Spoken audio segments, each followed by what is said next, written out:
Hello friends, welcome to Shadow Whisperer.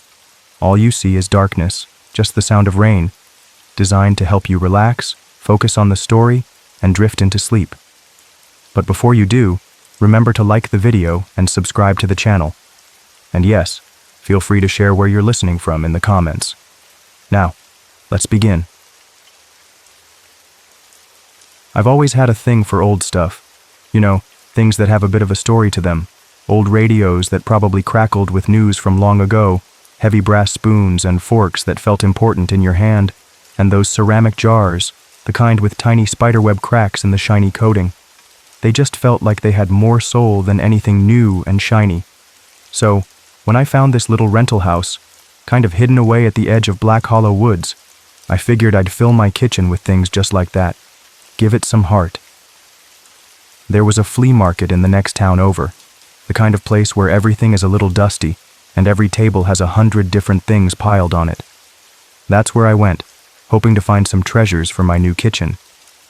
It was a sunny Saturday, but the air inside the big, open-sided building where they held the market was cool and smelled like old paper and maybe a little bit like mothballs. I walked past tables piled high with old clothes, boxes of rusty tools, and stacks of chipped dishes. And then I saw him, a man tucked away in a corner, not really trying to sell anything, just sitting there. He had a small table with only a few things on it. He didn't say much, just looked at me with these pale eyes, one a little higher than the other, which was a bit unsettling.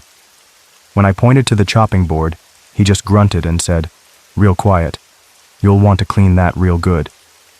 That was it. No sales pitch, no story about where it came from. Just that. The board itself, though, it was something else. It sort of pulled you in. It was a good, solid rectangle, thick, made from dark walnut wood. The kind of wood that looks like it's soaked up years and years of stories, or in this case, knife marks. There were so many little cuts and grooves crisscrossing its surface, you could tell it had been used a lot. But the thing that really got your attention was this deep, dark red stain at one end. It wasn't like a spilled wine stain. It was deeper, almost like the wood itself had turned that color. I figured it was just an old stain, something from years of use. When I got it back to my little house, I tried to clean it. I scrubbed it with soap and hot water until my hands were red. I let it soak in vinegar, hoping that would lift whatever it was. But no, that dark reddish part of the board just stayed dark. It was like the wood had drunk something down deep inside and wasn't ever going to let it go. I remember thinking it was stubborn, that stain. I shrugged it off after a while. I told myself it just added character, made it look even older and more interesting. Yeah, that was a big mistake. A really big one. At first, things were pretty normal, or so I thought. Little things, tiny things you'd barely notice, like when I was cutting vegetables on it, carrots or onions, stuff like that. I'd swear the knife would sort of jump a little bit, just a tiny bit, like it was trying to move to the left on its own. It wasn't a big movement, just enough to make me pause. More than once I ended up with a little nick on my finger, a small, sharp sting, and a bead of red welling up. I'd suck on it, thinking I was just being clumsy, not paying enough attention. Then the noises started. Not big, loud bangs or anything that would make you jump right out of your skin. No, these were small sounds, quiet, almost sneaky. They always came from the kitchen, late at night, long after I'd gone to bed. It sounded like someone chopping something, but really slow and careful, like dicing meat, that wet sort of thudding sound. Chop, chop, chop. The thing was, I lived all alone. There was no one else in the house, and I never ever cooked anything after 8 o'clock at night. I liked to clean up the kitchen and be done with it. I tried to tell myself it was just my imagination. You know how it is, living alone, especially with the woods right outside your back door. The trees would creak in the wind, and sometimes an animal would scurry through the leaves. It's easy for your mind to start playing tricks on you in a place like that. That's what I kept telling myself over and over. It's just the house settling. It's just the wind. That worked for a little while, until I had the first dream. It was so real, so vivid. I can still feel it now if I close my eyes. I was in my kitchen, but I was lying flat on my back on the kitchen counter, right where the chopping board usually sat. I couldn't move a muscle. Not my arms, not my legs, not even my head. My eyes were wide open, and I was staring straight up at the ceiling fan. I could see the blades spinning slowly, lazily, round and round. Everything was quiet, too quiet. Then, a shadow fell over me. It was big, like a tall person with broad shoulders. I could see the shape of heavy boots on the floor, but I couldn't make out a face. It was all blurry and dark. This shape, it reached out and picked up a big knife, one of my kitchen knives, from the holder next to the stove. The blade glinted in the dim light coming from somewhere. Then, very gently, almost like it was being careful not to hurt me yet, it picked up my left hand and placed it flat on the chopping board. The dark wood felt cold under my palm. The shadow leaned in close, and I could feel a puff of air, like a breath, near my ear. A voice whispered, so low I could barely hear it, but the words were crystal clear. It said, "It always begins with the hand."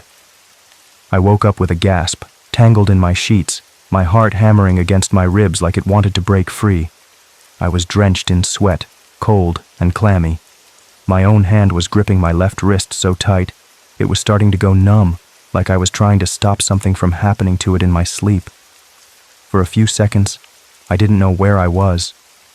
The dream was still all around me, thick and suffocating. Then I blinked, and my bedroom came into focus. The first pale light of morning was creeping in around the edges of the curtains. I was safe.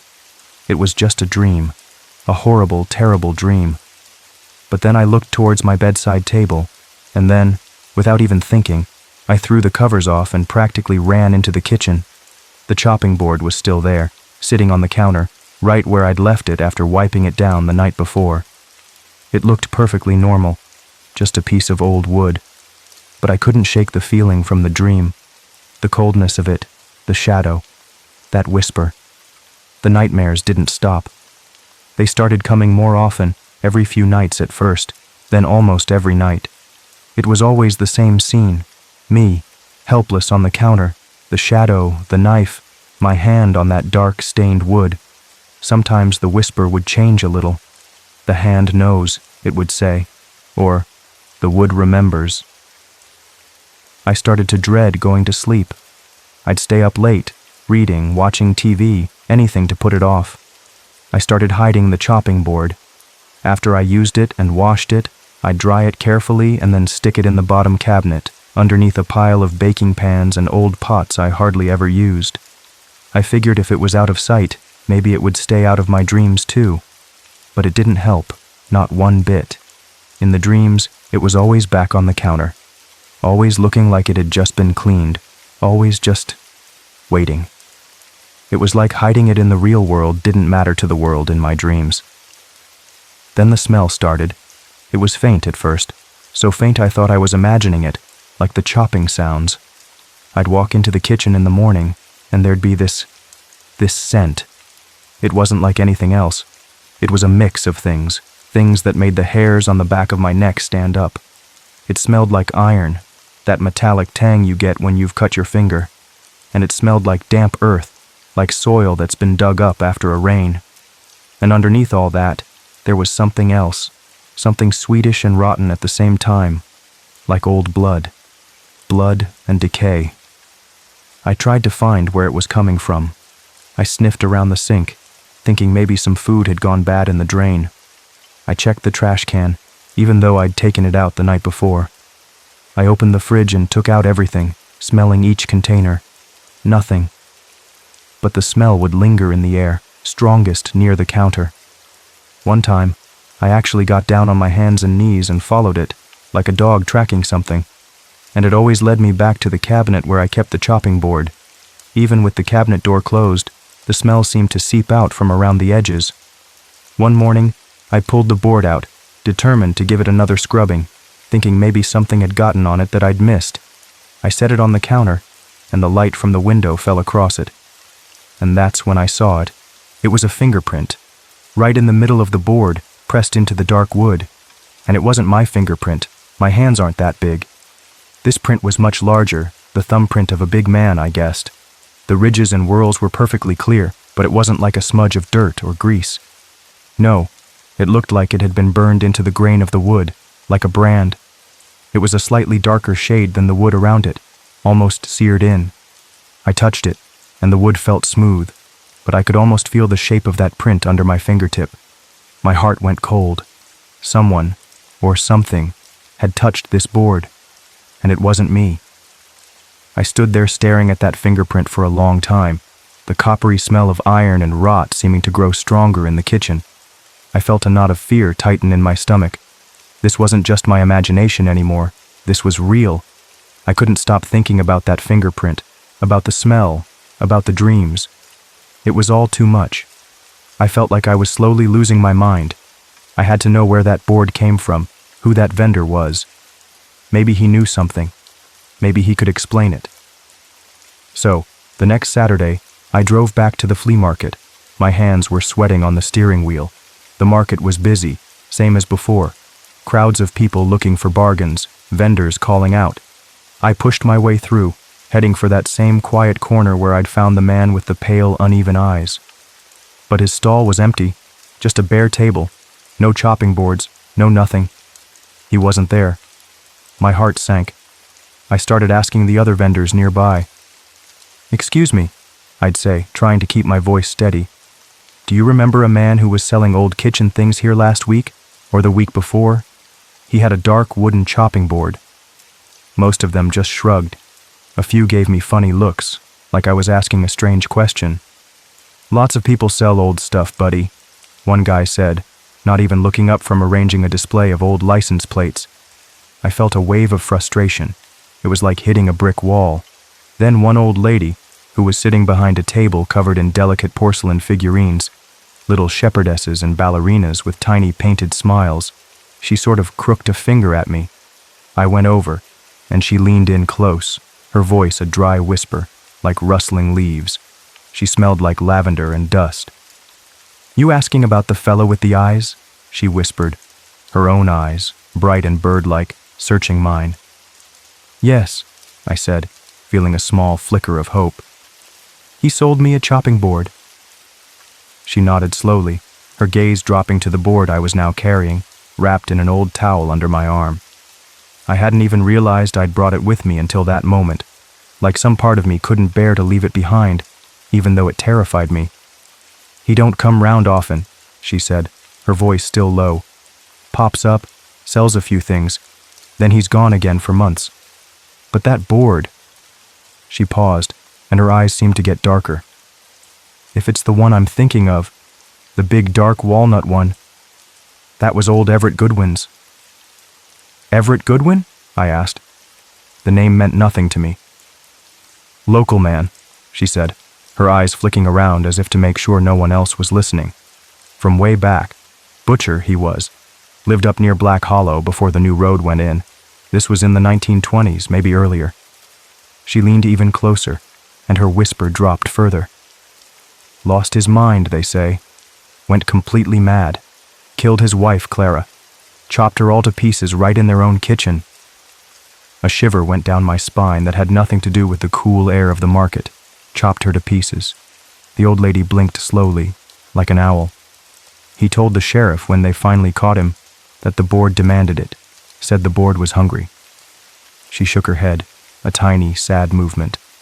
"They found Everett dead on his kitchen floor a few days later, tongue gone, both his hands missing, clean cut at the wrists."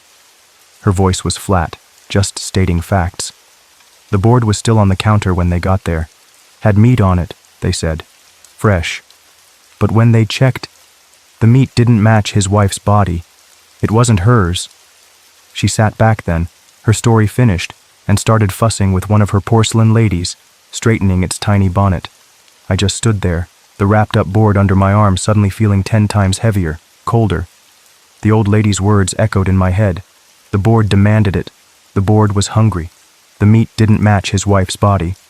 Driving back to my little house on the edge of Black Hollow Woods, I couldn't look at the chopping board the same way. The old lady's story, the way she told it had chilled me to the bone. Everett Goodwin, a butcher who lost his mind. His wife, Clara, chopped to pieces, and then Everett himself, dead, his tongue and hands gone. And that awful detail about the meat.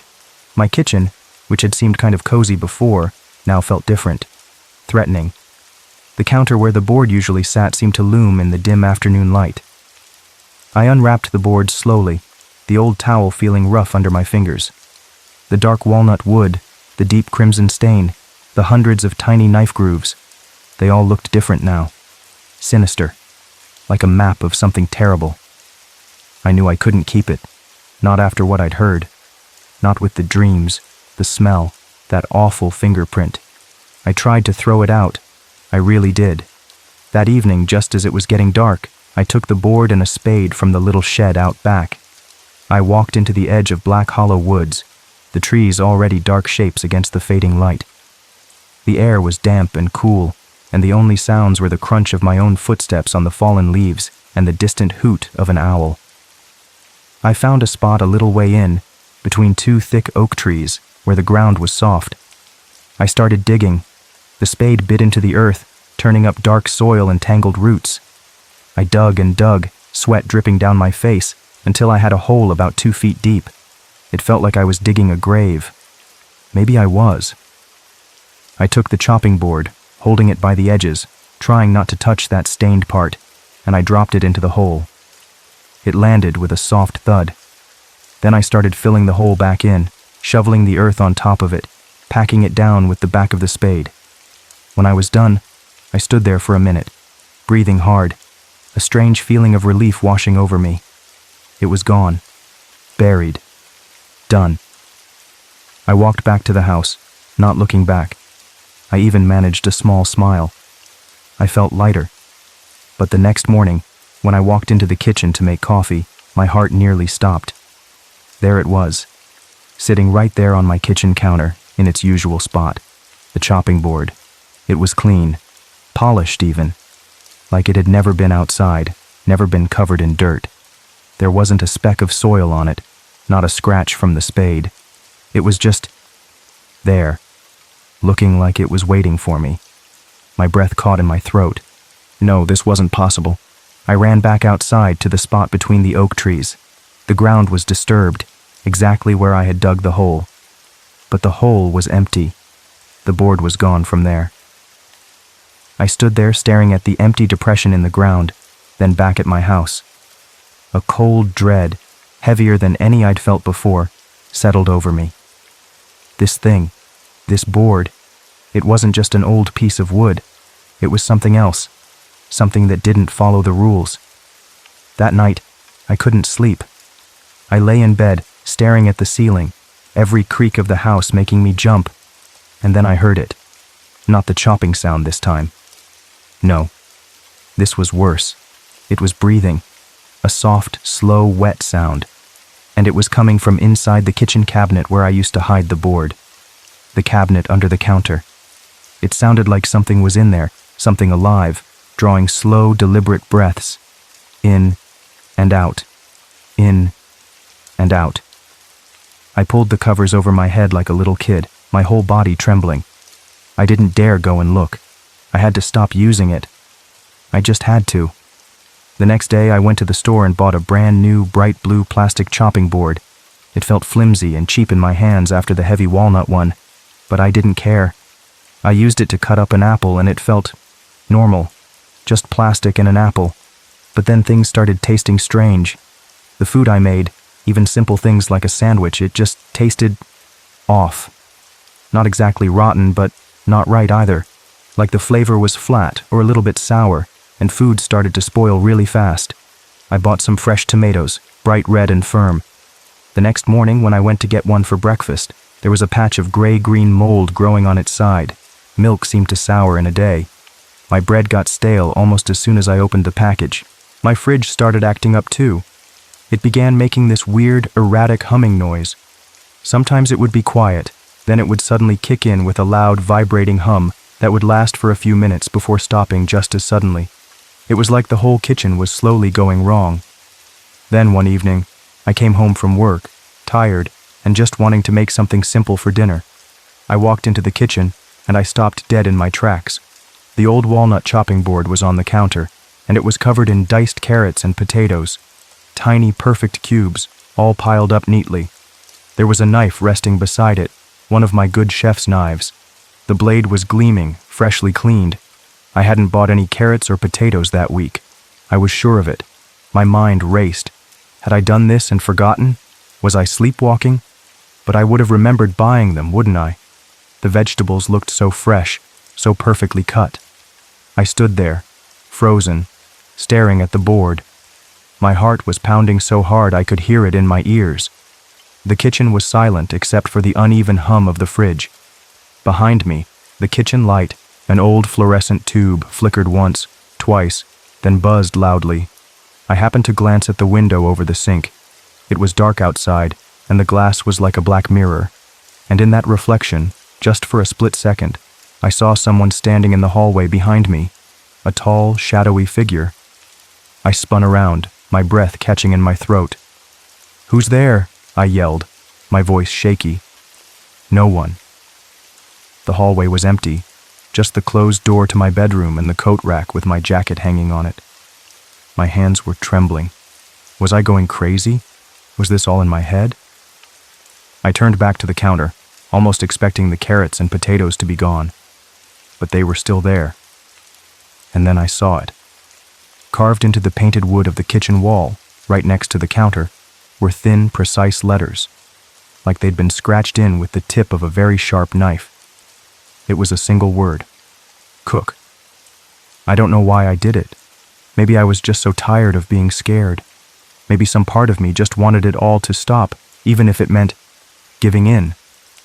Or maybe it was that word, COOK, scratched into my wall like a command I couldn't ignore.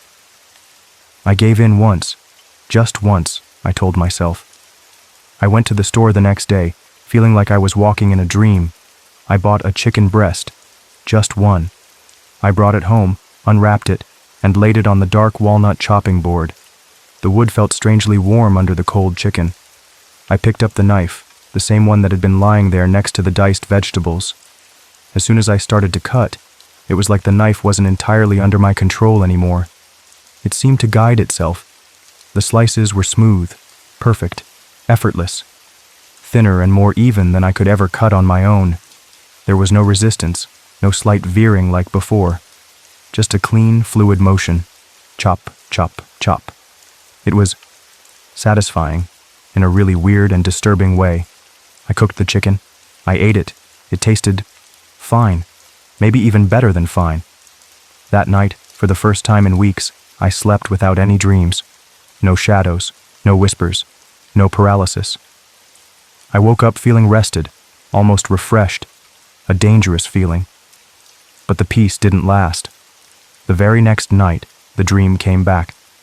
But it was different this time. Worse. So much worse. I wasn't on the counter this time. No, I was the one on the board. Or pieces of me were.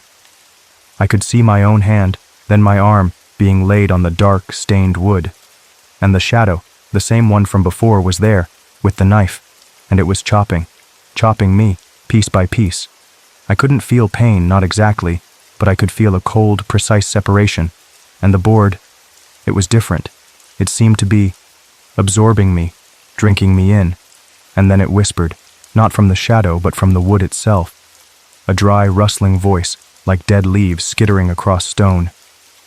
"Feed me," it whispered, "feed me, or I will take what's mine." I woke up screaming, a raw, hoarse sound that tore at my throat. My pajamas were soaked with sweat. I looked at my hands, expecting to see them mangled, gone. They were whole. But my fingernails, the tips of my fingernails on both hands, were blackened. Not dirty, but a deep, dark, bruised black, like old blood had pooled under them. It didn't hurt. It just looked awful, wrong. I knew then, with a certainty that chilled me to my soul, that I had to get rid of it. For good this time. Burying it hadn't worked. Throwing it out probably wouldn't work either. It would just come back. There was only one thing I could think of that might destroy it completely. Fire. The next day, I gathered everything I needed. A can of gasoline from the shed, a box of long matches. I waited until dusk, when the woods were starting to fill with shadows. I didn't want any neighbors, not that I had many, to see what I was doing. I dragged the chopping board out to the old fire pit in my backyard, a circle of stones I hadn't used since I moved in. The board felt heavy, unnaturally heavy, like it was resisting me. I poured gasoline all over it, soaking the dark wood until it glistened in the fading light. The fumes were sharp and strong in my nose. My hand was shaking so much I could barely strike the match. Finally, it flared to life. I took a deep breath and tossed it onto the board. It went up with a whoosh, flames leaping high into the air. But the flames weren't normal. They weren't yellow and orange. No, they burned blue at first, a weird chemical blue. Then they shifted to a sickly, pale green. And the sound. The board screamed. I swear to God it screamed. It wasn't a human scream, not exactly. It was a high-pitched, tearing howl, like metal ripping, like an animal in its death throes, a sound that vibrated deep inside my skull and made my teeth ache. It was a sound of pure agony and rage. I clapped my hands over my ears, but I could still hear it, feel it.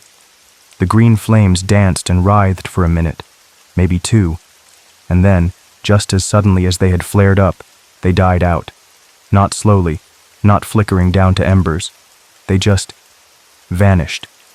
1 second they were there, roaring, and the next, gone, leaving behind a cloud of acrid black smoke and the smell of burnt something.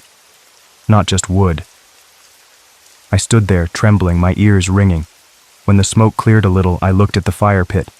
The chopping board lay there in the center of the stones, untouched, not a scorch mark on it. The gasoline seemed to have just burned off it, leaving the wood itself perfectly fine, still dark, still stained. But there was something new. A new groove had appeared in the center of the board. It hadn't been there before, I was sure of it. It was curved, like a deep gouge. And as I stared, my blood running cold, I realized what it looked like. It looked like a human mouth, wide open, stretched into a silent, frozen grin. A horrible, mocking grin. After that, things started to get blurry. I began losing time. It was the strangest, most unsettling feeling.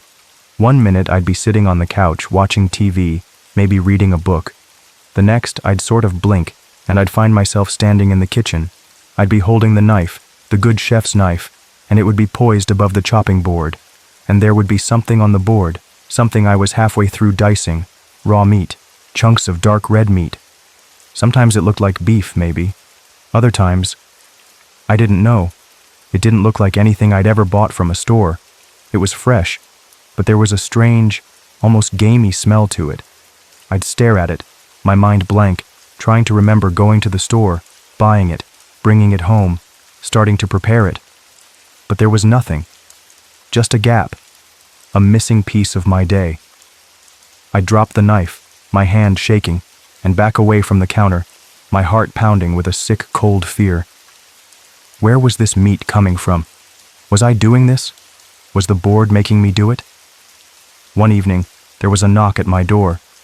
It was my neighbor, old Mr. Harris. He lived a little way down the road, a kind elderly man who mostly kept to himself. He looked worried. "Evening, son," he said, peering at me. "Everything all right over here?" I blinked, trying to focus. "Yeah, Mr. Harris. Fine. Why do you ask?" My voice sounded strange to my own ears, a little hoarse. He sniffed the air, his brow furrowed. "Well, it's just... there's a bit of a smell coming from your place. Been noticing it for a day or two now. Like something's gone bad. Real bad. You got something in the fridge, maybe? Needs throwing out?" My fridge. I hadn't opened it in... I didn't know how long. The humming had gotten worse, almost constant now. A smell? I couldn't smell anything but the faint, persistent scent of iron and damp soil that always seemed to hang around the kitchen now. "Oh, I'll check it, Mr. Harris," I mumbled. "Thanks for letting me know." He nodded, but he still looked concerned. "You take care of yourself, you hear? Living out here alone and all." "I will. Thanks." I tried to give him a reassuring smile, but it felt weak and stretched. He turned and walked slowly down my porch steps, disappearing into the darkness. I closed the door, leaning against it, my legs feeling shaky. A smell? What smell? I never saw Mr. Harris again. I assumed he just went home. I thought he did. I didn't think much more about it that night. My mind was too jumbled. But the next morning, when I went into the kitchen, Drawn there. It always felt like I was being drawn there. I found his watch, his old silver wristwatch with the worn leather strap. It was sitting in my sink, right on top of a dirty plate. Just sitting there. And on the fridge door, stuck on with one of my magnets, was a small piece of paper, torn from a notebook. There was one word written on it, in neat, block letters. Tender. My stomach lurched. No, it couldn't be. Mr. Harris. No. My mind refused to accept it. But the watch, the note, and the memory of that unrecognized raw meat I'd found myself cutting. I started looking at the board more closely then, when I could bring myself to touch it. I ran my fingers over the wood grain, over the countless knife marks, the strange, grinning, mouth-like groove.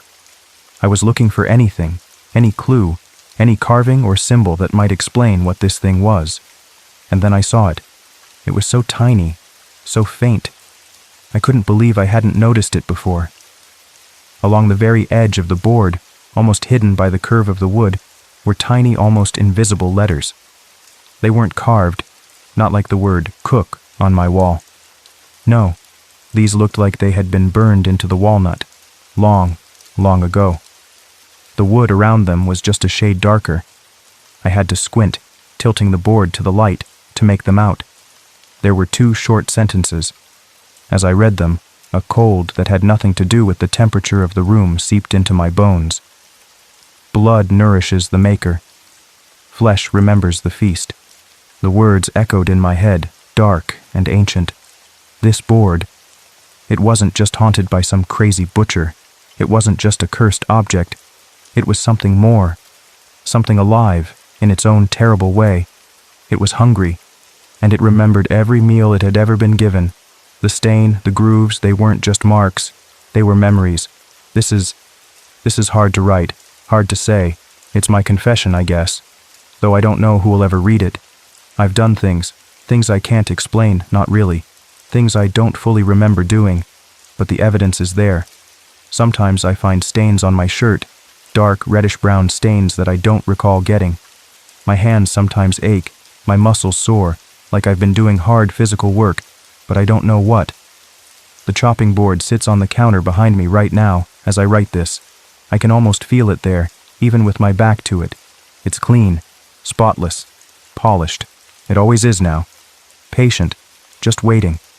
It whispers sometimes, not always with words I can understand. Sometimes it's just a sound, a feeling, a hunger that I feel deep in my own stomach, even when I'm not hungry. A need. I know it won't stop. It's been fed, but it's never satisfied for long. It always wants more. So tonight, I think I'll feed it one last time. I'm tired. So incredibly tired. Tired of being scared. Tired of not knowing what's real. Tired of fighting something I can't beat. And I think deep down, I know what it really wants. What it's wanted all along. Not just any meat. Not even Mr. Harris's, though I try not to think about that. About the watch in the sink and the note on the fridge. No, it wants the one who knows its secret. The one who tried to understand it. The one who tried to destroy it. It wants me. My hand first, perhaps. It always begins with the hand. And then the rest. And tomorrow, or the day after when the next flea market opens up in some dusty old building in some forgotten little town, someone like me who likes old things with a bit of soul, they'll be wandering through, and they'll see a beautiful old walnut chopping board, thick and dark and covered in the history of 1,000 knife grooves. Maybe it'll have a few new scratches, and that deep crimson stain at one end. It might look just a tiny bit darker, a tiny bit richer. They'll pick it up. They'll feel its weight. And the man with the pale, uneven eyes, if he's there, he'll just nod. Maybe he'll even smile just a little. And the cycle, the terrible, hungry cycle, will begin all over again.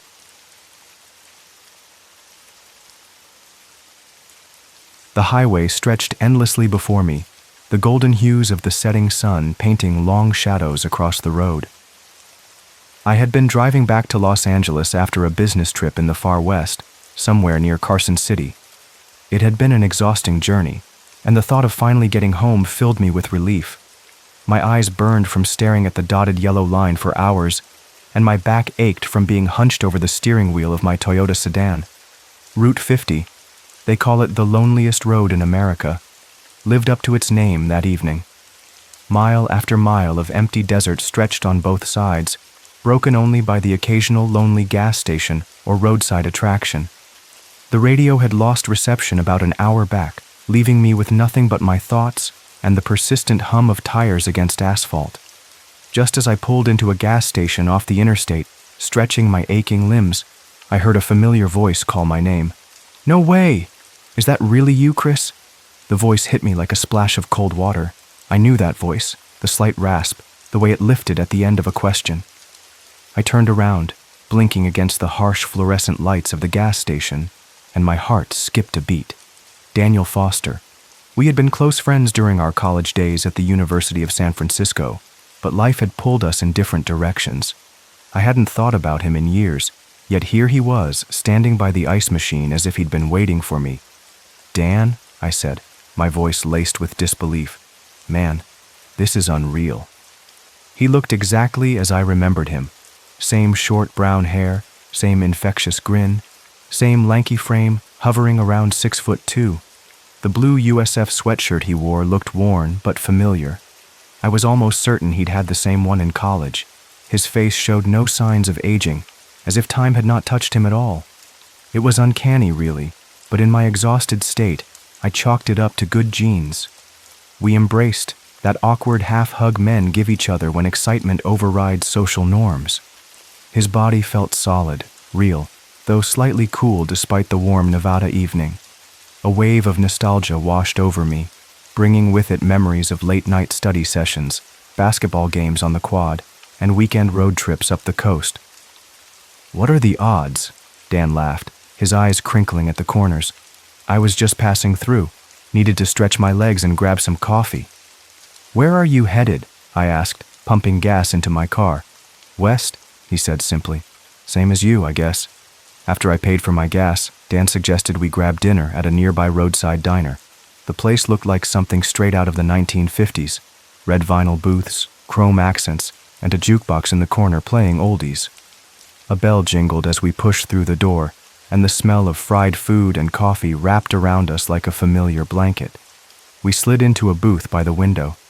Outside, the sky had darkened to a deep purple, and the neon sign of the diner cast a red glow over the empty parking lot. The waitress, an older woman with tired eyes and a name tag that read Betty, took our orders without much interest. Over plates of greasy burgers and fries, we reminisced about our college days. Dan remembered everything with crystal clarity. Professor Harrison's impossible economics finals, the time we snuck onto the roof of the science building to watch a meteor shower, the spring break trip to Mexico, where I got so sunburned I couldn't move for days. "Remember Jenny Winters?" Dan asked, dipping a fry in ketchup. "You were so in love with her sophomore year." I nearly choked on my soda. God, I haven't thought about her in forever. Whatever happened to her? "Married some tech guy, I think. Lives in Seattle now." Dan's eyes sparkled with amusement. "You dodged a bullet there, buddy. She always had that weird thing about collecting porcelain dolls." I laughed, though something nagged at the back of my mind. How did he know where Jenny ended up? I'd lost track of her years ago. As the night went on, something began to feel off. Dan never once mentioned what he was doing now. Every time I asked about his job or his family, he skillfully dodged the question, steering the conversation back to me or to shared memories. His eyes seemed distant at times, as if he was remembering things in real time, reading from some invisible script. "So what about you?" I pressed again. "What's been keeping you busy since graduation?" Dan's smile flickered for just a moment. "Oh, you know, this and that. Nothing as exciting as your marketing career." He glanced out the window, then checked his watch. "Man, it's getting late." I noticed then that his watch had stopped, the hands frozen at 11:17. We exchanged numbers, and he gave me his home address in Bakersfield, scribbling it on a napkin in handwriting I remembered from study group notes. He insisted that I visit sometime, his voice carrying an urgency that seemed out of place. "Don't be a stranger, Chris," he said as we stood in the parking lot. "Life's too short to lose touch with the people who matter." When we finally parted ways, I felt a warmth in my chest, a joy of rekindling an old friendship. I watched as he walked away, not toward a car but down the highway, his figure growing smaller against the vast darkness of the desert night. I called out, offering him a ride, but he just waved without turning around. Something about that image, Dan walking alone into the darkness, stayed with me as I drove away. I got home a day later, feeling nostalgic and happy. My apartment in LA felt unusually empty and quiet after the unexpected reunion. I couldn't stop thinking about Dan, about all the memories we'd shared. It was strange how seeing him had brought everything back so vividly. A few days passed, and I decided to give Dan a call. The phone rang and rang, but there was no answer. I figured he was busy, so I tried again the next day. Still nothing. I sent a text. "Great seeing you, man. Let's not wait another decade." But the message showed as delivered, never read. That's when I remembered his address. Maybe I'd just drive down to Bakersfield, surprise him. Excited by the thought, I put the address into my GPS and set out the next morning. The drive was pleasant, the California landscape shifting from urban sprawl to agricultural fields as I headed north. I hummed along to the radio, looking forward to continuing our conversation from the diner. 2 hours later, I found myself standing in front of an old, decrepit house on a quiet street lined with oak trees. The wooden panels were rotting, the porch sagged dangerously, and the windows were covered in dust and grime. Paint peeled from the shutters like dead skin, and the front yard was overgrown with weeds and brambles. It looked abandoned, had been abandoned for years by the look of it. My stomach twisted uneasily. This couldn't be right. Dan had just given me this address a few days ago. I checked the napkin again. 1437 Oakwood Drive. This was definitely the place. A neighbor was out watering his lawn, an older man with a deeply lined face and silver hair. I approached him hesitantly. "Excuse me, sir," I said. "Do you know if Dan Foster still lives here?" The man frowned, setting down his watering can. "Son, you must be mistaken. Nobody's lived in that house for years." I felt my heart sink. "That's impossible. I just met him a few days ago. He gave me this address." The old man squinted at me, as if trying to determine if I was pulling his leg. "Dan Foster? That name sounds familiar. Wait a minute." His expression turned grim. Dan Foster died in a car accident on Route 50 about 8 years ago. Hit a patch of black ice coming back from a ski trip. Tragic. The world spun around me. My breath hitched in my throat. That can't be right. I just had dinner with him. He looked fine. I remember because it was in all the local papers, the old man continued, seemingly oblivious to my distress. He was Bakersfield born and raised. Parents moved away after it happened. Too painful to stay, I guess. House has been empty ever since. He gestured toward the abandoned building. City's been trying to get it condemned, but there's some legal issue with the estate. Say, are you all right? You look like you've seen a ghost. The old man gave me a wary look, as if I were losing my mind. Son, I don't know what to tell you, but Dan's been gone a long time. I stumbled back to my car, my pulse hammering in my ears. This had to be some kind of bizarre coincidence. Another Dan Foster, perhaps, but deep down, I knew. The way he looked unchanged from college, the way he dodged questions about his present life, his perfect recall of our past. Frantically, I pulled out my phone and scrolled through my call log. Dan's number was there. I had dialed it multiple times, but then something strange happened. As I stared at the screen, his number started to fade, one digit at a time until it was completely gone. I checked my messages. My text to him had vanished. The address he gave me, no longer in my GPS history. Panicked, I opened my wallet where I had stuffed the receipt from the diner, hoping it would prove that I wasn't losing my mind. But the ink had smudged beyond recognition. The names, the details, it was all unreadable. With shaking hands, I pulled up a search engine on my phone. Daniel Foster Bakersfield Accident Route 50, I typed, my fingers slipping on the screen. The results loaded instantly. A newspaper article from the Bakersfield Gazette, dated February 17, 2017. Local man dies in highway accident.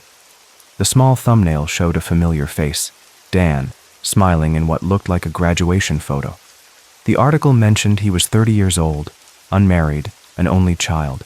He had been driving back from Lake Tahoe when his car hit a patch of ice near a gas station off Route 50. The accident occurred at 11:17 p.m., the same time shown on his stopped watch. My mind raced, trying to process what this meant. Had I imagined our entire encounter? But it had felt so real, the conversation, the food, the handshake. I hadn't been drinking that night. I wasn't on medication. I'd been tired, sure, but not hallucinating. Trembling, I clutched the steering wheel, my mind racing for an explanation. Had my exhaustion played tricks on me? Or had I really spoken to a man who had died 8 years ago? I sat there for a long time, staring at the abandoned house, trying to make sense of it all. Eventually, I started the car. I needed to get back to LA, back to reality, back to something that made sense. As I pulled away from the abandoned house, a chill ran down my spine. In my rearview mirror, I saw a figure standing by the edge of the road. It was Dan, smiling.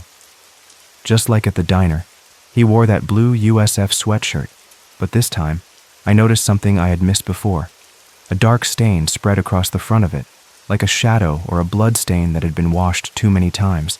As I watched, frozen, he raised his hand in a casual wave, then turned and walked away, disappearing into the shimmer of heat rising from the asphalt. I slammed on the brakes, the car skidding to a stop. I twisted around in my seat, but the road behind me was empty. No Dan, no one at all. My drive back to Los Angeles was a blur of paranoia and confusion. Every time I passed a hitchhiker or saw someone walking along the shoulder of the highway, my heart would skip a beat, expecting to see Dan's face. At one point, I nearly crashed when I thought I saw him sitting in my back seat, reflected in the rearview mirror. But when I jerked my head around, there was nothing but empty space. That night in my apartment, I couldn't sleep. Every time I closed my eyes, I saw Dan walking into darkness. I kept checking my phone, hoping the call log would reappear, proving I wasn't crazy. Around 3 a.m., exhausted and desperate for answers, I began researching ghosts, hauntings, and supernatural encounters. Most of what I found was ridiculous. Amateur ghost hunters and paranormal enthusiasts sharing blurry photos and unlikely tales. But one article caught my eye. Roadside Apparitions, When the Dead Return. It described encounters like mine, people meeting deceased loved ones at gas stations, diners, and rest stops, particularly on remote highways. The encounters were always brief, the article said, and the apparitions often seemed unaware of their own death. They typically appeared to people who were tired, alone, and in transitional spaces. The author suggested these weren't traditional hauntings, but rather echoes, moments when the barrier between worlds grew thin, allowing brief connections between the living and the dead. Most interestingly, these encounters often happened on the anniversary of the person's death. I checked the date of Dan's accident again, February 17th, 2017. I had met him at the gas station on February 17th, 2025, exactly 8 years later. In the weeks that followed, I tried to put the experience behind me. I threw myself into work, reconnected with friends in LA, even went on a few dates. But Dan was always there in the back of my mind. Questions haunted me. Why had he appeared to me? What did he want? Was it really him, or just some manifestation of my own subconscious? I became obsessed with Route 50, researching its history, learning about other strange occurrences along its isolated stretches. I discovered it had more fatal accidents than most highways of similar size. Some locals called certain sections cursed or haunted. In Nevada, there was even a stretch nicknamed the Highway of Ghosts by truckers who claimed to see people walking along the road who vanished when approached. 6 months after my encounter with Dan, I found myself drawn back to that same gas station off Route 50. I didn't plan it consciously. I told myself I was just taking a weekend drive to clear my head. But somehow, I wasn't surprised when I ended up there as the sun was setting. The place looked exactly the same. Same flickering fluorescent lights, same dusty parking lot, same endless desert stretching away on all sides. I filled my tank, then went inside to pay. The cashier, a young woman with tired eyes, barely looked up from her magazine. "Excuse me," I said, after paying for my gas. "Has anything Strange ever happened here? She raised an eyebrow. Strange how? I don't know. Unexplainable things. People seeing things that aren't there. She studied me for a moment, then looked around as if making sure no one else was listening. My uncle used to work here, back in the day. He always said this stretch of road had a way of bringing people back. Bringing people back? Yeah, like people who died on the highway. He said sometimes they'd come back, just for a night, usually on the anniversary of their death. Said they were confused, lost, like they didn't know they were gone. She shrugged. He was probably just trying to scare me. But sometimes when I'm here alone at night, I swear I can feel them watching. I thanked her and walked back to my car on shaky legs. As I started the engine, I noticed something on the passenger seat that hadn't been there before. A faded blue USF sweatshirt. My heart nearly stopped. I reached out to touch it, half expecting my hand to pass through it like smoke. But it was solid, real, the fabric worn and soft under my fingers. And there, on the front, was a dark stain, exactly where I'd seen it on Dan's shirt. Something fell from the folds of the sweatshirt as I picked it up, a small, folded piece of paper. With trembling fingers, I opened it. It was a note, written in Dan's familiar handwriting. Chris, some journeys don't end when we think they do. I didn't know I was gone until I saw your face that night. The shock, the disbelief. It all came back to me then. The ice, the crash, the darkness. I think I was waiting for someone to remember me, to acknowledge I was here. Thank you for that. For seeing me. For talking to me about old times. I can move on now. You should too. But if you're ever on this road again, drive carefully, especially near mile marker 217. That's where it happened. That's where I'm still happening, over and over, for anyone who needs to see. Not all who wander are lost, but some of us are. I'm not anymore. Dan. I sat in my car for a long time, the note clutched in my hand, the sweatshirt beside me. The sun had set completely now, and stars were appearing in the vast desert sky. In the distance, I could see headlights moving along Route 50, travelers making their journey across the lonely expanse. I folded the note carefully and placed it in my wallet. Then, with a deep breath, I put the car in drive and pulled back onto the highway, away from the gas station, away from mile marker 217, away from whatever liminal space had allowed Dan and me to connect across the boundary of death. As I drove, I thought about what Dan had written, about journeys not ending when we think they do. Perhaps that was true of life itself. Perhaps we leave echoes behind us as we go, moments and memories that continue to ripple outward long after we're gone.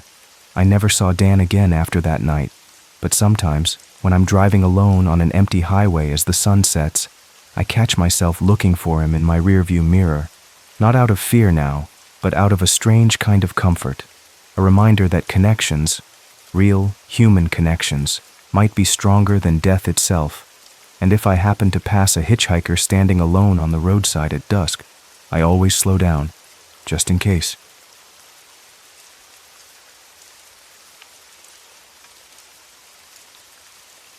I've been a long-haul trucker for over 15 years, and my rig, a sturdy red 2017 Kenworth W900 I call Old Duke, has been more home than my apartment in Laredo, Texas. The worn leather seat has molded to my body over countless miles, and the dashboard is dotted with small mementos from places I've passed through. A miniature Mount Rushmore, a plastic cactus from Arizona, a dream catcher from a reservation in Oklahoma. Each item tells a story, mapping my life across America's highways. I drive freight across the country and beyond, Canada in the snow season, down to Mexico when the southern borders buzz with business. It's a solitary life, sure, but I've always loved it. The hum of the tires creates a lullaby I've grown to need, the endless highways unfurling like ribbons of possibility, the occasional radio chatter from fellow travelers keeping me tethered to humanity. It's a strange kind of freedom that most people never understand, being trapped in a cabin for days on end, but feeling more free than anywhere else. My job demands grit, timing, and trust in the road. The hours are brutal. Sometimes I drive until my eyes burn and my back aches, pulling over at truck stops where the fluorescent lights buzz all night and the coffee tastes like it was brewed last week. I've driven through blizzards where the world disappeared into white, through downpours that made the road ahead nothing but a blur of gray, through desert heat that made the asphalt shimmer like water. I've celebrated birthdays alone at roadside diners, called my sister on Christmas from rest stops in states she couldn't locate on a map, and watched more sunrises through a windshield than from my own bedroom window. It's not for everyone, but I've never complained, at least, not until that night. The memory still makes my hands shake when I grip the steering wheel too hard. It creeps into my thoughts during those long stretches of empty highway, when the night presses against my windows and the radio can't quite drown out the silence. It was past 2 a.m., and I was pushing through a barren stretch of highway in northern New Mexico, hauling refrigeration units bound for Denver. The desert air was still as death, and the moon was a paper-thin crescent, barely enough light to cast shadows on the scrubby landscape that stretched endlessly on both sides of the road. My coffee had gone cold in the cup holder, the bitter dregs no longer appealing, but necessary to keep my eyes from drooping. The white lines on the asphalt hypnotized me as they disappeared beneath Old Duke's massive grill. I'd been driving nearly 14 hours, just shy of my legal limit. My eyes burned from the strain of watching the dark road, and my lower back had settled into a dull throb that even my cushioned seat couldn't soothe. The radio played softly, some late-night talk show about alien conspiracies and government cover-ups that usually kept me entertained, but tonight just faded into background noise. Just as I passed a sign that read, "No services next 60 miles," my headlights swept across something that made me sit up straighter. I spotted her, standing just off the shoulder, half shadowed by a crooked mesquite tree whose branches twisted toward the sky like arthritic fingers. A woman. Not a mirage or a trick of tired eyes, but a real flesh and blood woman, standing motionless at the edge of nowhere. She wore a faded blue dress that hung loose on her thin frame, the hem fluttering lightly even though there was no wind. Her grayish blonde hair hung past her shoulders in limp strands, and her face, though too pale in the harsh beam of my headlights, was oddly calm. She raised a hand slowly, thumb out, in that universal gesture of the hitchhiker, a sight I hadn't seen since the 90s, before people learned to fear the open road and those who traveled it. I rarely pick up hitchhikers, especially in the middle of nowhere. The stories circulate at every truck stop, warnings of robberies, of truckers found dead, of disappearances never solved. In 15 years, I'd maybe picked up 3 people, all during daylight hours, all with clear destinations and simple stories that checked out. But something about her seemed off, not threatening exactly, just strange. Maybe it was the stillness of the night, the emptiness of the highway stretching before and behind me without a single pair of headlights to break the darkness. Or maybe it was the creeping guilt of leaving someone behind in a place like this, where the coyotes howled and the night could freeze the marrow in your bones. I slowed Old Duke down, the air brakes hissing in protest, and pulled to the side, gravel crunching beneath the massive tires. The woman didn't move, didn't walk toward the truck. She just stood there, waiting, as if she had all the time in the world. I rolled down my window, the cool desert air rushing in and prickling my skin. "You headed somewhere?" I asked, my voice sounding too loud in the quiet night. "North," she said. Her voice was soft but clear, like wind chimes in a gentle breeze. Just for a while. Her vagueness should have been my first red flag. No specific town, no reason for being out here, no explanation for why a woman in a thin dress was standing alone on a highway miles from anywhere. But I nodded, popped the passenger door, and watched as she climbed in with surprising grace, clutching a leather satchel that looked older than either of us.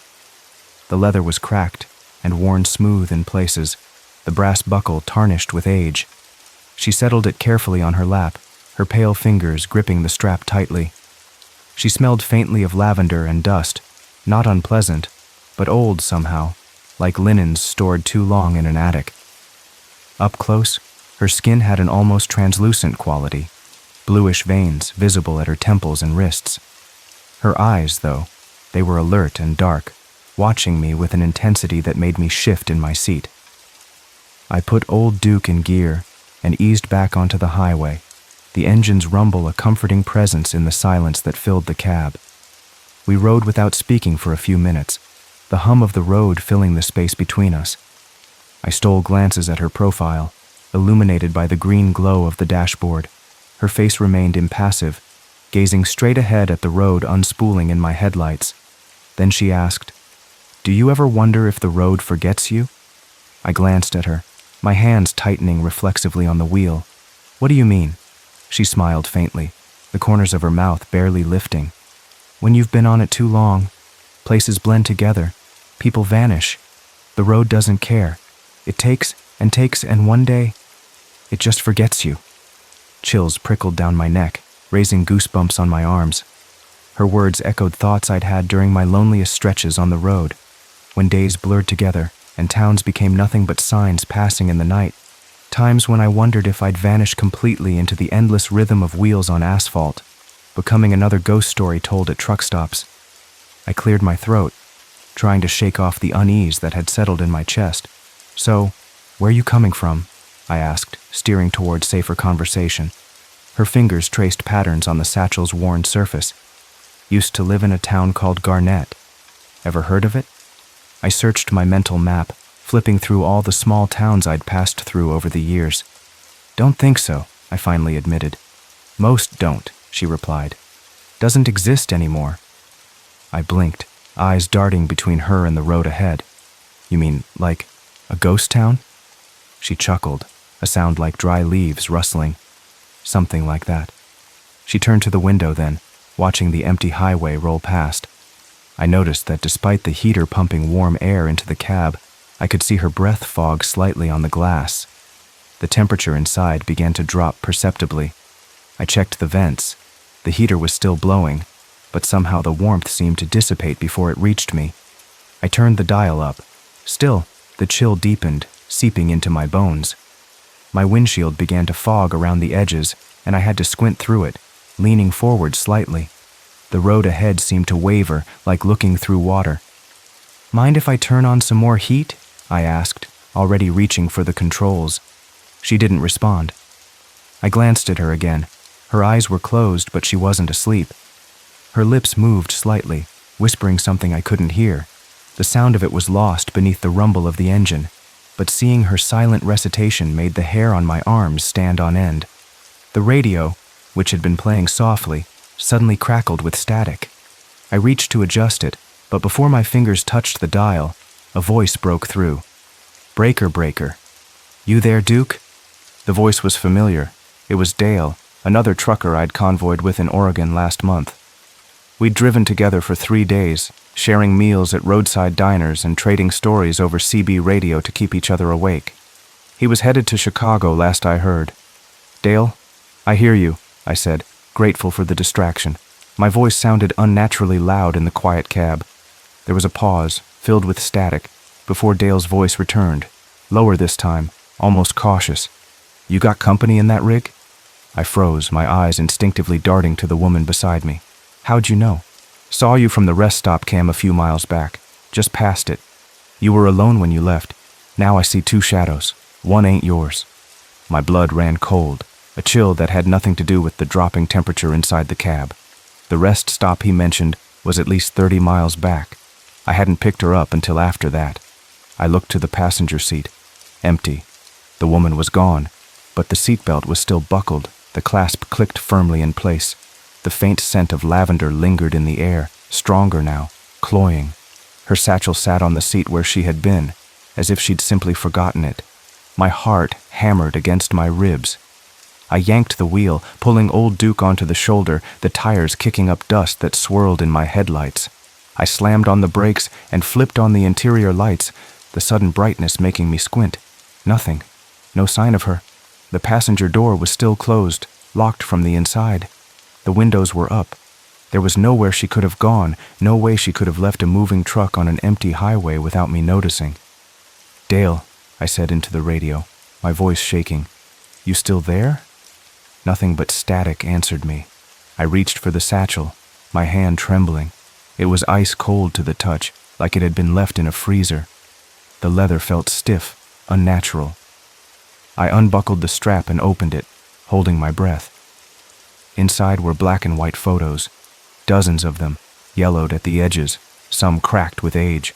Photos of truckers, men in flannel shirts behind steering wheels, men sleeping in cab bunks, men standing beside their rigs at gas stations, some dead in wrecks, twisted metal and broken glass, bodies half visible in the wreckage. Some standing beside trucks I recognized from trucker memorials around the country, men who'd died on the road years ago, and one photo of me, taken from the side through the window of Old Duke, my hands on the wheel, my profile clear in the dim light of the dashboard. The picture couldn't have been more than an hour old. I was wearing the same flannel shirt, the same baseball cap pulled low over my eyes. Only, in the photo, I wasn't alone. She sat beside me, smiling, her pale hand resting on my shoulder. But her image was blurred, stretched somehow, as if she was moving too fast for the camera. And her eyes, in the photo, they were completely black, empty sockets that seemed to absorb the light around them. The photo had today's date scrawled on the back in faded blue ink. My stomach lurched. I threw the satchel out of the truck, watching it hit the asphalt with a dull thud. Without thinking, I slammed the truck into gear and floored it. Old Duke roared to life, tires screeching against the pavement as I pulled back onto the highway. In the rearview mirror, just for a moment, I saw her, standing in the middle of the highway, smiling, her dress billowing around her though there was no wind. And behind her, faint but unmistakable, were other figures, shadowy forms of men and women, standing motionless on the empty road. I didn't slow down. I drove through the night, the speedometer needle trembling near the red, my knuckles white on the steering wheel. I didn't stop until the sun broke over the eastern horizon, painting the sky in shades of pink and gold that chased away the darkness. The next morning, I reached a trucker haven in Colorado, one of those stops where drivers gather to rest, eat, and share stories of the road. My hand still shook as I cradled a cup of coffee that I couldn't bring myself to drink. The normality of the place, the fluorescent lights, the smell of bacon and eggs, the rumble of idling trucks outside, felt like a thin veneer over a world that had suddenly revealed its darker undercurrents. An old-timer with a beard white as snow sat down across from me, his eyes crinkling with concern. "You look like you've seen the devil himself, son," he said, his voice gravelly from years of cigarettes. I hesitated, then asked about Garnett. The words felt strange in my mouth, as if speaking the name might summon her again. The old-timer blinked, setting down his coffee mug slowly. "Son, Garnett's been underwater for 30 years, flooded when they built that new dam. Town's gone, but folks say a woman didn't make it out, died waiting for someone to pick her up, still waitin'." He leaned closer, his voice dropping. "You ain't the first to see her. She's been riding these roads since they built that dam, always heading north, always vanishing. They say she's looking for something, or someone." I pushed away from the table, needing air, needing space. Outside, Old Duke waited in the morning light, red paint gleaming. I approached cautiously, circling the truck, checking inside before I dared open the door. On the passenger seat lay a single dried lavender sprig. I don't take hitchhikers anymore. Old Duke rides solo now. Because on these roads, some passengers never leave. But sometimes, on long stretches of empty highway when the night presses close, I feel the temperature drop inside the cab. The radio crackles with voices I almost recognize. And in the rearview mirror, for just a heartbeat, I see faces watching from the darkness behind me. Faces of men and women who found the wrong ride on a lonely road. They say truckers disappear sometimes. Rigs found abandoned on highway shoulders, drivers never seen again. They blame fatigue, or highway robbers, or simply the call of a different life too strong to ignore. But I know better now. I know about the collection in that satchel, growing with each new rider. I know about the town beneath the water and the woman who still waits by its sunken roads.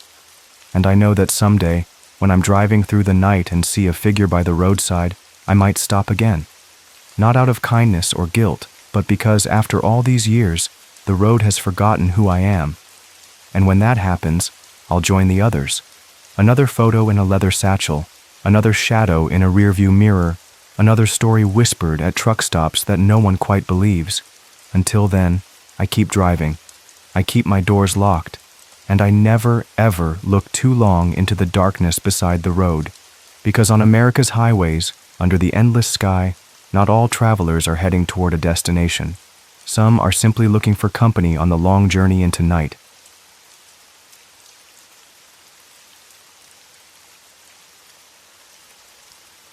I'm a lumberjack by profession.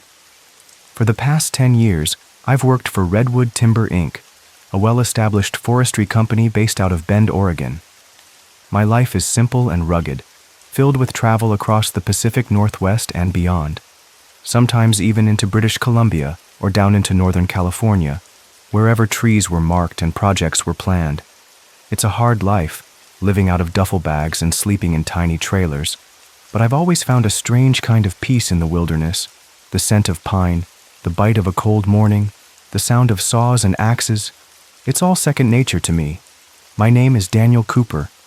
At 42, I've spent more of my life surrounded by trees than people. I never married, never settled down. The forest became my home, my sanctuary, my constant companion. I know the language of the wild, how the wind changes before a storm, how silence sometimes speaks louder than noise, and how every living thing has its place. Or at least, I thought I knew. Until Idaho. We were recently assigned to a new project near the Sawtooth Mountains in Idaho, to the northeast. The region was breathtaking. Endless ridges, valleys that rolled like waves, and forests thick with Douglas fir, western larch, ponderosa pine, and cedar. Wildflowers bloomed like spilled paint, and the landscape stretched majestically before us. It felt untouched, ancient. Our crew arrived in early October. Fall had just begun painting the landscape with splashes of amber and crimson.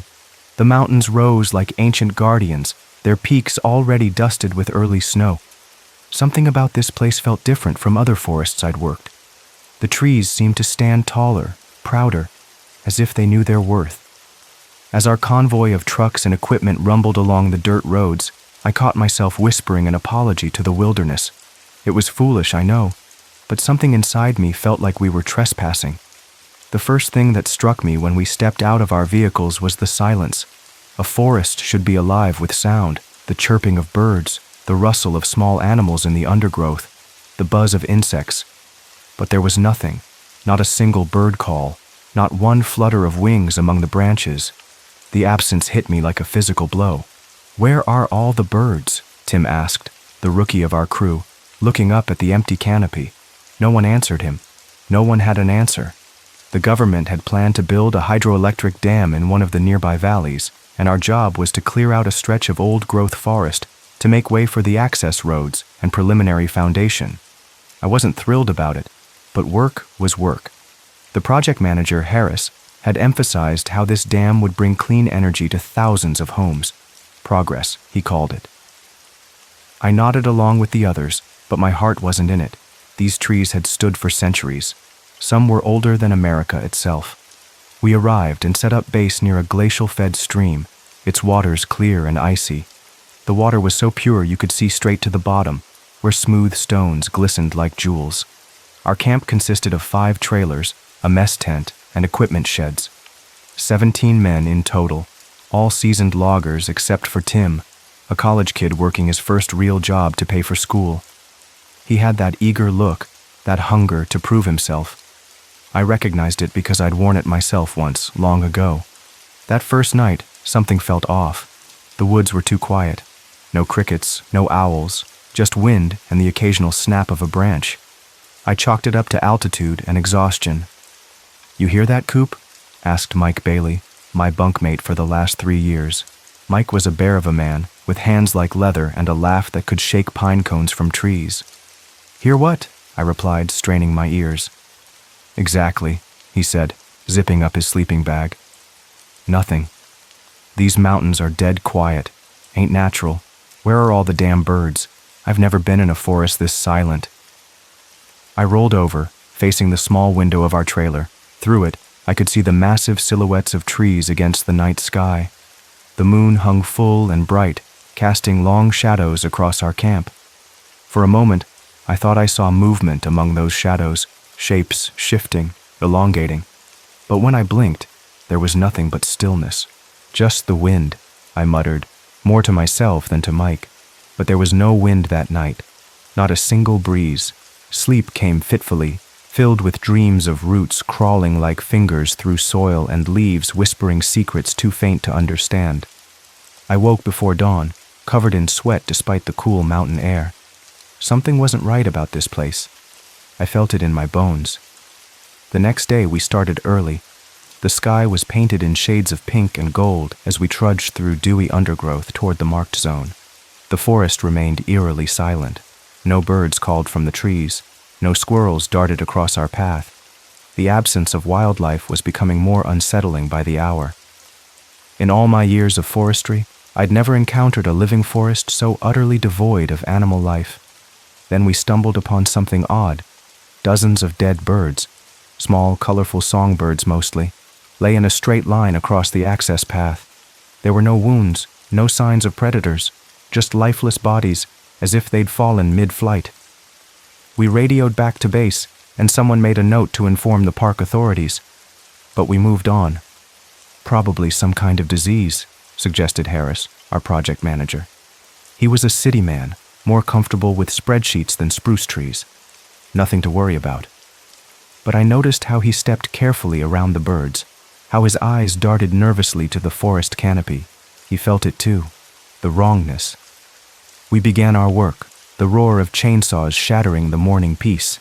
Each tree that fell sent a shudder through the ground, like the forest was flinching in pain.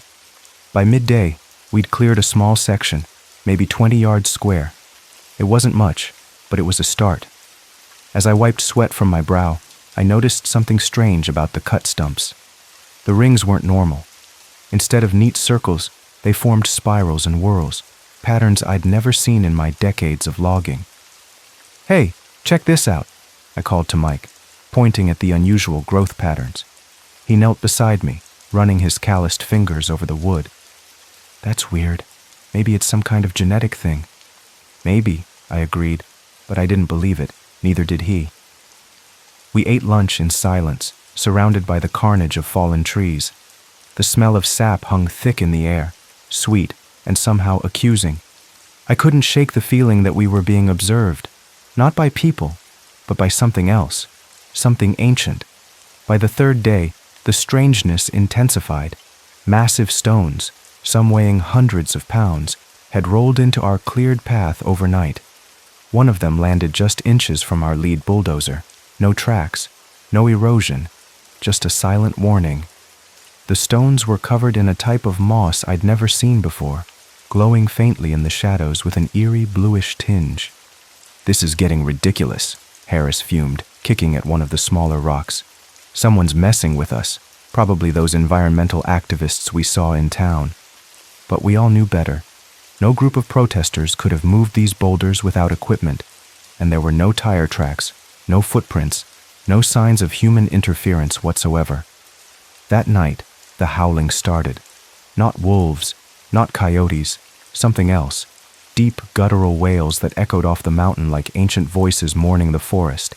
The sound raised the hair on my arms and sent ice through my veins. It wasn't animal. It wasn't human.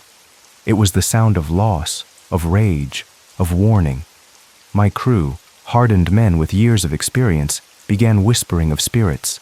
One guy, Dale, a chainsaw veteran from Montana, packed up and left in the middle of the night. Didn't say a word, just disappeared. In the morning, his truck was gone, and so was he. No goodbyes, no final paycheck, just gone. "He always was a jumpy bastard," laughed Harris, but his eyes were hollow, and his laugh died quickly in the cold mountain air. The fourth day brought fog so thick you could cut it with a knife. It rolled in from nowhere, blanketing our camp in milky whiteness. We could barely see 10 feet ahead. Work slowed to a crawl. The air felt heavy, oppressive, like the forest was holding its breath. And in that fog, shapes moved. Just glimpses, just flickers at the edge of vision. Tall, thin silhouettes that vanished when you turned to look directly at them. No one spoke about what they saw. We all just worked faster, more desperately, as if completing the job would somehow save us from whatever lurked in the mist. That evening, Tim found markings on his trailer, deep scratches in the metal, forming symbols none of us recognized. They looked ancient, primal, like something carved by people who had lived in these mountains long before Europeans ever set foot on American soil. "I'm not staying in there," Tim said, his young face pale with fear. "Don't be ridiculous," Harris snapped. "It's just vandalism, probably animals." But what animal could carve perfect symbols in metal? What animal would want to? On the 5th day, while we were prepping a clearing, one of our youngest members, Tim, fell into a shallow pit that hadn't been there the day before. His leg broke, and when we pulled him out, he kept muttering, "They're watching us. They're watching us." The pit was perfectly round, its sides smooth as glass. At the bottom lay a bed of those strange, glowing mushrooms, arranged in a perfect spiral. Tim's leg had snapped clean through, a compound fracture that would need surgery. As we carried him back to camp, I noticed his eyes had changed. The pupils were dilated, almost consuming the iris entirely, and he wouldn't stop whispering, "They don't want us here. This is their place, their home. We're cutting into their skin." We radioed for a medical evacuation, but the helicopter couldn't fly in due to unexplained electrical interference. We'd have to drive Tim out ourselves, but our trucks wouldn't start. Every engine dead, every battery drained. No one laughed anymore.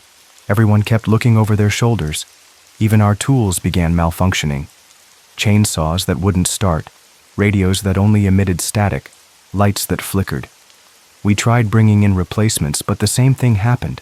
It was as if the forest had declared technological warfare. Harris became increasingly erratic, pushing us to work harder, faster. "We have a deadline," he'd shout, his face red with fury or fear. It was hard to tell which. "The company is counting on us. Your jobs depend on this." But his threats fell on deaf ears. None of us cared about deadlines anymore. We just wanted to leave. On the 6th night, I couldn't sleep. The forest noises had stopped entirely. No howling, no wind, nothing. Just a suffocating silence. I lay awake, staring at the ceiling of our trailer, listening to Mike's uneasy breathing. Around midnight, I heard a soft tapping at our door. Tap, tap, tap, pause, tap, tap, tap. "Mike," I whispered. "You hear that?" No response. Mike was finally asleep or pretending to be. The tapping continued, growing more insistent. Tap, tap, tap, tap. Against my better judgment, I rose and approached the door. My hand hovered over the handle, trembling slightly. Something inside me screamed to turn back, to hide under the blankets like a child afraid of the dark. But I'd never been a coward. I opened the door. Nothing, just darkness and the silhouettes of trees. I stepped outside, the cold night air biting at my skin. The moon was hidden behind clouds, leaving the camp in deep shadow. As my eyes adjusted, I noticed something strange about the trees surrounding our camp. They seemed closer than before, as if they had crept in during the night. "Impossible," I muttered, rubbing my eyes. But it wasn't impossible. The forest had moved. Somehow, trees that had been yards away were now within feet of our trailers. Their branches stretched toward us like grasping hands. Their roots had broken through the soil, snaking across the ground.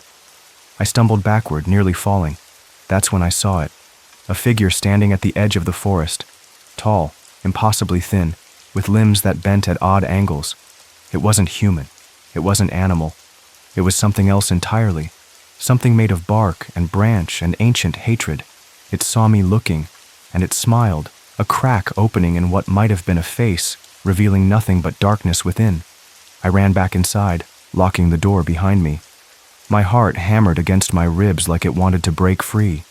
I spent the rest of the night sitting on my bed, a knife clutched in my white-knuckled hand, watching the door. Morning came, bringing no relief.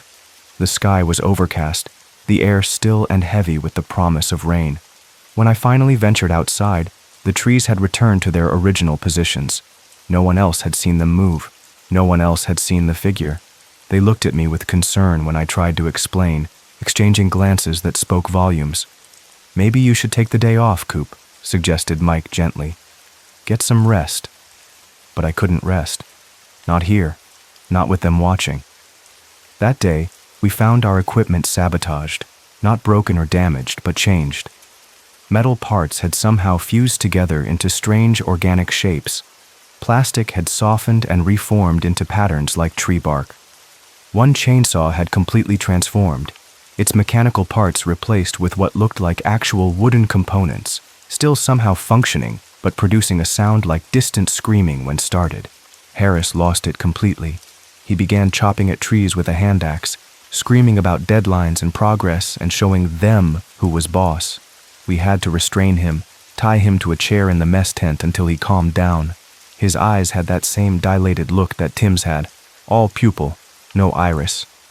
And he kept licking his lips, which had turned the same blue as those strange mushrooms. Then one evening, as we sat around the fire trying to keep morale up, a strong gust blew through the camp and extinguished all the flames at once. Not just our fire, lanterns too, total blackness, and in that moment we all heard it, a whisper, not from one place, but all around us. Leave, that was it. That was enough. The next morning, the foreman called it off. He said we'd lost too many man-hours and the risk wasn't worth it. But none of us believed that was the real reason. We knew something wanted us gone, and we listened. We packed up that same day and drove down the mountain in silence. Our vehicles mysteriously worked again, as if the forest was eager to help us depart. No one talked. We didn't even play music in the trucks. The road seemed longer going down than it had coming up, winding through trees that now seemed to lean away from us rather than toward us. As we reached the halfway point down the mountain, something remarkable happened.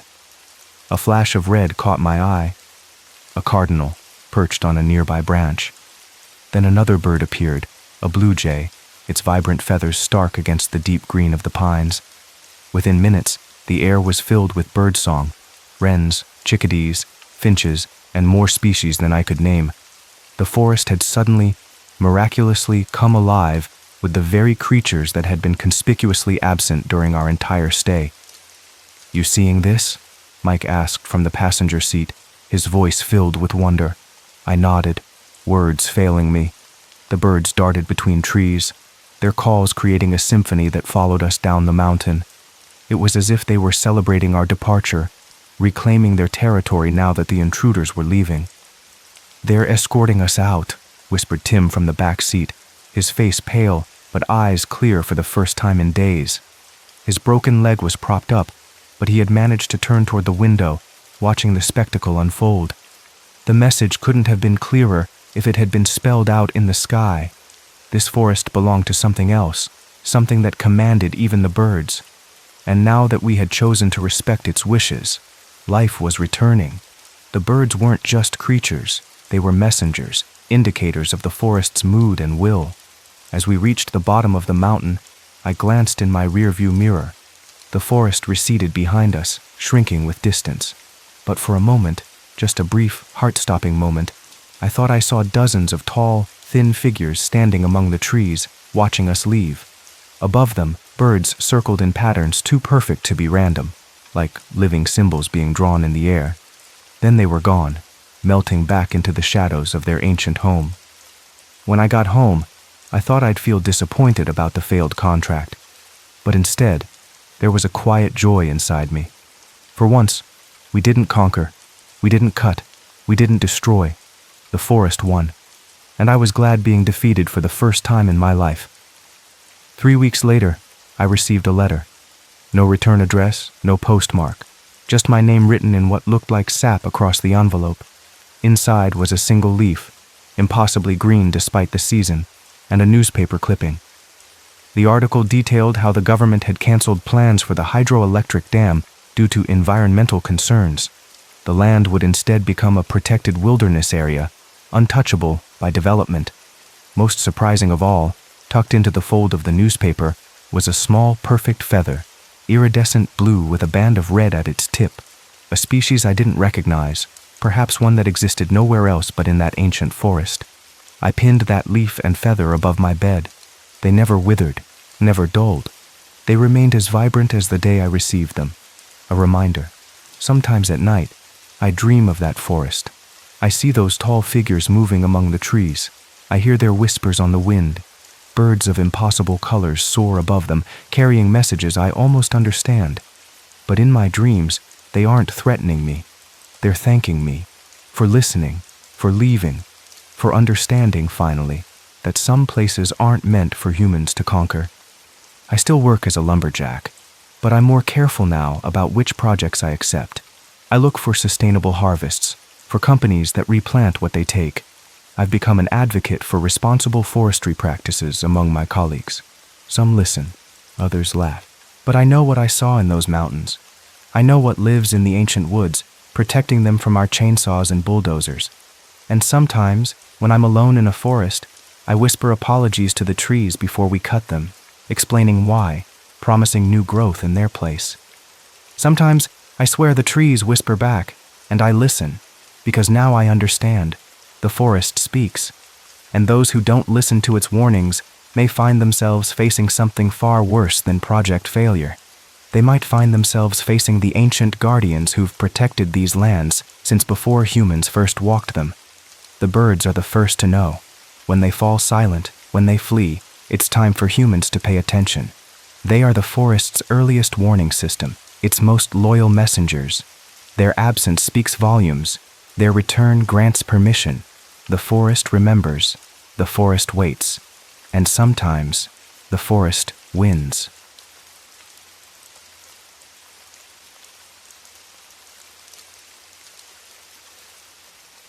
I was a graduate student at Hawthorne University, pursuing my master's in ancient civilizations when my life unraveled like a thread pulled from an old sweater.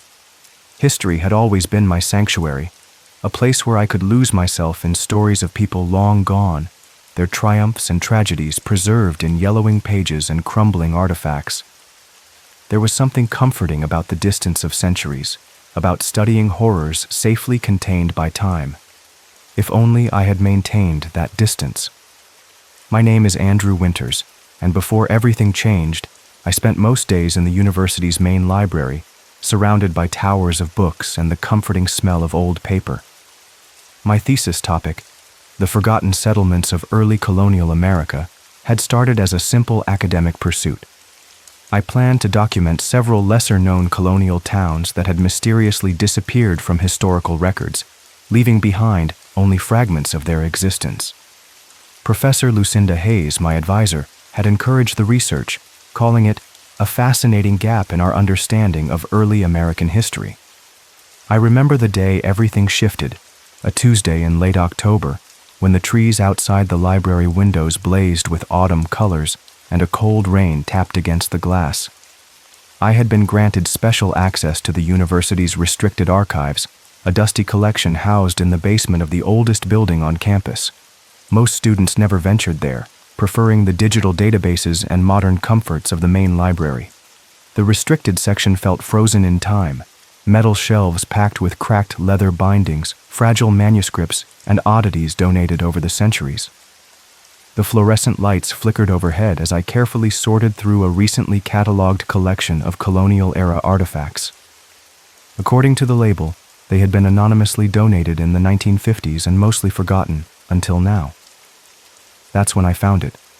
A small, leather-bound book nestled beneath a stack of brittle letters. Unlike the other items, this book bore no university catalog number. It seemed to have slipped through the cracks of the archiving process, forgotten or perhaps deliberately hidden. The binding was dark leather, cracked with age, the pages inside thick and uneven, made from handmade paper yellowed by centuries. On the first page, written in spidery black ink that had faded to sepia, was a name and date. Elias Thorne, 1682. My heart quickened. I knew that year. It marked the early wave of English settlement in what would later become New York State. But the name Elias Thorne meant nothing to me. I flipped gently through the fragile pages, scanning the careful handwriting. It appeared to be a personal diary, the kind settlers often kept to document their new lives in America. I checked the time, nearly closing hour for the archives. Making a quick decision, I filled out a research request form, listing the diary among other materials I was studying. The elderly archivist barely glanced at my form before stamping it with approval. That night, I took Elias Thorne's diary back to my small campus apartment, telling myself I would return it promptly after a quick examination. Under the warm glow of my desk lamp, I began to read. The early entries were exactly what I expected. Detailed accounts of clearing land, building crude shelters, planting crops, and enduring harsh winters. Elias wrote of a settlement called Ashmore, nestled in a valley surrounded by dense forest. He described conflicts with neighboring tribes, disease outbreaks, and the everyday struggles of colonial life. But around page 40, the tone shifted. Elias's neat handwriting became more hurried, his accounts more disturbing. November 12th, 1682. Young Thomas claims he sees people standing among the trees at night. His mother says it is his imagination, but I have seen them too. They are tall and still, watching our fires. When approached, they retreat deeper into the woods. The native guide refuses to follow them. December 3rd, 1682. The shadows in my home no longer match my movements. I have taken to keeping candles lit at all hours. Margaret says I waste precious tallow, but she has not seen what I have seen. I read until my eyes burned, transfixed by Elias's descent into paranoia, or something worse. According to his increasingly frantic entries, the settlers had discovered an ancient stone circle while clearing land for spring planting. The native tribes had warned them against disturbing the site, which they called the Watcher's Mouth. Elias described it as 7 stones of unusual darkness, arranged in a perfect circle. The ground within remains barren, no matter the season. According to Elias, everything changed after they moved the stones to make way for crops. Children began speaking to invisible companions. Livestock vanished without tracks. The forest seemed to draw closer to their cabins each night. "It watches still," he wrote repeatedly in the margins, the phrase appearing more frequently as the diary progressed. By the time I finished reading, dawn light was seeping through my blinds. I had read through the night without noticing, completely absorbed in Elias's world. My back ached from hunching over the desk, and my eyes felt gritty with exhaustion. But my mind buzzed with excitement. If Ashmore was real, a colonial settlement that had somehow vanished from official records, it could be the cornerstone of my thesis. I needed to verify Elias's account against other historical documents. I needed maps, census records, anything that might confirm the existence of this forgotten town. I spent the next 2 weeks buried in research. Library databases yielded little, but in a collection of early land grants, I found a single reference to the settlement at Ashmore Valley, dated 1680. A map from 1687 showed a small notation in what is now the western Catskill region of New York, simply marked Ashmore, but nothing after 1690. No tax records, no census data, no mention in church documents or colonial reports. It was as if the entire town had simply disappeared. My sleep grew restless. I dreamed of dense forests and fog-covered trails, of faces watching me through gnarled branches. In one recurring dream, I stood in a crude cabin, the wood floor creaking beneath my feet. A fireplace cast jumping shadows on log walls, and above the mantel hung a small, warped mirror. When I looked into it, I didn't see my reflection. I saw Elias, middle-aged with a dark beard and haunted eyes. In the dream, he would turn slowly to face me, his expression twisted with terror, and whisper, "Don't let it out." I would wake gasping, my nightshirt soaked with sweat despite the chill in my apartment. During daylight hours, I began experiencing strange incidents. While researching in the library's main reading room, I looked up to see wet, reddish handprints on the wall beside me, handprints that vanished when I blinked. Walking across campus at dusk, shadows seemed to move independently of their casters, flowing like dark water across the grass. Worst were the whispers, soft voices just behind me that disappeared when I turned, speaking words I couldn't quite catch. I started jotting down phrases I thought I heard, scribbling them in the margins of my research notes. When I showed them to a linguistics professor specializing in Native American languages, she identified some as fragments of Mohawk or Lenape, but others, she said, matched no known language pattern. "Where did you find these?" she asked, her forehead creased with concern. I lied, saying they were from an uncatalogued colonial document. She handed the paper back to me with obvious relief. "Some of these patterns seem off," she said, "not structured like human speech should be." That night, after 3 hours of fitful sleep plagued by dreams of Ashmore, I woke to find myself standing in my kitchen. The diary lay open on the counter, though I'd locked it in my desk drawer before bed. My hands were stained with ink. On the open page, in handwriting that wasn't mine but matched Elias, were the words, "Help me finish it." Terrified, I decided to destroy the diary. At 3 a.m., I took it to the small courtyard behind my apartment building. I dropped it into a metal trash can, doused it with lighter fluid, and struck a match. The flame caught, flaring blue-white in the darkness.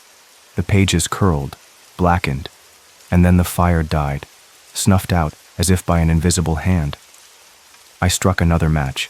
Again, the fire caught briefly before dying. The diary remained in the trash can, untouched by flame, but now damp with something that glistened in the moonlight, something that wasn't water. With shaking hands, I picked up the book and hurled it across the courtyard. It landed open, pages fluttering in a sudden breeze. When I approached, heart hammering in my chest, I saw a new entry written in the same spidery hand. "To the one who reads this now, I am not alone in these woods. I never was. If they find you, bury the book, deep, where no light reaches." I ran back to my apartment and locked the door, shoving a chair under the knob, though I knew it wouldn't keep out whatever was haunting me. The next morning, I called Professor Hayes and begged for an urgent meeting. "Come to my house this evening," she said, her voice tense with concern. "Bring whatever's troubling you."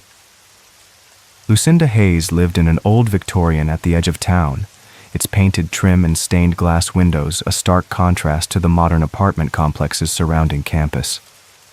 When I arrived, clutching the diary wrapped in brown paper, she led me through rooms crowded with books and artifacts from her decades of field work among Native American communities. Her study was warm, lit by antique lamps that cast a golden glow over floor-to-ceiling bookshelves. I unwrapped the diary with trembling hands and told her everything: the research, the dreams, the whispers, and my failed attempt to destroy the book. Professor Hayes listened without interrupting, her lined face grave.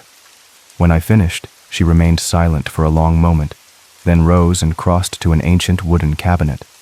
From a locked drawer, she withdrew another book, older, more deteriorated, its cover almost black with age. "Nathaniel Rook, 1738, she said, placing it beside Elias's diary. "Found among the personal effects of a history professor who committed suicide in 1892. He was researching abandoned settlements in the Hudson Valley." I stared at the second diary, my mouth dry. "Another missing town?" "5 that I know of," she said, sinking back into her chair. "Scattered across New England and eastern New York. All founded between 1650 and 1750. All vanished within a decade of settlement. Each left behind a single diary, found years later under strange circumstances." She reached for Elias's diary, her fingers hovering above it without touching the leather. "These aren't just historical documents, Andrew. They're warnings. They're tethers." "Tethers to what?" My voice came out as a whisper. "To whatever's on the other side." Her eyes, magnified by reading glasses, looked suddenly ancient. The native peoples of this region had stories about certain places in the forests, places where the barrier between worlds grew thin. They marked these locations, warned others away. European settlers, in their arrogance, ignored these warnings. She leaned forward, her voice dropping lower. "Elias wants something from you, or he wants you to stop something from happening. Either way, you're connected now." That night, I dreamed of Ashmore again, but this time, I was awake. I stood in my darkened bedroom, watching as the walls dissolved into mist, replaced by dense forest. The air smelled of pine and rot. Moonlight filtered through branches overhead, casting dappled shadows on a narrow dirt path. I began walking, drawn forward by an invisible pull. The forest whispered around me, voices calling my name from the darkness between trees. Hours seemed to pass, though the moon never moved from its position overhead. Finally, I emerged into a small clearing. In the center stood a cabin, Elias's cabin. Its logs were rotted, the roof partially collapsed, but I recognized it from my dreams, knew it as intimately as my own apartment. When I pushed open the warped door, it swung inward with a low creak. The interior was exactly as I had seen it. A single room with a stone fireplace, crude furniture, and that warped mirror hanging above the mantel. But now, in the center of the floor, I saw something new. A perfect circle carved into the wooden planks, its lines filled with what looked like black tar, the watcher's mouth. I woke with a gasp, my bedroom normal around me. But the smell of pine and rot lingered in my nostrils, and when I looked down, dirt stained my bare feet. The next day, I made a decision that felt both inevitable and insane. I would go to Ashmore, or what remained of it. Using Elias's descriptions and the few historical maps I'd found, I had identified a remote area in the western Catskills that matched the location. It was mostly state forest now, uninhabited and rarely visited except by the occasional hiker. I told no one of my plans except Professor Hayes, who tried to dissuade me. Whatever connection you formed with Elias, going there will only strengthen it, she warned. But I had to know. The dreams wouldn't stop. The whispers were getting louder. And now, I was finding small items moved in my apartment. My keys hanging from hooks I never used. My clothes folded in unfamiliar patterns. Once, I found my bathroom mirror covered in fog, though the shower hadn't been used. Written in the condensation was a single word: come. I rented a car on Friday morning and drove north, watching as urban sprawl gave way to suburbs, then to rolling farmland, and finally to the thick forests of the Catskills. The late October landscape was breathtaking, trees ablaze with red and gold, mist clinging to valley floors, the air sharp with the scent of approaching winter. As I followed increasingly narrow roads into the heart of the mountains, my GPS signal began to fail. The screen flickered, then went dark. My phone lost service soon after. I relied instead on printed maps and the directions I'd memorized from Elias's descriptions. The valley lies between three peaks, the middle one marked by a formation like a broken tooth. Follow the stream that flows from the eastern slope until it joins a wider river. The road ended at a small parking area marked as a trailhead. Beyond, a footpath disappeared into dense forest. According to my research, this trail roughly followed an old colonial route that might have led to Ashmore. As I stepped out of the car, a strange silence fell. No birds called, no insects hummed. Even the wind seemed to hold its breath. I shouldered my backpack, which contained water, food, a first aid kit, and Elias's diary. I had debated whether to bring it, but something told me it needed to return to where it began. The trail was overgrown, but visible, winding among towering hemlocks and maples. As I walked deeper into the forest, fog began to gather, first as wisps clinging to the ground, then thickening until visibility was reduced to a few yards. My ears popped painfully, as if I were ascending rapidly or moving between pressurized spaces. The sensation was followed by a shift in the quality of sound around me. Everything became muffled, distant, as if I were hearing the world through water. I walked for what felt like hours, though my watch showed only 40 minutes had passed. The trail grew fainter, then disappeared entirely beneath a carpet of fallen leaves. I was about to turn back when I spotted it, a broken tooth of granite thrusting up from a distant ridge, Elias's landmark. Following his directions, I found a small stream and tracked it downhill. The fog thickened further, cold droplets condensing on my skin and clothes. Through the white veil, shapes occasionally moved, tall, silent figures that retreated when I turned toward them. I told myself they were deer or bears, but they moved too fluidly, too purposefully. The stream widened, joined by smaller tributaries until it became a proper creek rushing over mossy stones. And there, on a flat area above the bank, I saw the ruins. Stone foundations emerged from the forest floor like the bones of a massive creature. Rotted timbers lay scattered among saplings that had grown up through what must have been streets or yards. Nature had reclaimed Ashmore, but its skeleton remained, the ghostly outline of a settlement forgotten by history. And at the center, standing alone and somehow preserved where everything else had crumbled, was a cabin. Elias's cabin. Its roof had partially collapsed, walls bulging inward with age and rot. But it was unmistakably the structure from my dreams. My feet carried me forward without conscious direction, up rickety steps to a door hanging from a single rusted hinge. Inside, dust motes danced in the beams of light that penetrated through holes in the roof. The furniture was gone, rotted away or taken by scavengers over the centuries. But the stone fireplace remained, and above it, impossibly, hung the warped mirror, its surface black with tarnish. And there, in the center of the warped floorboards, was the circle, perfect, unweathered, its lines filled with a substance that gleamed wetly in the dim light. My hands moved of their own accord, reaching into my backpack to withdraw the diary. As I approached the circle, the air grew thick, resistant, as if I were moving through syrup. A low humming sound emanated from somewhere beneath the floor, vibrating through my bones. I placed the diary in the center of the circle. The effect was immediate and terrifying. The book seemed to sink slightly into the floor, as if the circle were not solid but something else. A membrane, a portal. The black substance in the carved lines began to move, flowing like liquid mercury around the diary's edges. Wind screamed through the broken windows and roof, though outside the forest had been still. The humming intensified, becoming a chorus of voices chanting in that unknown language I'd heard in whispers. The air rippled with heat, and flames erupted around the diary, not orange or red, but green and blue, casting sickly light across the cabin walls. I stumbled backward as shadows danced around the room, not cast by the fire, but moving independently, taking shapes that were almost human, but wrong in subtle, nauseating ways. They whispered in voices that sounded like Elias, like Professor Hayes, like my own. In the heart of the flames, a face formed, Elias Thorne, just as I'd seen him in my dreams in the mirror. But his eyes were gone now, replaced by empty sockets that somehow still fixed on me with desperate intensity. His mouth opened, and in a voice that seemed to come from everywhere and nowhere, he said, "I'm sorry, I couldn't stop it. None of us could."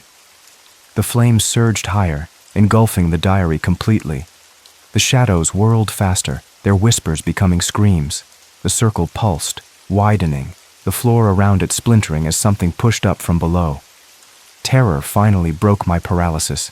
I ran, bursting through the partially collapsed door and down the rotting steps. I sprinted through the ruins, past crumbled foundations and fallen timbers. The fog had thickened to an almost solid wall, but I followed the sound of rushing water, desperate to find the creek that would lead me back to the trail. Behind me, a roar like 1,000 voices rose from the cabin. The ground shook, trees swayed and cracked. Something vast was moving in the fog, something I felt rather than saw, a presence that blotted out light and sound as it passed. I ran until my lungs burned and my legs threatened to collapse. The forest around me no longer looked familiar, the trees too dense, too twisted, their branches reaching down like grasping hands. The fog swirled with shapes that lunged at me before dissolving. I have no memory of finding my way back to the car. My next clear recollection is of bright fluorescent lights and the antiseptic smell of a hospital room. According to the doctors, a group of hikers found me unconscious by the side of a forest road, miles from where I'd parked. I was severely dehydrated, covered in scratches and bruises, and running a high fever. When I asked what day it was, the nurse looked concerned. I had been missing for 3 days.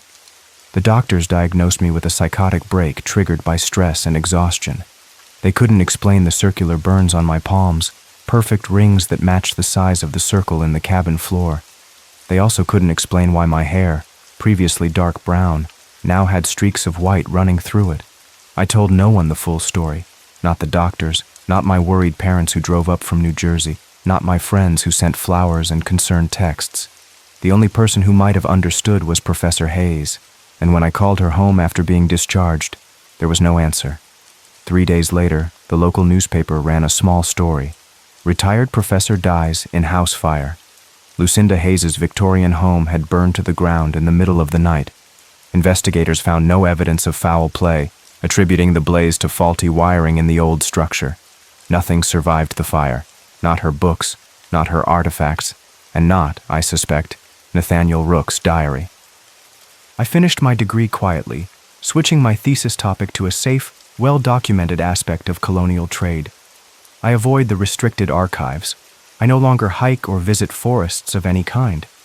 I've moved to a bright apartment in a modern building in Boston, where I teach introductory history courses at a community college. But sometimes, when I lie awake at night, I hear the humming, low and distant, like something calling from across a vast distance. In my bathroom mirror, I occasionally glimpse movement behind my reflection, tall figures watching silently before fading away. And in my dreams, I still walk the paths of Ashmore, guided by Elias Thorne, whose hollow eyes now match my own. I wonder about the other diaries Professor Hayes mentioned, where they are now, who reads them, what settlements they described. I wonder if other forgotten towns lie scattered across New England, each with its own watcher's mouth, its own portal to whatever waits on the other side. Most of all, I wonder if I really destroyed Elias's diary that day in the cabin, if the flames truly consumed it and closed whatever had begun to open beneath that circle, or if, like the flames in my apartment courtyard, the fire in the cabin was just an illusion, if the diary simply changed hands, passing from Elias to another desperate soul seeking to undo what cannot be undone. Sometimes, I catch myself walking toward the Catskills without conscious intent, drawn north by an invisible thread. I force myself to turn back, to return to my safe, bright apartment and normal life. But I know, with bone-deep certainty, that someday I won't turn back. Someday, I'll answer that distant call, and when I do, I'll find Elias waiting for me among the twisted trees of Ashmore, ready to pass on his burden to the next keeper of the diary. Because some stories don't end when we close the book. Some stories are never truly finished.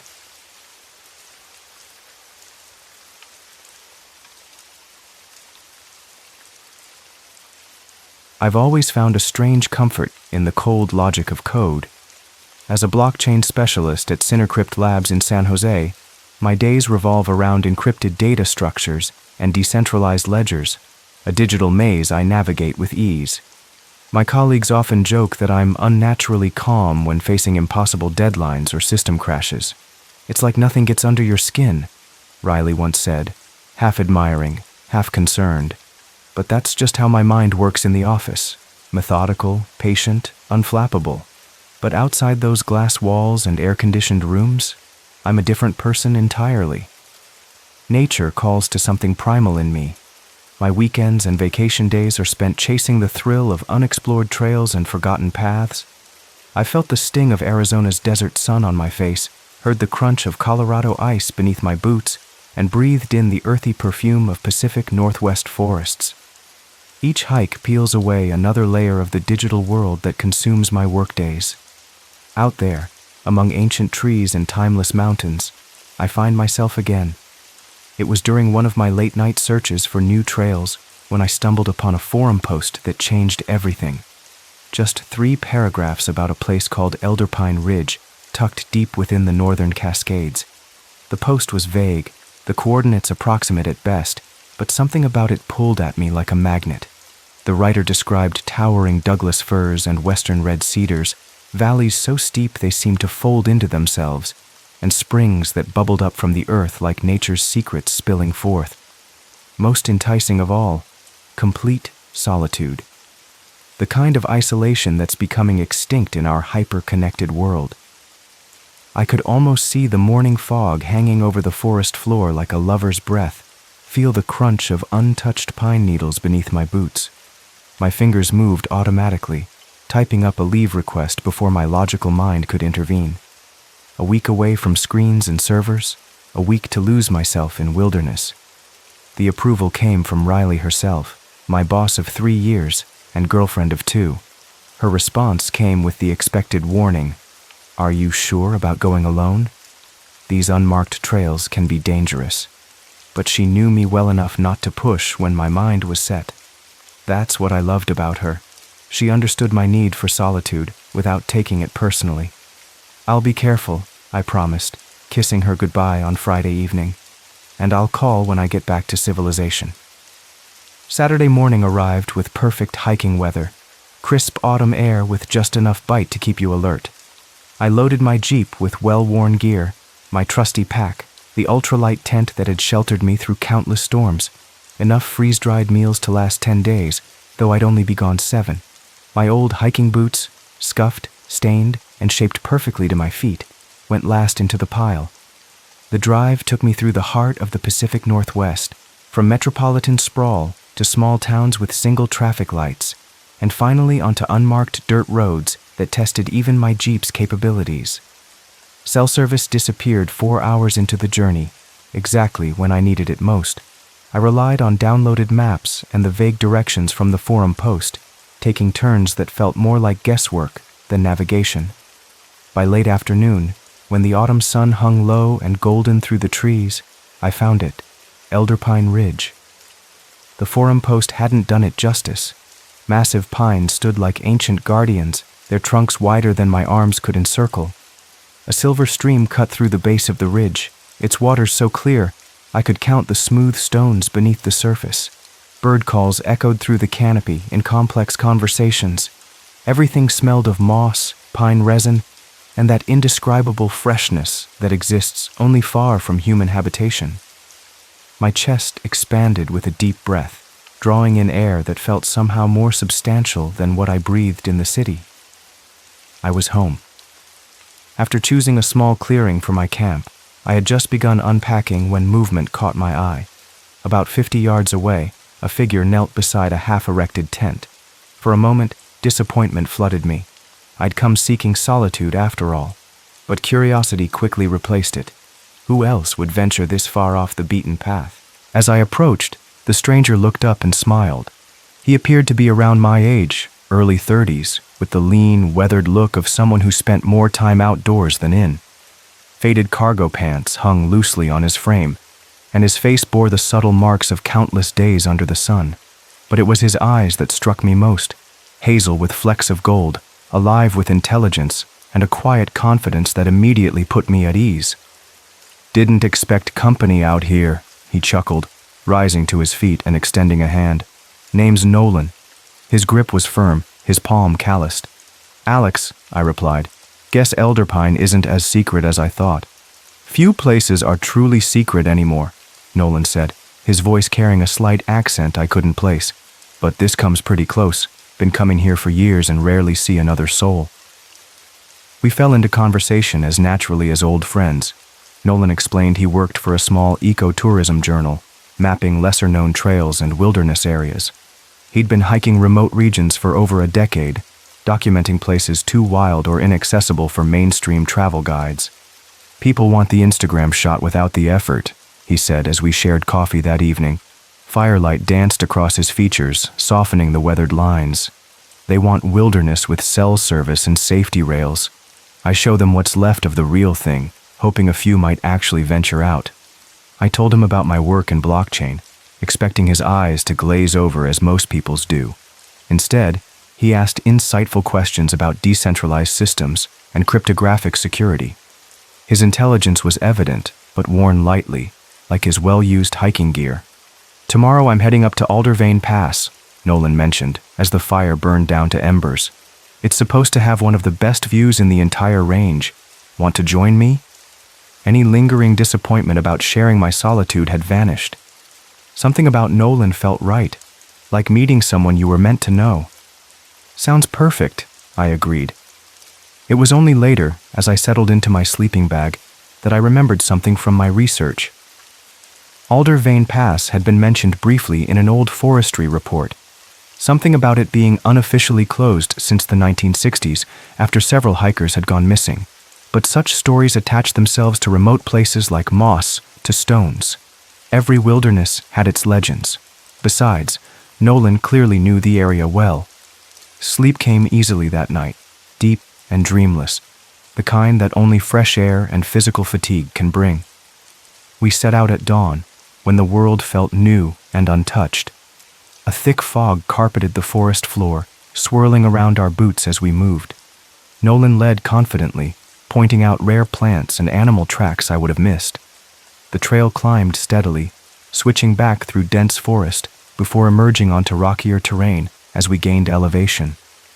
The first few hours passed in comfortable conversation and breathtaking views. I felt that familiar hiking high, muscles warmed up, lungs full of clean air, mind cleared of digital clutter. But as we approached midday, something shifted. I noticed it gradually, then all at once. A peculiar silence had descended. The bird calls that had accompanied our morning ascent had disappeared. Even the sound of wind through leaves had faded to nothing. Words seemed to drop from our mouths and vanish, absorbed by the dense stillness around us. Nolan noticed it too. I could see it in the way his shoulders tensed, how his eyes darted more frequently to the surrounding trees. "Sound carries strangely up here," he said, but his voice lacked conviction. We had just rounded a sharp bend in the trail when Nolan stopped so abruptly I nearly collided with him. He pointed silently to the ground ahead. There, arranged in a perfect crescent across the width of the trail, lay dozens of dead insects, beetles, moths, dragonflies, all intact but motionless. Nolan knelt, studying them with furrowed brows. "Too neat to be natural," he whispered, voicing what we both were thinking. I wanted to dismiss it as some strange but explainable natural phenomenon. Perhaps a chemical emission from the rocks, a localized temperature drop? But the precision of the arrangement defied logical explanation. Each insect was positioned equidistant from its neighbors, forming an arc so perfect it might have been drawn with mathematical tools. We stepped carefully around the crescent and continued, but the easy rhythm of our hike had been broken. The fog thickened as we climbed higher, reducing visibility to mere feet in some places. Nolan pulled out his compass, then frowned. "That's weird," he muttered, tapping the glass face. The needle spun continuously, never settling on north. My GPS app showed only a blank screen when I checked my phone. "Let's head back," I suggested, an unfamiliar unease crawling up my spine. "We can try again tomorrow if the weather clears." Nolan nodded, clearly relieved at the suggestion. We turned to retrace our steps, but nothing looked familiar. The trail we had followed for hours seemed to have transformed behind us. Trees I didn't remember passing now crowded the path. Rock formations had shifted. Even the slope felt different, as if the mountain itself had rearranged its features while our backs were turned. "This isn't right," I said, struggling to keep panic from my voice. "We should have passed that split boulder by now." Nolan's face had grown pale beneath his tan. "We just need to keep descending. Eventually, we'll hit the stream at the base." But each step downward seemed to lead us further into unfamiliar terrain. The fog clung to us like cold, damp hands, reducing our world to a few feet of visibility. As afternoon bled into evening, exhaustion and fear began to take their toll. By unspoken agreement, we stopped in a relatively flat clearing to make camp. Building a fire became our focus, something normal and controllable in this increasingly abnormal situation. The familiar tasks of gathering wood, arranging kindling, and striking matches anchored us to reality. When flames finally leapt up, we both visibly relaxed. "We'll get our bearings in the morning," Nolan said, his voice steadier than it had been for hours. "Everything looks different in daylight." I nodded, wanting desperately to believe him. We shared the last of my trail mix and some beef jerky, neither of us particularly hungry despite the day's exertion. The fire cast our shadows large against the surrounding trees, making them dance and twist in ways that seemed almost deliberate. That's when I first heard it, so faint I thought I'd imagined it. A whisper, right beside my ear, though no one was there. Words just beyond comprehension, like a radio tuned between stations. I shook my head, blaming fatigue and the strange acoustics of the forest. Then Nolan's head snapped up. "Did you say something?" "No," I replied, a chill running through me that had nothing to do with the night air. "Did you hear something too?" He nodded slowly. "Like someone whispering, right here." He touched his ear. Before we could discuss it further, our fire flared suddenly, the flames turning from orange to an unnatural electric blue. The heat intensified for a moment, then died completely, leaving only cold ashes where roaring flames had been seconds before. We stared at the dead fire, then at each other, neither wanting to voice the impossibility of what we'd just witnessed. By unspoken agreement, we retreated to our respective tents, flashlights clutched like talismans against the darkness. I lay awake for hours, every sense hyper-alert. The whispers returned, sometimes at my ear, sometimes seeming to come from the very fabric of my tent. Wordless, but somehow intent, as if trying desperately to communicate. Outside, the fog pressed against my tent like a living thing, its moisture seeping through the waterproof fabric in ways that defied physics. When dawn finally came, it brought little relief. The fog remained, thicker than ever, and an unnatural stillness hung over everything. Nolan emerged from his tent, looking as though he hadn't slept at all, dark circles rimming his eyes. "We need to get off this mountain," he said without preamble. "Now." We packed quickly, leaving behind anything non-essential. The descent was harder than it should have been, the terrain unfamiliar though we were supposedly retracing our steps from yesterday. The silence pressed against us, broken only by our labored breathing and the occasional snap of a twig beneath our boots. Around noon, Nolan stopped so suddenly I nearly ran into him. He pointed silently ahead. The stream we had crossed the previous day lay before us, but something was wrong. The bed was completely dry. Not even damp stones remained where rushing water had been. But that wasn't what had stopped Nolan. Leading out from the dry stream bed were footprints, human-shaped, barefoot, with water pooling in each depression, though there was no water source in sight. They led directly toward us, appearing fresh and recent. "Someone else is up here," I whispered, though we both knew these weren't ordinary tracks. "Let's go," Nolan said, his voice tight with fear. "Fast." We abandoned all pretense of calm, half running down the increasingly steep trail. Branches whipped at our faces, roots seemed to rise from nowhere to grab at our ankles. Every few minutes, I glanced back, convinced we were being followed, though I never saw anyone. The trail narrowed as we descended, eventually becoming just a slim ledge above what appeared to be a tributary of Alder Creek. Below us, water rushed over rocks, the thunder of it drowning out even our panicked breathing. Nolan led the way, moving as quickly as safety allowed along the precarious path. That's when it happened, a sound unlike anything I'd ever heard before, not external, but inside my head. A deep, dragging voice that seemed to scrape along the inside of my skull. He must return.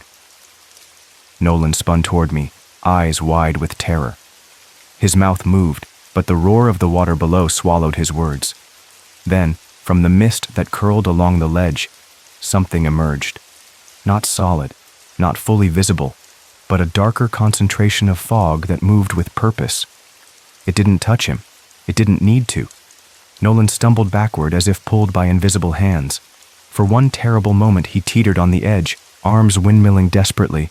Our eyes met in that final second, his filled with confusion and pleading. Then he fell.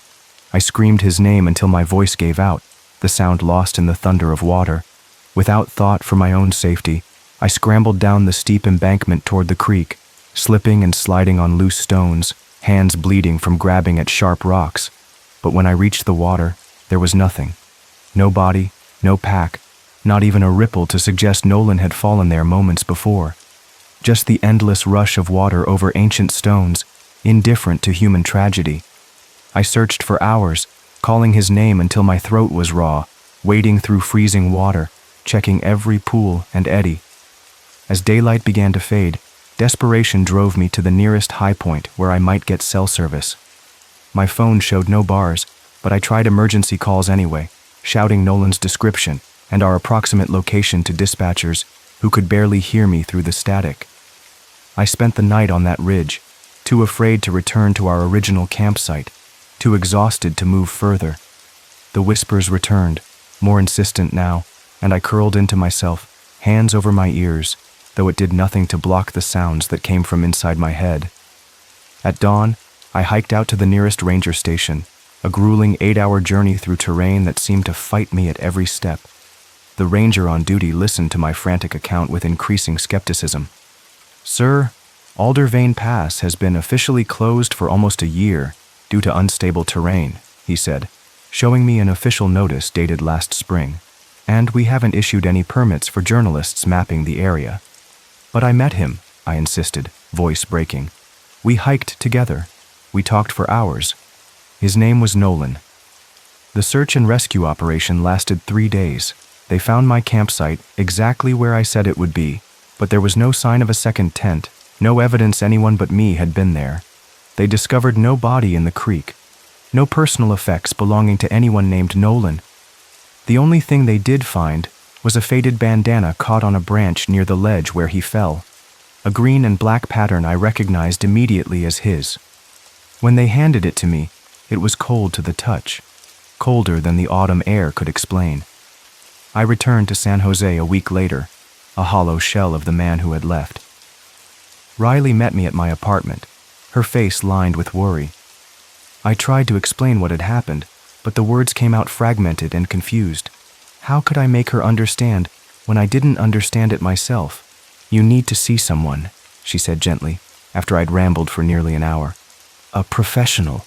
Whatever happened up there. You're traumatized, Alex." Maybe she was right.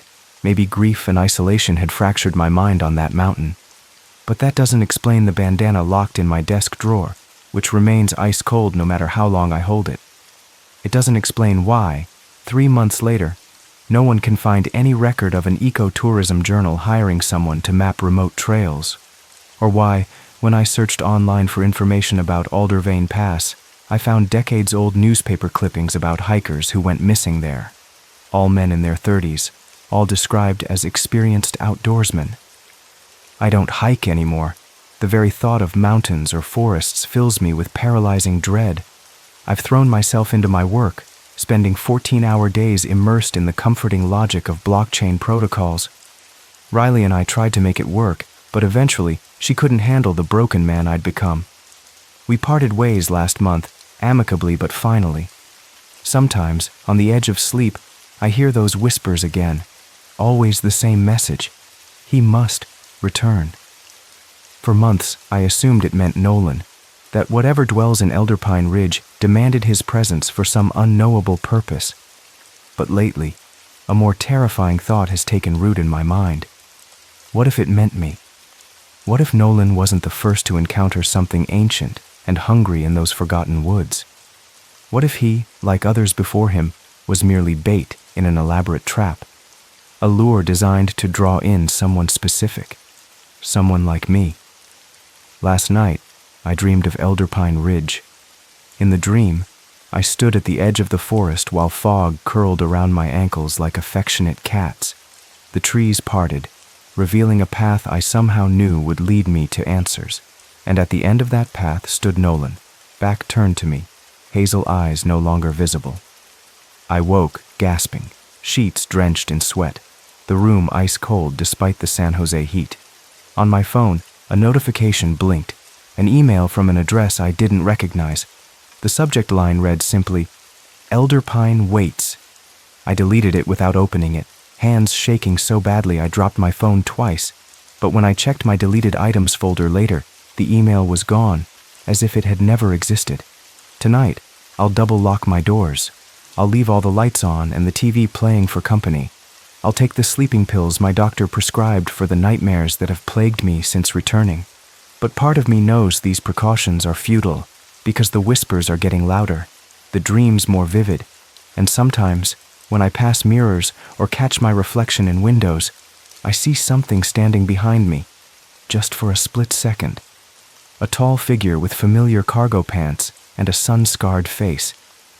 And I know, with bone-deep certainty, that someday soon I'll find myself driving north again, pulled by an irresistible force toward towering pines and morning fog that hangs like breath, toward a ridge where time bends and reality thins, toward whatever waits there, patient and ancient, calling me home. Because he must return. And I'm beginning to understand that he was always me.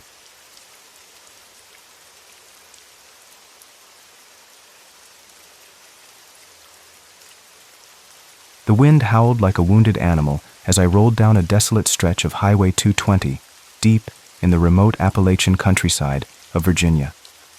The road ahead was empty, flanked by thick, skeletal trees dusted with snow, their gnarled limbs clawing at the bruised sky. The sun, now a sliver of molten orange, sank fast behind the hills, throwing long shadows across the frozen 2-lane highway. I hadn't meant to be on this road so late. My sister's wedding was tomorrow in Charleston, and I'd promised to be there early to help with final preparations. But a series of delays, a late start from my apartment in Pittsburgh, unexpected road construction, and a wrong turn that cost me an hour, had left me racing against the fading daylight. Now, it seemed, I was losing that race. My car, a reliable old Ford Fusion, suddenly shuddered. Once, then again, before stalling out entirely. The dashboard lights flickered, then died. I was in the middle of nowhere, no cell signal, no passing cars, and the temperature was dropping fast. My breath clouded in the cabin as I wrapped my coat tighter around me. It was bitter cold, the kind that bites through layers and settles into your bones. I tried the ignition again, nothing but a soft clicking sound and silence. Panic fluttered in my chest. I had no idea how far I was from the next town. The map showed nothing but wilderness for miles. No signs, no exits, no gas stations, just endless forest and a creeping winter night. I had two choices: stay and freeze, or try to find help.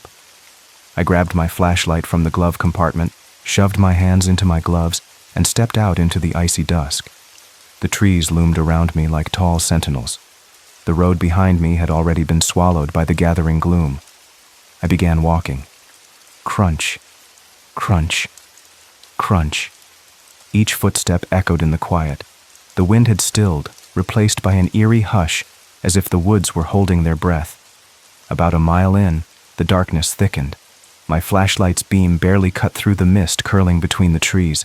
I started to feel disoriented, my ears strained for sounds, anything, footsteps, animals, another car, nothing, just my own heartbeat and the soft whisper of snow falling. Then I saw it, a faint light flickering between the trees, far off the road. It looked like firelight or a lantern, glowing softly amber in the blue-black dark. I hesitated. Every instinct screamed to go back to the car, but that was no option. I needed warmth, shelter, maybe someone with a phone. I veered off the highway and into the woods. The path was barely a path, just packed snow and broken branches. As I drew closer, the shape of a cabin materialized through the mist.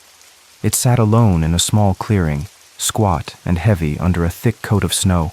Smoke rose from its chimney. The light flickered in a single window. Relief washed over me, though tinged with caution.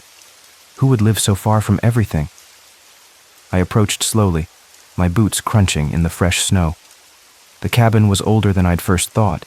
Weathered logs stacked and sealed with what looked like clay, a stone chimney climbing up one side, small windows with actual shutters. It looked like something from another century, preserved in the isolation of these mountains. I reached the door, solid oak with iron hinges, and raised my hand to knock. But before my knuckles touched the wood, the door swung inward. Warm air rushed out, carrying the scent of wood smoke and something else, something herbal and unfamiliar. No one stood in the doorway. "Hello?" I called, my voice sounding thin and foreign in the stillness. "I'm sorry to bother you. My car broke down on the highway. I need help." Silence greeted me. The door remained open, as if inviting me in. I peered into the cabin. A fire burned low in a stone hearth, casting dancing shadows across rough-hewn furniture. A rocking chair sat empty beside the fire, moving slightly, as if someone had just risen from it. I hesitated at the threshold. Every childhood warning about strangers' homes echoed in my head, but the bitter cold at my back made the decision for me. I stepped inside. "Is anyone here?" I called again, louder this time. The cabin was a single room with a small loft above. A wooden table with a single chair stood near a tiny kitchen area. A bed with a patchwork quilt was pushed against one wall. Everything was neat, orderly, and old. Very old. Not antique in the way city folks collect, but simply things that had been used for generations. There were no phones that I could see. No electricity either, just oil lamps and candles. The door swung shut behind me with a soft click. I spun around, heart hammering, but there was still no one there. Just the wind, I told myself. Just the wind. I moved closer to the fire, drawn by its warmth. My fingers and toes tingled painfully as they thawed. On the mantel above the fireplace sat a row of small, carved wooden figures, animals mostly, but some human forms too, their features simplified but somehow expressive. A fox, a bear, a rabbit, and then what looked like a family, a man, a woman, and a small child. They were beautiful in their simplicity, worn smooth by handling. As I warmed myself, I noticed other details. Bundles of dried herbs hung from the ceiling beams. Jars of preserved goods lined a small shelf. A spinning wheel stood in one corner, an actual spinning wheel, with wool still attached to it. Everything spoke of a life lived simply, by choice or necessity, far from modern conveniences. But where was the cabin's occupant? A soft sound came from behind me, the gentle creak of wood. I turned to see the rocking chair moving again, a slow, deliberate motion. No one sat in it. My skin prickled. I backed away from the fire, suddenly feeling too warm, too confined. "Hello? I know someone's here," I said, trying to keep my voice steady. "I don't mean to intrude. I just need help." The rocking stopped. In the new stillness, I heard another sound, soft footsteps overhead, in the loft. Light, like a child's. I looked up. Through the wooden slats, I could see nothing but shadows, but the footsteps continued, pacing back and forth. "Hello? Is someone up there?" The footsteps paused at the edge of the loft. I waited, breath held. Then, slowly, a small face peered down at me between the slats. A child, a girl with pale skin and eyes dark as night, her hair hanging in long, straight strands around her face. She looked about 7 or 8, wearing what seemed to be a simple nightgown of white cotton. "Hi there," I said, relief softening my voice. So there was someone here after all. "Is your mom or dad around? My car broke down and I need some help." The girl didn't speak. She just stared, unblinking. "Can you tell me your name?" I tried again. She withdrew from the edge, disappearing back into the shadows of the loft. I heard her footsteps retreat, then silence. Great. I'd scared a child in her own home. Her parents would be thrilled when they returned, if they returned. I glanced around the cabin again, noticing now what I'd missed before. There were no modern items at all, no plastic, no synthetics, nothing manufactured after perhaps 1900. Even the clothing hanging on pegs by the door looked handmade. Simple dresses and shirts of rough cloth. A chill that had nothing to do with the winter air crept up my spine. I walked to the table, where a leather-bound book lay open. The writing was neat, precise, in faded ink. February 18th, 1887. The snow continues. We are running low on flour, but have enough meat and preserves to last a while yet. Abigail's cough worsens. I have made her tea with the herbs Mother taught me, but it seems to do little good. Thomas has not returned from his hunting trip. 3 days now. I fear the worst. I stared at the page, unable to process what I was reading.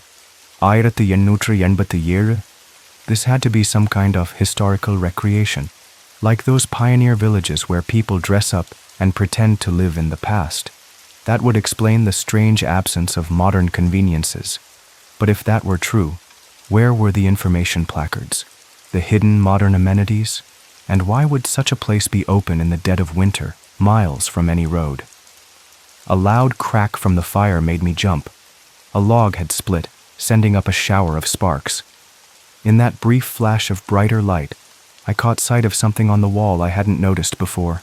A framed photograph, old and yellowed. I stepped closer, squinting in the dim light. It was a family portrait, formal, and posed as was the style long ago. A stern-looking man with a beard stood behind a seated woman holding an infant. Beside them stood a little girl, the same girl I'd just seen in the loft, down to the white nightgown and solemn expression. The door to the cabin banged open. Cold air and snowflakes swirled in, dousing one of the oil lamps. I spun around, expecting to finally meet the cabin's adult occupant. But the doorway was empty. Beyond it, the night had deepened. Snow fell heavily now, already covering my tracks. From the loft came soft laughter, a child's laugh, but with none of the warmth or joy such a sound should carry. It was hollow, echoing, like it came from very far away. "Who are you?" I whispered, no longer expecting a normal answer. The fire dimmed suddenly, as if a great breath had blown across it. In the near darkness, I saw movement near the spinning wheel. The wheel began to turn, slowly at first, then faster. The wooden beams overhead creaked and settled. Dust, or was it snow, drifted down from the ceiling. I needed to leave. Now I grabbed my flashlight and moved toward the open door. Wind whipped snow into the cabin, but I'd rather face a blizzard than stay another minute in this place. As I reached the threshold, the door suddenly slammed shut. I yanked on the handle. It wouldn't budge. "Let me out," I shouted, pulling harder. "Please!" Behind me, the rocking chair began moving again, faster now. The wooden figures on the mantel trembled, then one by one toppled over. The fire flared up suddenly, illuminating the cabin with harsh light. In that burst of brightness, I saw her, the girl from the loft, standing at the foot of the stairs that led up to her domain. But something was wrong. She wasn't standing on the floor. Her feet hovered several inches above the wooden planks. Her nightgown moved as if underwater, floating around her thin frame, and her eyes, which I had thought merely dark, were empty. Black spaces where eyes should be. "You need to stay," she said, her voice both a child's and not, layered with something older, something hungry. "We've been so lonely. No one comes this way anymore." I yanked at the door again, panic making me clumsy. Behind me, I heard more movement, the scrape of the table being pushed, the soft tread of bare feet on wood. "Father will be back soon," the girl continued, her voice closer now. "He's been hunting. He brings us what we need." The temperature in the cabin plummeted. I could see my breath again, frosting in the air. The fire, which had been blazing moments before, shrank to embers, barely giving off light. "Just a little while," she whispered, and I felt something cold brush against my hand. "Just until the snow stops. Then you can go." I spun around. She stood right in front of me now, her face tilted up to mine. This close, I could see how thin she was, how pale. Not the pallor of a living child, but the bloodless white of marble. Her lips curved in a smile that showed too many teeth. "Abigail," I whispered, remembering the journal entry. "Your name is Abigail." Her smile faltered. "You know me?" "I read the journal. Your mother was worried about your cough." Something flickered across her face, confusion, then a deep sadness. "Mother tried to help me, but it was too cold that winter. Too cold and too long. You're not alive," I said, the words feeling ridiculous even as they left my mouth. Abigail tilted her head. "Neither are you. Not here." Before I could process that cryptic statement, a new sound cut through the cabin. The howl of wind. Yes, but also something else. A deeper sound, like heavy footsteps crunching in snow, coming closer. "Father's home," Abigail said, her empty eyes widening with what looked like fear. "He doesn't like visitors. You need to hide." The footsteps grew louder, accompanied now by a scraping sound, like something heavy being dragged. "Hide!" Abigail hissed, pointing to a small door I hadn't noticed before, nearly hidden beside the stone chimney. "Quickly!" I hesitated only a moment before diving for the door. It opened to reveal a tiny root cellar, shelves lined with preserves in ancient jars. I squeezed inside, pulling the door almost shut behind me, leaving just a crack to peer through. The cabin's main door burst open. Snow and wind howled in, extinguishing all but one small candle. In the doorway stood the silhouette of a large man, his shoulders dusted with snow. He carried something over one shoulder, something that dripped onto the floor. "Father," Abigail said, her voice small, "you've been gone so long." The man stepped into the cabin. I couldn't see his face, just his back as he moved to the table and dropped his burden onto it with a heavy thud. In the dim light, I could make out the shape of what appeared to be a deer carcass, already partially dressed. "We have a visitor," Abigail continued. "A traveler. His carriage broke down." The man stiffened. Slowly he turned toward the loft stairs where Abigail stood. "A visitor?" His voice was deep, rough from disuse. "Where?" Abigail pointed directly at the root cellar. "At me." The man turned, and for the first time I saw his face, or rather, What should have been his face, where features should have been, was only shadow, a darkness deeper than the night outside, with 2 pinpricks of cold light where eyes should be. He began moving toward my hiding place with heavy, deliberate steps. I pressed back against the shelves, knocking over jars that shattered on the dirt floor. The smell of ancient preserves filled the small space, sickly sweet and rotten. The door to the root cellar began to open. I closed my eyes, bracing for whatever came next.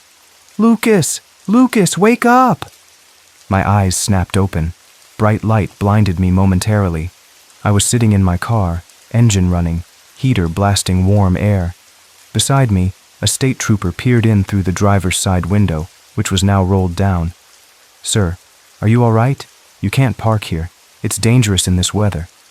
I blinked, disoriented. I was in my car, on Highway 220. It was still snowing, but the storm had lessened. The dashboard clock read 6:13 a.m. Daylight was breaking behind the clouds. My car broke down," I stammered. "Last night I was walking and I found—" I trailed off, suddenly uncertain. Had I dreamed it all? The trooper frowned. "Your car seems to be running fine now, sir. But you're lucky I spotted you. Another hour in this cold with the engine off, and you might have had serious trouble." He glanced at the road behind us. "There's nothing out here for miles. Next town is Warm Springs, about 15 miles ahead." I nodded, still trying to piece together what had happened. I was so sure I found a cabin, just off the road. The trooper's expression changed, something like recognition crossing his features. "You must have been dreaming. Or maybe—" He hesitated. "There are stories about this stretch of road. Old stories, especially in winter." "What kind of stories?" He straightened up, professional again. "Just local folklore, nothing to worry about. You should get going before the snow picks up again. Drive safely." With that, he tapped the roof of my car twice and walked back to his patrol vehicle. I sat there for a moment longer, hands trembling slightly on the steering wheel. Had it been a dream? A hallucination brought on by cold and fear? It had seemed so real. The cabin, the fire, Abigail with her empty eyes. I put the car in gear and pulled carefully back onto the highway. As I drove, I caught sight of something on the passenger seat that hadn't been there before. A small wooden figure, carved in the shape of a fox, worn smooth by handling. In my rearview mirror, snow fell softly on empty woods. But for just a moment, between the trees, I thought I saw a flicker of light, warm and amber, like a candle in a window, beckoning travelers home.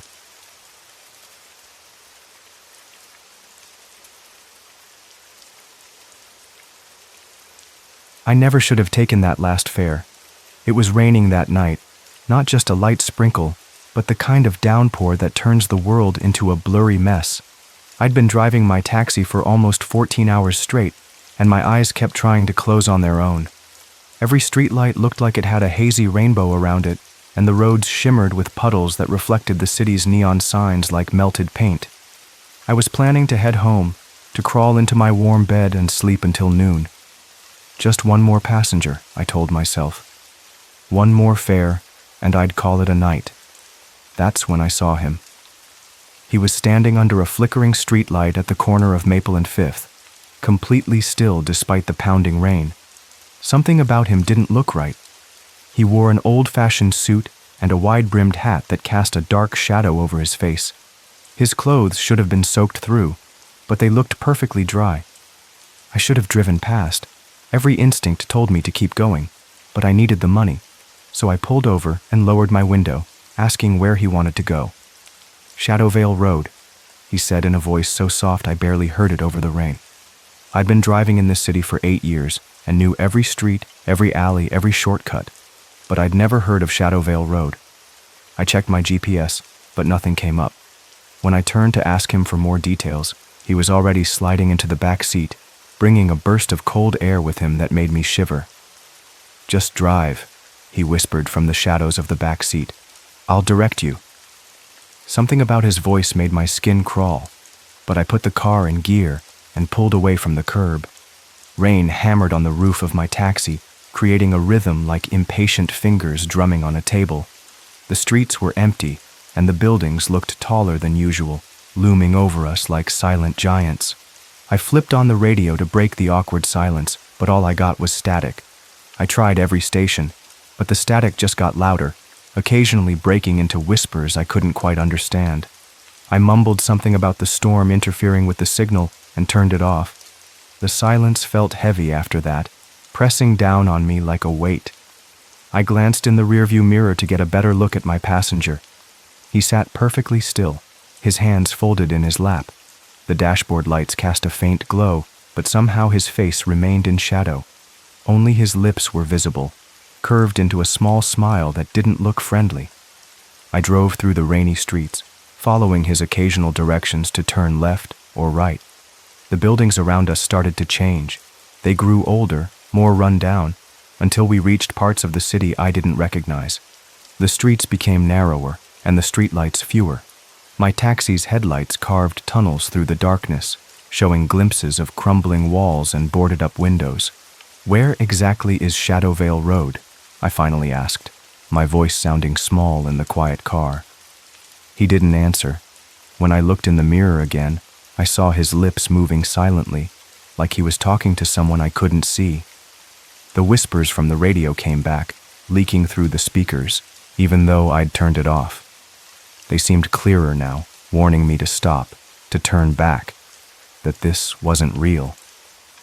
My heart started pounding. I pushed my foot down on the brake, intending to stop the car and demand that he get out. But the taxi didn't slow down. Instead, it sped up, the engine roaring louder as we raced through streets that twisted and bent in impossible ways. The buildings outside melted into darkness, and all the city lights disappeared. My hands gripped the wheel so tight my knuckles turned white, but the taxi wasn't responding to me anymore. When I looked in the rearview mirror again, the back seat was empty. Panic flooded through me. I spun around to look, but there was no one there. It was like he'd vanished into thin air.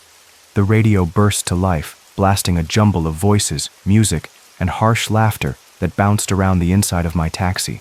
Among the chaos, I heard my own voice saying, "Take me to Shadowvale Road." The wheel turned by itself, and I couldn't fight it. My body felt heavy, like I was sinking into the seat. In the mirror, I caught a glimpse of my face, but it wasn't me anymore. I was wearing that old suit and hat, smiling that creepy smile. The taxi felt like a cage, and the road pulled me forward like a magnet, stronger than anything I'd ever felt. The rain got louder, pounding on the roof with such force it sounded like thousands of fists demanding to be let in. Each raindrop seemed to carry a voice, the whisper of someone who'd been in this taxi before me. I felt them all around, their stories pressing in until I could barely breathe. Up ahead, a single streetlight glowed through the rain. Beneath it stood a crooked sign swinging in the wind. Even from a distance, I could read the words, Shadowvale Road. My taxi slowed all by itself, tires scraping against the wet ground. Someone was waiting there, a figure hidden by rain and darkness. Another passenger, another ride. Something about this felt familiar, like I'd done it before. Memories flashed through my mind. Memories of driving down this same road, picking up shadows that became people, people that became shadows. How many times had I been here? How many rides had I given? The taxi door opened. Rain poured in as the new passenger climbed into the back seat. Water dripped from their coat, forming a small puddle on the floor. The door slammed shut with a sound like thunder. "Where to?" I asked, though I already knew the answer. "Shadowvale Road," the passenger replied, their voice identical to the one I'd heard earlier. The taxi started moving again, tires splashing through puddles that reflected nothing. The radio remained silent, but the rain spoke in whispers against the windows. Outside, the world changed. We weren't in the city anymore, if we ever had been. The road stretched ahead, surrounded by twisted trees that reached out like gnarled hands. When I looked in the mirror, I couldn't see the passenger's face, just darkness where a face should be. My hands gripped the wheel, but they didn't feel like my hands anymore. They looked older, paler, with veins that stood out like blue rivers under the skin. My heart beat slower and slower until I could barely feel it. The taxi rolled forward into a fog so thick it swallowed the headlights. The road beneath us didn't feel solid anymore. It felt like we were floating through the mist. Time stretched and warped around us. Had we been driving for minutes or hours, days or years? I couldn't tell anymore. Shadows moved in the fog, tall figures that watched us pass, their heads tilted at impossible angles, following our path with eyes I couldn't see but could feel burning into me. The radio crackled once, then fell silent again. The rain stopped suddenly, leaving an eerie quiet broken only by the sound of the engine. We passed under a bridge covered in vines that seemed to reach for the taxi as we drove beneath. The trees grew denser, their branches forming a tunnel that blocked out what little light remained. The fog pressed against the windows, like it was alive and trying to get in. The passenger hadn't moved or spoken since entering the car. When I tried to ask a question, my voice didn't work. My throat felt dry, and my words turned to dust in my mouth. The road curved sharply, and suddenly we were back at the streetlight where I'd picked up the first passenger. The sign swinging beneath it still read, Shadowvale Road. The taxi stopped, and the back door opened again. The passenger stepped out without a word, vanishing into the mist that had followed us. Another figure waited by the sign. This had happened before. I knew it with a certainty that chilled me more than the cold air seeping through the windows. This was a loop I couldn't escape, a road that led only to itself. How many times had I driven this path? How many passengers had I carried? How many times had I been the passenger? Because I remembered that too, sitting in the back seat, watching the driver's hands grip the wheel, feeling the taxi move beneath me. I'd been on both sides of this ride, again and again. The new passenger slid into the back seat, bringing the scent of wet earth and something older, something that had never seen sunlight. The door closed, and the taxi began moving before I even touched the gas pedal. "Where to?" I asked, my voice sounding distant and hollow. "Shadowvale Road," came the reply, just as I knew it would. But this time, I noticed something different. A crack had appeared in the road ahead, glowing with a faint light that wasn't there before. It spread like a spiderweb, fracturing the pavement. Through the cracks, I caught glimpses of somewhere else, a city with bright lights, people walking on sidewalks, normal life continuing beyond this nightmare. The passenger noticed it too. I felt them lean forward, sensed a sudden tension in the air. The taxi sped up, racing toward the fractured road. The cracks grew wider, spilling light into our dark world. For the first time, I felt hope. A way out, a break in the endless loop. I yanked the wheel hard, steering directly toward the largest crack. The passenger reached forward, cold fingers closing around my wrist. Their grip was like ice, burning my skin. I shook them off and pushed the gas pedal to the floor. The taxi shuddered as we hit the broken section of road. The world around us seemed to splinter, pieces of reality falling away like shattered glass. The passenger's grip tightened, trying to pull me back, but I fought against it. The taxi tilted forward, and for a moment, we were suspended between two worlds, the endless night of Shadowvale Road and somewhere else, somewhere real. Then we were falling, tumbling through darkness. The taxi spun around me, but I wasn't in it anymore. I was floating, watching it shrink into the distance, taking the passenger with it. Their face finally became visible as they looked up at me. Not a face at all, but a swirling darkness with pinpoints of light like distant stars. I woke up with a gasp, my body drenched in sweat instead of rain. I was sitting in my taxi, parked at the curb outside my apartment building. The clock on the dashboard read 3:17 a.m. The rain had stopped, leaving the streets glistening under the streetlights. Had I fallen asleep? Had it all been a dream? I rubbed my eyes and tried to remember driving home, but the last thing I could recall was picking up a passenger under a flickering streetlight. My hands shook as I turned off the engine and stepped out of the taxi. The night air felt good on my face, cool and clean. I looked around, half expecting to see a figure in an old suit watching me from the shadows, but the street was empty. I walked to my apartment building, my footsteps echoing in the quiet night. As I reached for the door, something fell from my pocket and clinked against the sidewalk. I bent down to pick it up, a key, old and silver, with strange markings etched into the metal. Not my key, not any key I recognized. Behind me, I heard the sound of an engine starting. I turned to see my taxi pulling away from the curb, its taillights glowing red in the darkness. There was someone behind the wheel, someone wearing a hat. I ran after it, shouting for it to stop, but the taxi accelerated, turned the corner, and disappeared. I stood in the middle of the street, my heart pounding. The city felt wrong now, the buildings too tall, the shadows too deep. In the distance, I heard a sound like static, growing louder with each passing second. I looked down at the key in my hand. It felt cold, unnaturally heavy. Something told me it would unlock a door I didn't want to open. But it was mine now, just as I was now a part of whatever waited on Shadowvale Road. The static grew louder, surrounding me like a physical presence. When I looked up, the street signs had changed. They all pointed to the same place, a road that hadn't existed in this city until now, a road that existed everywhere and nowhere. I pocketed the key and began walking. I knew where I needed to go. After all, I'd been there many times before, though always as either the driver or the passenger. Now I would be something else entirely, the one who waits beneath the streetlight, the one who holds the key to Shadowvale Road. The next time a taxi slows to a stop beside me, I'll be ready.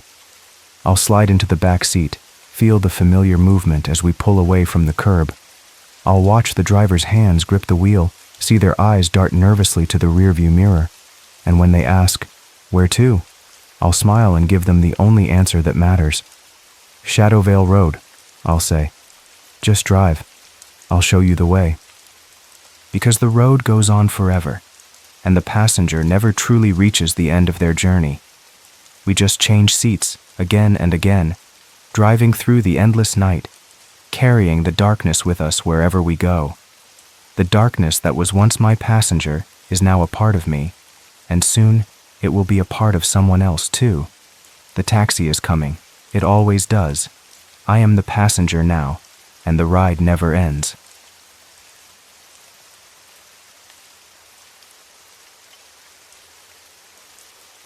I never imagined that a simple road trip would lead me into a murder investigation. And today, standing beside the detective squad, the dog unit sniffing through the underbrush, forensic experts scouring the area with tweezers and evidence bags, I find myself at the very place Emily told me about, the same spot that once was just a quiet patch of woods along a forgotten stretch of road, now cordoned off with yellow tape and crawling with investigators. My heart pounds as I watch them work.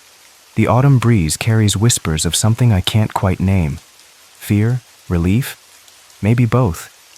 How did I, Alex Winters, a documentary filmmaker with a fear of horror movies, end up here? I still can't believe it myself.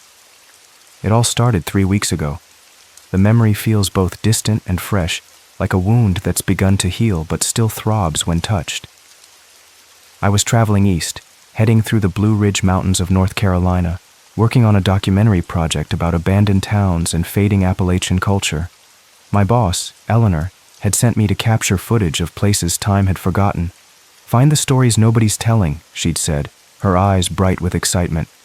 "The mountains hold secrets, Alex. All you have to do is listen." I didn't know then how right she was.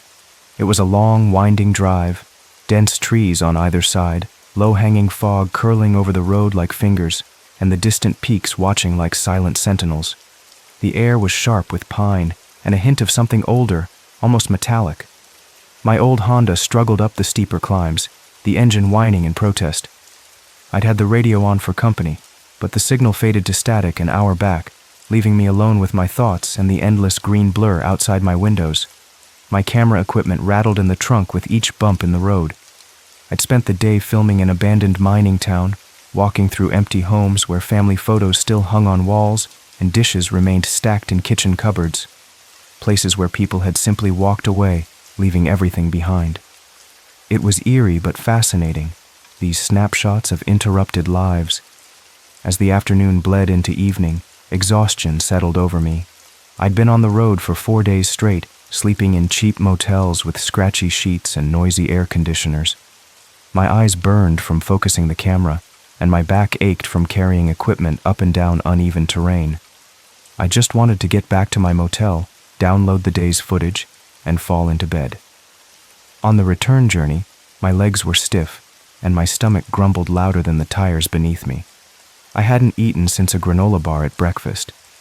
The mountain roads seemed to stretch endlessly, each curve revealing only more road, more trees. I checked my GPS. The nearest town was over 40 miles away. That's when I spotted a weathered sign. Eagle's Rest Diner, 2 miles ahead. It looked old, maybe from the 60s, with faded paint and rust creeping up its edges. But it was the only option for miles, and my empty stomach made the decision for me.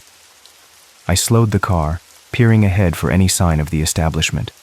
2 miles later, a clearing appeared among the dense forest. The diner sat alone, like it had been dropped from the sky into this forgotten patch of wilderness. Its chipped paint and neon sign, flickering weakly, gave it an eerie, forgotten charm. The parking lot was mostly empty, just 3 pickup trucks and an ancient station wagon, their surfaces coated with the same reddish dirt that covered my own vehicle. I pulled in, cutting the engine. The silence was immediate and heavy. No distant traffic, no city hum, just the gentle sway of pine branches and the occasional call of a bird. I grabbed my wallet and phone, leaving my camera bag hidden under a blanket in the trunk. Something about this place made me wary of displaying expensive equipment. The diner's door squeaked as I pushed it open, and a small bell jingled overhead, announcing my arrival. Inside, the air was thick with the scent of old grease and stale coffee. The fluorescent lights buzzed overhead, casting everything in a harsh, unnatural glow that made the worn red booths look almost blood-colored. A few tables were occupied, mostly older locals with silent eyes that followed my every move. Their faces were weathered, like the mountains themselves, carved by time and hardship. Behind the counter, a woman in her 50s stood wiping glasses with a dingy cloth. Her hair was pulled back in a tight bun, and deep lines framed her mouth. She didn't smile as I approached, just raised an eyebrow in silent questio. "Just passing through," I said, sliding onto a stool at the counter. "Been driving all day." She nodded like my explanation was expected. "Coffee?" "Please, and what's good to eat?" "Turkey Club's fresh, made it myself this morning." Her voice was rough, like she'd spent decades smoking cigarettes. "Sounds perfect," I said, offering a smile she didn't return. As she turned to pour my coffee, I noticed a man watching from the kitchen doorway, tall, broad-shouldered, with small eyes set in a face that seemed permanently displeased. He studied me for a moment, then disappeared back into the kitchen without a word. The woman, her name tag read Charlene, set the coffee before me. It was dark as oil and smelled burnt, but I thanked her anyway. "You one of them hikers?" she asked, her tone suggesting she didn't approve of such activities. "Documentary filmmaker, actually. I'm working on a project about abandoned places in the mountains." Something flickered across her face. Surprise, maybe, or concern. "Not much to film around here, just trees and more trees." "You'd be surprised what stories these mountains hold," I said, echoing Eleanor's words. Charlene's mouth tightened. "Some stories are best left untold." She moved away to help another customer, leaving me with those ominous words hanging in the air. I sipped the bitter coffee and glanced around. The diner seemed frozen in time. The jukebox in the corner, the specials written in faded chalk, the vintage Coca-Cola signs on the walls. Under different circumstances, I might have found it charming, but something felt off, like a painting hanging slightly crooked. The locals spoke in hushed tones, their conversations stopping whenever Charlene approached. The man from the kitchen, Bert, I assumed from the way Charlene called orders to him, kept appearing in the doorway, his eyes scanning the room before vanishing again. My sandwich arrived, and I thanked Charlene, who merely nodded before walking away. The sandwich was decent. Fresh turkey, crisp lettuce, just enough mayo. As I ate, I noticed a young family enter, the parents looking as road-weary as I felt, their 2 small children wide-eyed and subdued. Charlene's demeanor changed instantly. Her face softened, and she even smiled as she led them to a booth near the window. I ordered a second cup of coffee and excused myself to the washroom while I waited. The hallway leading to the restrooms was dimly lit, with faded photographs of local landscapes lining the walls. I paused at one, a black and white image of the diner itself, dated 1962. It looked almost exactly the same, down to the neon sign. Time truly had stood still here. The restroom was small, with pale green tiles that might once have been white. A flickering fluorescent bulb hung above the mirror, creating an unsteady light that made shadows dance in the corners. I used the facilities, then washed my hands in the sink with its dripping faucet.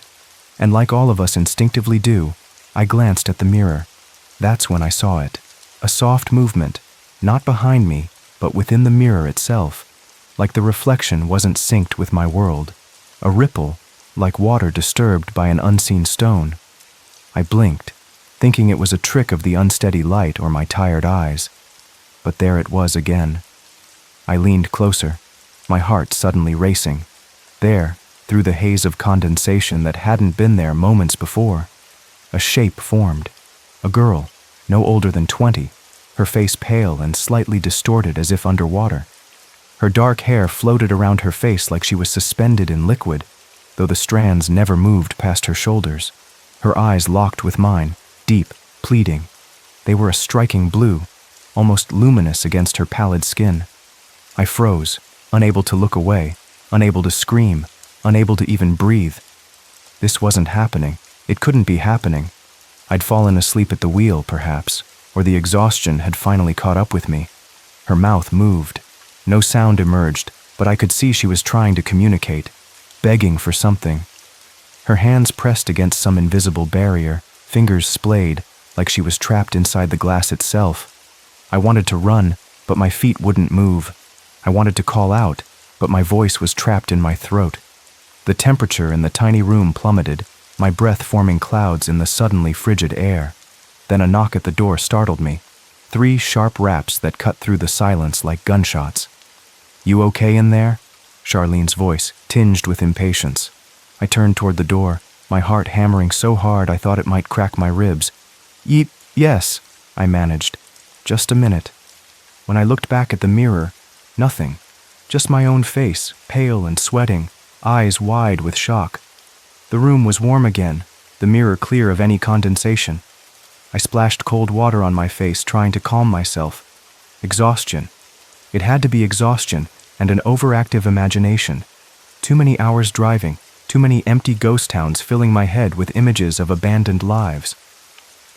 Back at the table, my hands trembled so badly I could barely hold my coffee cup. The sandwich sat half-eaten, no longer appealing. Charlene eyed me suspiciously as she refilled my cup. "You look like you've seen a ghost," she said, and something in her tone made me glance up. Was that fear behind her eyes, or guilt? "Just tired," I mumbled. "Long day." She nodded, but her eyes didn't leave my face. "Best be on your way then. These mountain roads aren't safe after dark. Too many blind curves, and the locals drive fast." I paid my bill and left a generous tip, not wanting to draw attention. The bell above the door rang like a warning as I pushed it open, stepping back into the fading daylight. The air outside felt cleaner somehow, easier to breathe. As I walked to my car, I noticed a small path leading into the woods behind the diner. Something drew my eyes to a particular spot, a clearing barely visible through the trees.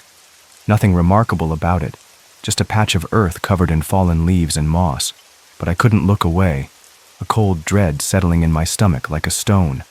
I got in my car and drove, pushing the Honda faster than was safe on the winding mountain roads. The sun sank behind the peaks, shadows stretching across the pavement like reaching hands. I kept checking the rearview mirror, half expecting to see the diner following me somehow. That's when the hair on my arms rose. The rearview mirror shimmered slightly, then flickered like static on an old television set. I gripped the steering wheel tighter, afraid to look, but unable to resist. I glanced up, and she was there again, the girl from the bathroom, Emily. Though I didn't know her name yet, her expression was desperate, pleading, her lips moving silently, forming words I couldn't understand. "Please, help me." I jerked the wheel in shock, the car swerving across the empty road before I regained control. I pulled over, breathing hard, sweat beading on my forehead despite the cool evening air. The mirror was normal again, showing only the empty road behind me. I drove to my motel in a daze, checking in with mumbled responses to the clerk's friendly questions. In my room, I triple-locked the door and drew the curtains tight. I couldn't bring myself to look at the bathroom mirror. Sleep evaded me. Every creak of the old building, every distant car engine had me sitting bolt upright, eyes scanning the darkness. When exhaustion finally claimed me near dawn, my dreams were filled with pale faces pressing against glass, mouths open in silent screams. She followed me home. After finishing my assignment, I drove the 5 hours back to my small apartment in Raleigh. I told myself the incident at the diner was nothing. Stress, fatigue, an overactive imagination fueled by too many days spent in abandoned places where lives had been interrupted. But that night, brushing my teeth, I saw her again in the bathroom mirror. Her appearance was sudden, like a channel changing on a TV. One moment, my tired reflection. The next, her. Emily. Her expression wasn't frightening, not in the ghostly, malevolent way we imagine spirits, but tragic, lonely. Her eyes were filled with pain, yet somehow kind, resigned to her fate but determined to be acknowledged. I dropped my toothbrush in the sink, toothpaste foam dribbling down my chin. This time, I didn't look away. I forced myself to watch as her lips moved slowly, over and over, trying to tell me something important. "I can't hear you," I whispered, surprising myself by speaking to this, whatever she was. Hallucination? Ghost?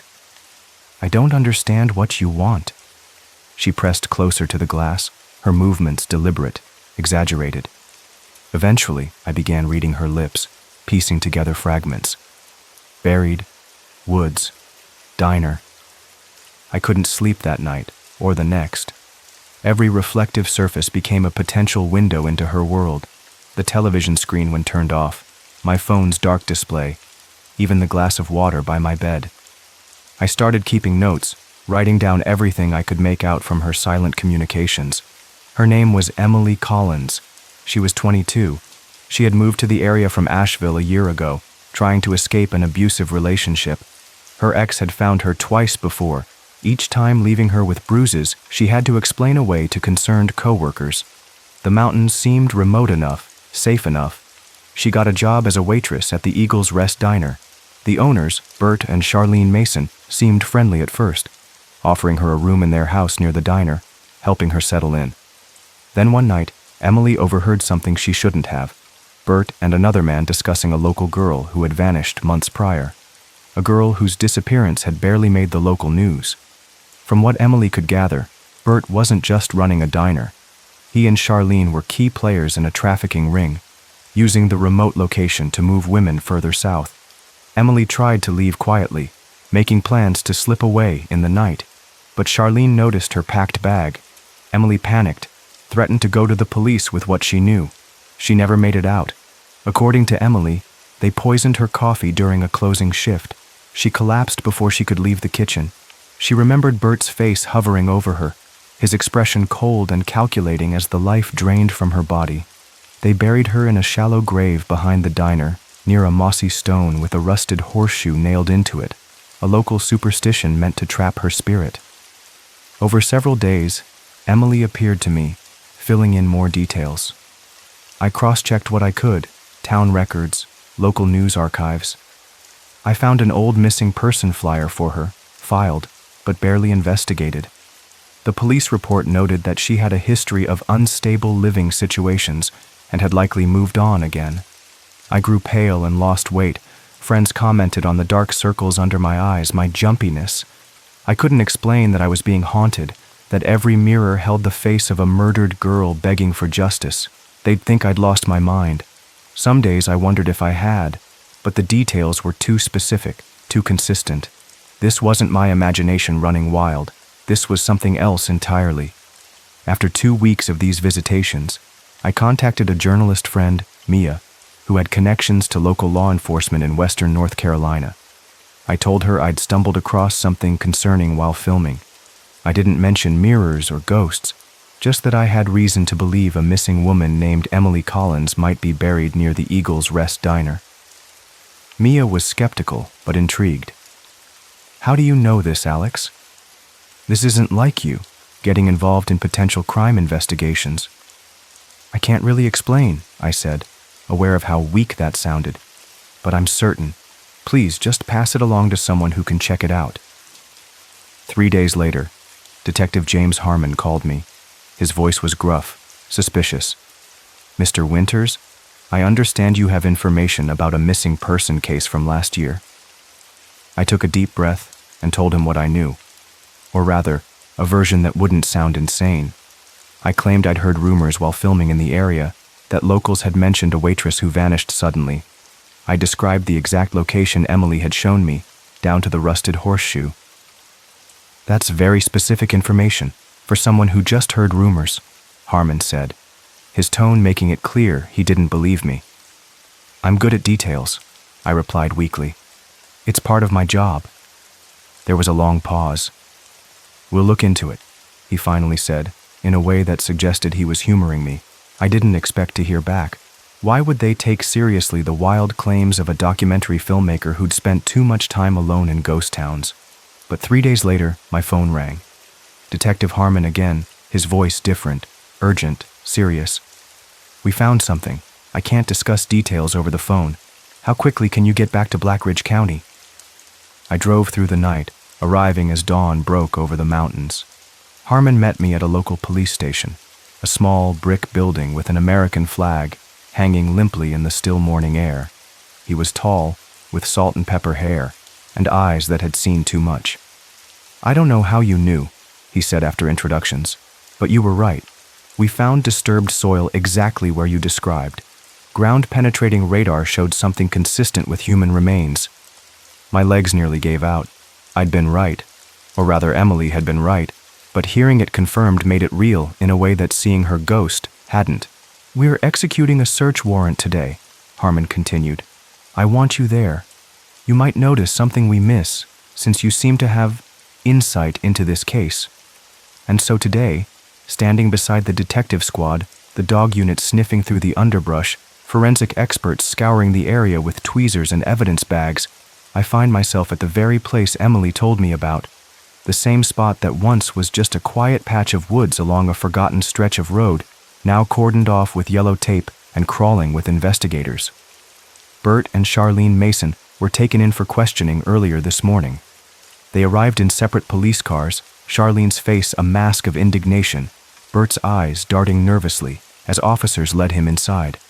"They don't know about me yet." Harmon kept my involvement quiet, describing the tip as anonymous but credible. I stand now at the edge of the search area, watching as a forensic anthropologist directs the careful removal of layers of soil. The autumn sun filters through the trees, casting dappled light on the scene. Birds sing overhead, oblivious to the grim work below. It's beautiful here, peaceful even, which makes what happened all the more horrific. The dogs bark suddenly, drawing everyone's attention. A handler struggles to contain his German shepherd, who's fixated on a spot near a large moss-covered rock. A forensic tech yells, "Over here!" Everyone rushes to the marked area, just behind the diner, as Emily described. Beneath a thick carpet of moss and leaves, they uncover what they've been searching for. First, a rusted horseshoe, half buried in the soil. Then, more carefully, skeletal remains. A silver ring still circles one finger, a small moon and stars design that matches the description in Emily's missing person report. I turn away, tears burning down my cheeks. Even though I knew what they would find, seeing it makes me physically ill. Harmon notices and guides me to a chair set up at the command post. "How did you know?" he asks quietly, his eyes searching mine for answers I can't give. "You wouldn't believe me if I told you," I say, my voice barely audible. "Try me. I've been a detective for 20 years. Not much surprises me anymore." So I tell him about the mirror in the diner bathroom, about Emily appearing in my rearview mirror, then in my home, about the silent conversations across some impossible divide. I expect disbelief, mockery even. Instead, Harmon is silent for a long moment. "My grandmother used to say that the dead speak to those willing to listen," he finally says. "In my line of work, you learn not to dismiss anything outright." He stands, placing a gentle hand on my shoulder. "Whatever brought you here, Mr. Winters, you've helped bring justice to a family that's been searching for answers for over a year. The investigation moves quickly after that. Dental records confirm the remains are indeed Emily Collins. A search of the Mason property reveals evidence linking them to 3 other disappearances in the region. Charlene tries to flee, but is caught at a bus station 50 miles away. Bert, faced with overwhelming evidence, confesses within days, hoping for a reduced sentence. The local news carries the story for weeks. A trafficking ring uncovered, multiple victims identified, a community coming to terms with the horror that had been hiding in plain sight. My name isn't mentioned. At my request, Harmon keeps my role vague, describing me only as a witness who came forward with crucial information. I return to Raleigh, to my small apartment with its now covered mirrors. I can't bring myself to remove the sheets yet, even though I haven't seen Emily since they found her remains. The silence in the reflective surfaces is both a relief and a strange kind of loss. 3 weeks after the discovery, I make the drive back to Black Ridge County. The Eagle's Rest Diner is closed now, its windows boarded up, its neon sign dark. A makeshift memorial has appeared near the entrance. Flowers, candles, and photographs of Emily and the other victims. From there, I drive to the small hillside cemetery where Emily was properly laid to rest following the investigation. Her parents chose a beautiful spot overlooking the mountains she had sought refuge in. Her headstone is simple gray granite, engraved with her name, dates, and the words, "Beloved daughter, sister, friend, justice found." I stood at Emily's newly marked grave, tears burning down my cheeks. The air was still, peaceful, as if she were finally at rest. I placed a small bouquet of wildflowers, the kind that grew around the diner, at the base of the stone. "I'm sorry this happened to you," I whispered. "I'm sorry no one listened when you were alive, but they heard you in the end. We all did." A gentle breeze stirred the trees overhead, sending a shower of golden leaves spiraling down around me. For just a moment, I thought I felt a presence, not frightening, but comforting, a gentle acknowledgement. Since then, I haven't seen her in the mirror, not once. But every time I walk by one, I hesitate, my heart skipping a beat, half expecting to see her pale face, her sad eyes, half hoping to. I've started removing the sheets from my mirrors, one by one. The bathroom mirror was the last, and the hardest. My hand trembled as I pulled the sheet away, revealing only my own reflection, thinner now, with shadows under my eyes that may never fully fade. Sometimes, I wish she'd say thank you.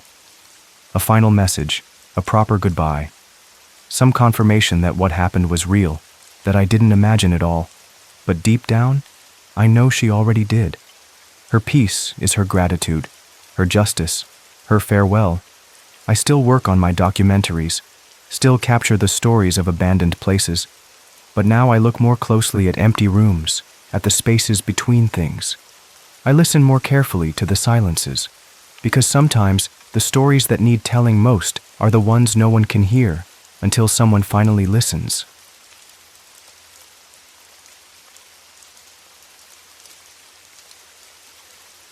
The sun was dipping low in the sky, painting the desert in shades of orange and gold as I gripped the steering wheel of my old sedan.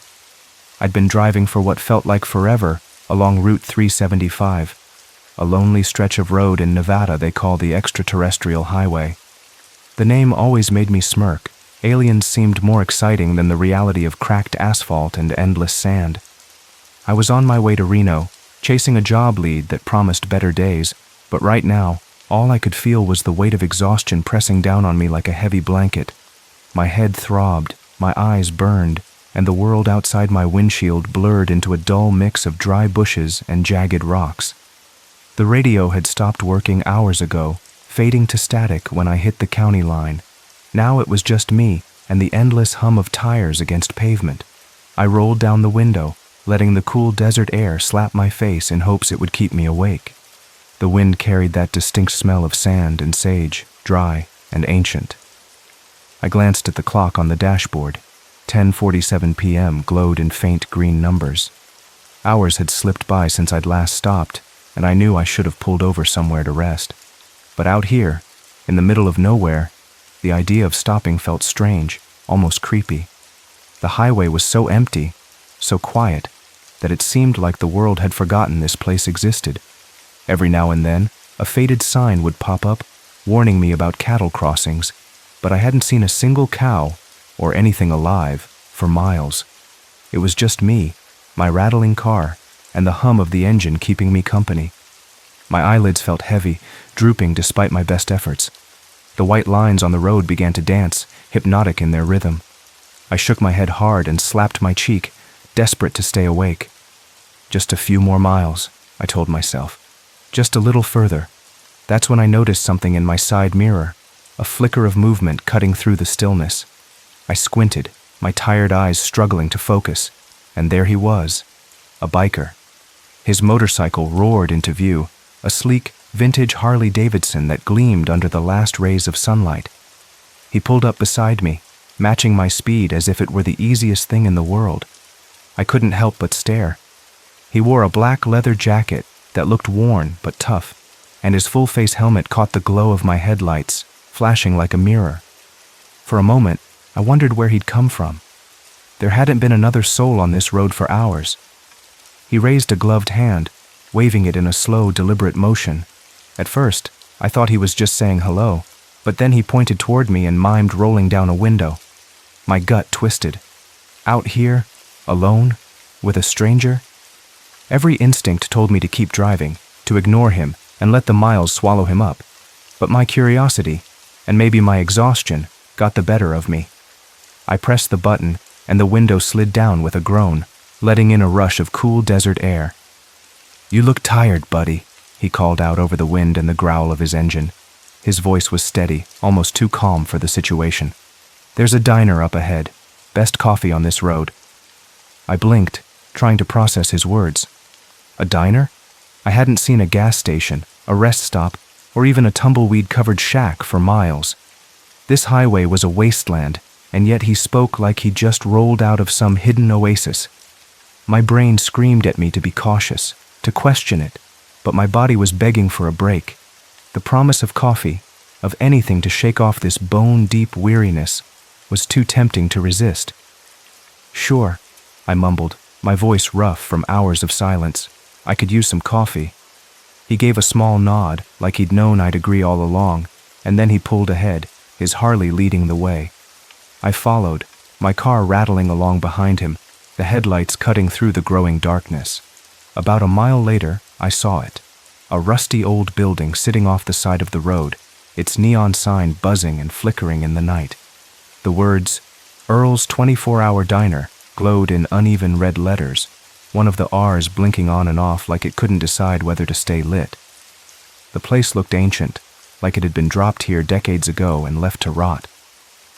The parking lot surprised me, though. It was half full, with a handful of cars and trucks scattered across the gravel. How had so many people found this spot when the highway felt like a ghost town? The biker swung his motorcycle into a spot near the entrance and killed the engine. He climbed off, his boots crunching against the ground, and motioned for me to follow. I parked my car a few spaces away, the engine ticking as it cooled, and stepped out into the chilly night air. The diner's windows were fogged up, but I could just make out the shape of an old jukebox inside, its lights pulsing faintly as it played a slow, sad song that drifted through the glass. As I approached the diner, I noticed something odd about the other vehicles. They were all covered in a fine layer of dust, like they hadn't moved in days. A red pickup truck had its driver's door hanging half open, keys still dangling from the ignition. The sight made my skin prickle with unease. I pushed open the door, a little bell jingling overhead, and stepped inside. The air hit me like a wave, thick with the smell of burnt coffee and greasy food, the kind of scent that sticks to your clothes. The place was a time capsule, faded red booths, chipped formica tables, and a long counter lined with stools that had seen better days. A waitress stood behind the counter, her uniform a throwback to the 1960s, pale pink with a white apron tied around her waist. She looked up as we walked in, her smile stretching wide across her face, too big and too bright for a random stranger in the middle of nowhere. "Take a seat, fellas," she said, her voice chipper. "Coffee's fresh." I slid into a booth near the window, the cracked leather creaking under me like it might split apart. The biker sat across from me, peeling off his gloves and setting them on the table. He started tapping his fingers against the surface, a steady rhythm that felt oddly familiar, though I couldn't say why. The diner was quiet, save for the hum of the jukebox and the low murmur of other customers. A handful of people scattered around, hunched over plates or cups. Something about the scene tugged at the back of my mind, a nagging feeling I couldn't shake, like I'd walked into a memory I didn't know I had. "Black, right?" the waitress asked, appearing at our table with a pot of coffee in her hand. She didn't wait for me to answer, just poured 2 steaming cups and set them down with that same unsettling smile. I stared at her, confused. Yeah, I said, even though I hadn't ordered yet. How did she know? She nodded like it was the most normal thing in the world and walked off, leaving me with the biker and the coffee. I wrapped my hands around the mug, the heat seeping into my palms, and took a sip. The bitterness hit my tongue, sharp and strong, but it was good. Better than I'd expected from a place like this. For a moment, everything felt right. Then the lights flickered. Just a quick blink, and the diner changed. It was so fast I almost missed it, but for a split second, the room looked older, dusty, abandoned, with cobwebs hanging in the corners and the tables empty. My heart skipped a beat, but when I blinked, it was back to normal, the jukebox still humming, the waitress wiping down the counter. I glanced at the biker, but he didn't seem fazed. He was stirring his coffee with a spoon, slow and deliberate, the metal clinking softly against the ceramic. "You ever get that feeling?" he asked, his voice low. "Like you've been somewhere before, but you just can't place when?" I frowned, the question catching me off guard. "Yeah, I guess," I said, though the truth was that feeling had been creeping up on me since I'd walked in. He chuckled, a dry sound with no real warmth. "That's funny. You've been here before." My stomach twisted, a cold knot forming deep inside. "What?" I asked, my voice barely above a whisper. Before he could answer, the waitress was back, setting a small plate of biscuits between us. "On the house," she said, her tone bright but strange, like she was reading from a script. She turned away, and I looked at the biker, my pulse quickening. "What do you mean I've been here before?" I pressed, leaning forward. He tilted his head, his helmet still hiding most of his face. "You'll see soon enough," he said, and there was something in his voice, something knowing, that made my skin crawl. I looked around, really looked, and that's when I noticed it. The other customers weren't right. A man in a plaid shirt sat a few booths away, stirring his coffee over and over, even though the cup was empty.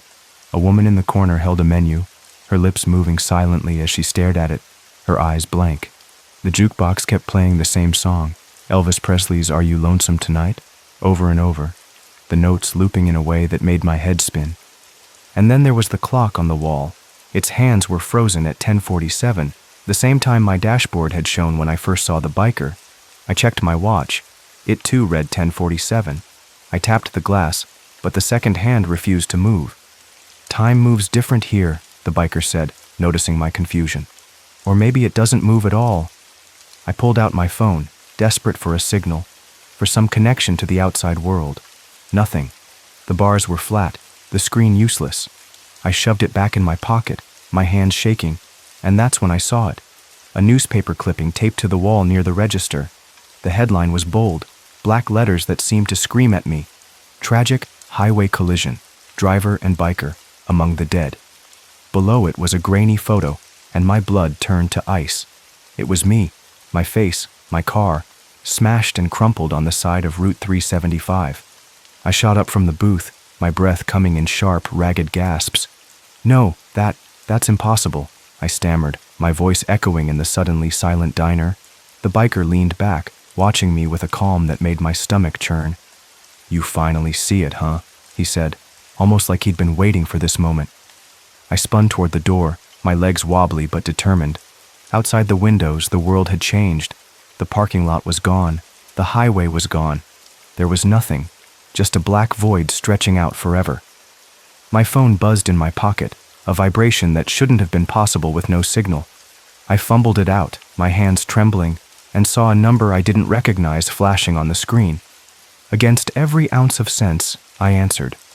A voice came through, distorted and crackling, like it was being pulled through static. "You found it at last," it whispered, and the words sank into me like a blade. The room tilted, my vision blurring. The customers were all staring at me now, their faces blank, their eyes hollow pits. The biker stood, shaking his head slowly. "You've been trying to leave for a long time," he said, "but you never do." The walls of the diner started to melt, peeling away like old paint, revealing an endless desert beyond. Sand stretched out in every direction, empty and lifeless. I didn't think, I just ran, shoving through the door with all the strength I had left. I stumbled outside, my shoes sinking into the sand, but when I looked up, I wasn't in the desert anymore. I was back on Route 375, standing on the shoulder of the highway. My car sat a few feet away, engine idling, headlights slicing through the dark. The dashboard clock glowed 10:47 p.m., the same time it had been when I'd first seen the biker. My chest heaved as I tried to make sense of it, my mind racing with questions I couldn't answer. Then I heard it, the low rumble of a motorcycle engine. I turned, my heart pounding so hard I thought it might burst, and there he was again. The same biker, the same Harley, pulling up beside me like nothing had changed. He stopped, resting one boot on the ground, and lifted his visor. My breath caught in my throat as I saw his face, my face, staring back at me. The same tired eyes, the same stubbled jaw, the same everything. He grinned, a crooked smile that sent a shiver down my spine. "Hey, buddy," he said, his voice steady and calm. "You look tired. There's a diner up ahead. Best coffee on this road." I stumbled backward, nearly falling. "No," I muttered, shaking my head frantically. "No, this isn't happening." The biker, the other me, just tilted his head, that same unsettling smile fixed on his face. "You say that every time," he said. "Every time?" I repeated, my voice hoarse with fear. "Every single loop," he confirmed. "You always run, you always fight it, but in the end, you always come back to Earl's." I turned to my car, determined to drive away, to escape whatever nightmare I'd fallen into. But when I reached for the door handle, my hand passed through it like smoke. I tried again, desperately swiping at the solid metal that somehow wasn't solid anymore. "That's not yours anymore," the biker said, his voice oddly gentle now. "It hasn't been for a while." I spun around, anger rising to replace my fear. "What is this? What's happening to me?" He climbed off his motorcycle and removed his helmet completely. Standing there, in the glow of the headlights, he looked exactly like me, but there was something different in his eyes. A weariness, a knowledge that I didn't possess. "You crashed," he said simply. "6 months ago. Right here on Route 375. You fell asleep at the wheel, crossed the center line, and hit a motorcycle head-on. The rider died instantly. So did you." I felt sick, dizzy with the weight of his words. "That's not possible," I whispered. "I'm alive. I'm here." "You're here," he agreed. "But not in the way you think. This—" He gestured to the road, the night sky, the distant stars. "Is the in-between, and Earl's is a waiting room of sorts." "Waiting for what?" "For you to remember, for you to accept what happened, for you to move on." I sank to my knees on the asphalt, the cold seeping through my jeans. If what he said was true, if I was dead, then what was the point of any of this? Why was I trapped in this endless loop? And who was he, this mirror image of myself? "I don't understand," I said, my voice breaking. "If I'm dead, then what are you?" He knelt beside me, his face, my face filled with a compassion I didn't expect. "I'm you," he said. "Or rather, I'm what's left of you. The part that remembers, that knows the truth. Every time we go through this loop, I try to help you see, to help you remember." "Remember what?" I asked, though deep down I already knew. "The accident," he said. "The moment everything changed, and suddenly, like a dam breaking, it all came flooding back. The endless drive through the desert, the fight to stay awake, my eyes growing heavier with each passing mile, the jerk of the wheel as I startled awake, too late to correct my course, the blinding headlight of an oncoming motorcycle, the sickening crunch of metal on metal, the world spinning, glass shattering, pain, bright and all-consuming, and then, nothing. "The biker," I whispered. "The one I hit. He was real." My doppelganger nodded. Stephen Wilbur. 42 years old, engineer from Las Vegas. He was heading home to his wife and kids after a business trip. The weight of it crushed me. A life cut short because I couldn't pull over and rest. A family destroyed because of my poor choices. And now we're both stuck here, I said, understanding dawning on me. In this loop, at Earl's. "It's not quite that simple," he replied. "Earl's exists for those who can't move on, for those who need to face something before they can leave." Stephen passed through quickly. He understood what happened. He forgave. I looked up sharply. He forgave me. He did. But you couldn't forgive yourself. So you stayed. And every night at 10:47, you drive this same stretch of road, fall asleep at the same wheel, and end up at Earl's, trying to make sense of it all. I thought of the strange customers in the diner, their blank faces and repetitive movements. And the others? Who are they? Like you, stuck, unable to move forward. Some have been there for decades. I stood up, my legs steadier now. "So, what happens next? Do I just keep looping forever?" He smiled, and for the first time it reached his eyes. "That depends on you." The motorcycle, my motorcycle now, I realized, waited on the side of the road. I approached it cautiously, running my fingers over the smooth leather seat. "I need to go back, don't I?" I asked. "To Earl's." "You need to face it," he agreed. "All of it." I climbed onto the bike, surprised at how right it felt. "Will you come with me?" He shook his head. "You know the way now. You don't need a guide anymore." With a nod, I started the engine, feeling its rumble vibrate through my body. I knew what I had to do. I had to go back to Earl's one last time. I had to face my guilt, my shame, my refusal to accept what had happened. Only then could I break free from this loop. The road unfurled before me like a black ribbon, the stars overhead impossibly bright. I rode with a purpose now, no longer lost or confused. When the diner's neon sign came into view, flickering in the darkness, I felt ready. I parked the motorcycle and pushed through the door, the little bell announcing my arrival. The waitress looked up, her smile unchanged. "Take a seat, honey," she said, just like before. "Coffee's fresh." But this time I didn't sit at the booth. Instead, I walked straight to the newspaper clipping on the wall. There it was, the story of my death, of Stephen Wilbur's death. But there was more to read now, details I hadn't seen before. Stephen had been an organ donor. His heart had saved a 19-year-old girl in Salt Lake City. His liver had gone to a father of 3 in Denver. Even in death, he had given life to others. I felt tears well up in my eyes. "I'm sorry," I whispered, touching the grainy photo of the crash. "I'm so sorry." "He knows," a voice said behind me. I turned to find a man I hadn't noticed before, sitting at the counter. He was middle-aged with kind eyes and a gentle smile. "I've been waiting for you to see it." I knew without being told that this was Stephen Wilbur. "I should have pulled over," I said, my voice thick with emotion. "I should have stopped somewhere to rest." "Yes," he agreed simply. "You should have. But you didn't, and we can't change that now." "How can you forgive me?" I asked, the question burning inside me.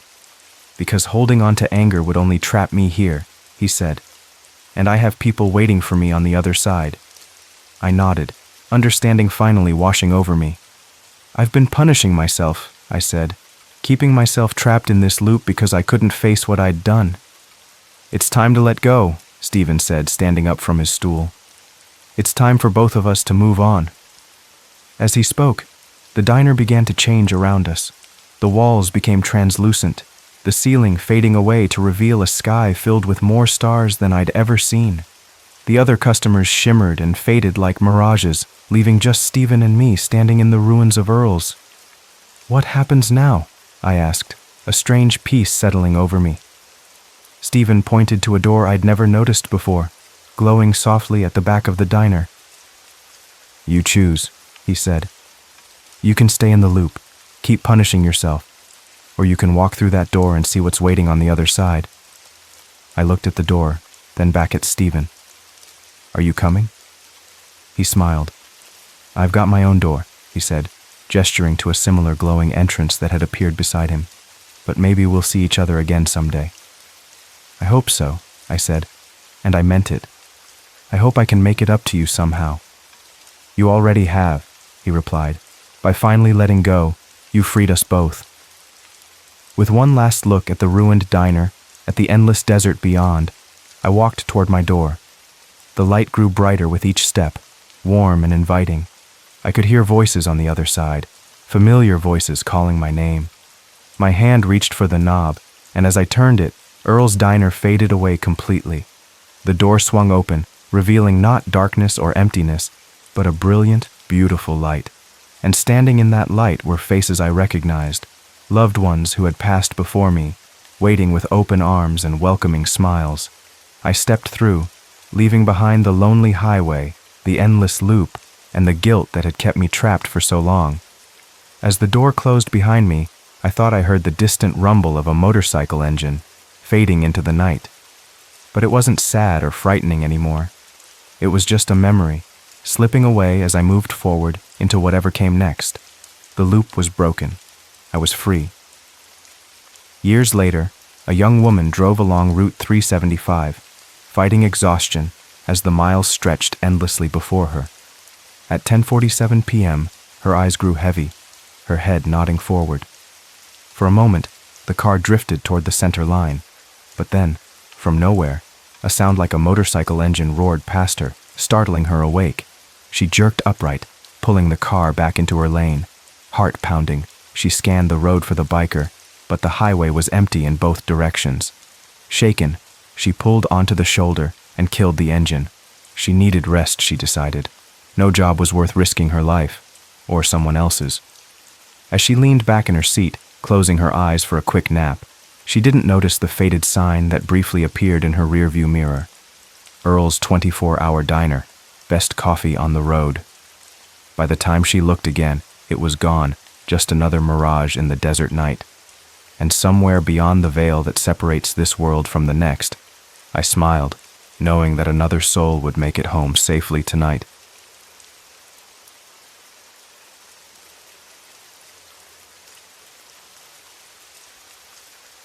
I didn't set out to find anything. I was just trying to get away. The divorce papers still sat on my kitchen counter back in Denver, the ink barely dry after 2 months. I remember staring at Catherine's signature, how it curved with finality at the end, a period to our 7 years together. The emptiness of my apartment had transformed from a welcome respite to a suffocating void. Every corner held memories, phantom conversations lingering in the air like stale cigarette smoke. At first, the silence felt therapeutic. No more arguments about career choices, no more passive-aggressive sighs about whose turn it was to do the dishes. Just peace. But peace, I discovered, has a way of rotting into loneliness when left unattended for too long. I needed motion, needed sky. One Tuesday morning in late March, I woke before dawn, made a pot of coffee strong enough to strip paint, and stared out my apartment window at the Rocky Mountains in the distance. They seemed to call to me, promising something I couldn't name but desperately needed. By noon I had packed my bags, just the essentials, clothes, my camera, a few paperbacks I'd been meaning to read, and my laptop. I loaded everything into my old Jeep Wrangler, the one Catherine always complained was too noisy for city driving. The irony wasn't lost on me as I turned the key and let the engine roar to life, drowning out the thoughts swirling in my head. I headed north with no destination in mind, just me, the road, and whatever lay beyond the next curve. Montana seemed as good a direction as any, somewhere with more trees than people, where the sky stretched wider than my problems. The first night, I stayed at a roadside motel just past the Wyoming border. The second day, I pushed further north, watching as civilization gradually thinned out. Cities became towns. Towns became occasional clusters of buildings, and those clusters eventually gave way to vast expanses of wilderness punctuated by the occasional farmhouse or gas station. Somewhere in Montana, past Helena but before Kalispell, I took a detour off Highway 287. I wasn't following any map or GPS suggestion, just instinct, a pull towards something less traveled. The landscape changed dramatically, becoming wilder and more secretive with each mile. The trees grew denser, leaning over the narrow road like they were sharing whispers about the stranger passing through their domain. There was a bite in the air despite spring having technically arrived. Montana seasons played by different rules, I supposed. The chill felt clean, though, purifying almost, as if it could freeze and shatter the baggage I'd brought along. I pulled over at a scenic overlook to stretch my legs after hours of driving. My back cracked in 3 places as I reached for the sky, breathing in air that tasted of pine and earth. That's when I saw it, a weathered wooden sign half hidden by overgrown bushes. Claymore Ridge, 14 miles. The lettering was faded, but there was something about it that called to me. I hadn't heard of Claymore Ridge before, hadn't seen it mentioned on any of the roadside maps or tourist brochures I'd absently thumbed through. Perhaps that was precisely its appeal, a place untouched by the world I was trying to escape. I got back in the Jeep and turned onto the unmarked road that led toward the sign. The pavement quickly gave way to gravel, then packed dirt. The trees closed in, creating a natural tunnel that swallowed all but the most determined sunlight. My Jeep's suspension complained about every rut and divot, but I pressed on, oddly compelled to see where this path might lead. Exactly 14 miles later, the forest receded enough to reveal Claymore Ridge. The town was small, smaller than I'd anticipated even. Just a collection of weathered buildings clustered around what passed for a main street. I counted a post office, 2 gas stations on opposite ends of town, and a diner with a neon sign proclaiming it as Millie's. A few houses dotted the hillsides surrounding the town center, their chimney smoke curling lazily into the afternoon sky. I parked outside Millie's, drawn by both hunger and the promise of local information. The bell above the door announced my arrival, causing several heads to turn briefly before returning to their conversations or plates.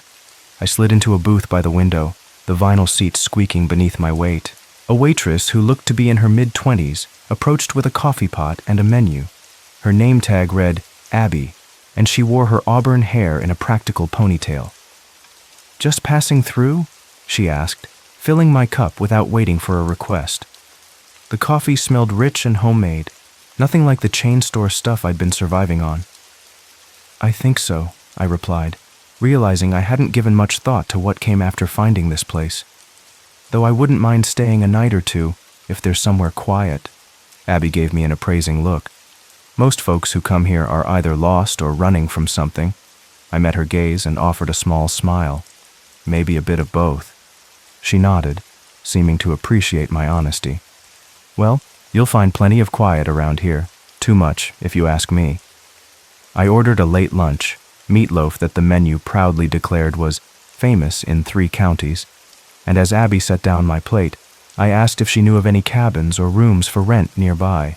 Her expression brightened. "Actually, my grandparents rent out a cabin by Dawson Creek. It's not fancy, but it's private. No one usually stays there this time of year," she said, pulling out her order pad and scribbling an address. "But it's peaceful. Too peaceful, if you ask me." Something about the way she emphasized "too peaceful" made me pause, but I dismissed it as small-town boredom. I thanked her, paid my bill with a generous tip, and followed her directions out of town and toward Dawson Creek. The road wound through dense forest for about 3 miles before I spotted the turnoff she'd described, a narrow dirt path marked by a simple wooden sign reading Dawson Creek Cabins. I followed it for another half-mile until the trees opened into a small clearing. The cabin looked like it had been lifted straight from a postcard or a rustic vacation brochure. Pinewood siding had weathered to a soft silver gray, complemented by deep green trim around the windows and door. A stone chimney rose from one side, promising warmth against the mountain chill. Large windows faced the forest, and beyond them, I could just make out the glimmer of Dawson Creek, which ran about 50 feet behind the structure. Even from inside my Jeep, I could hear the water murmuring, a soft, continuous sound that seemed to be telling secrets to the earth. It was hypnotic, almost musical in its rhythm. A small house stood nearby, and as I pulled up, an elderly couple emerged onto their porch.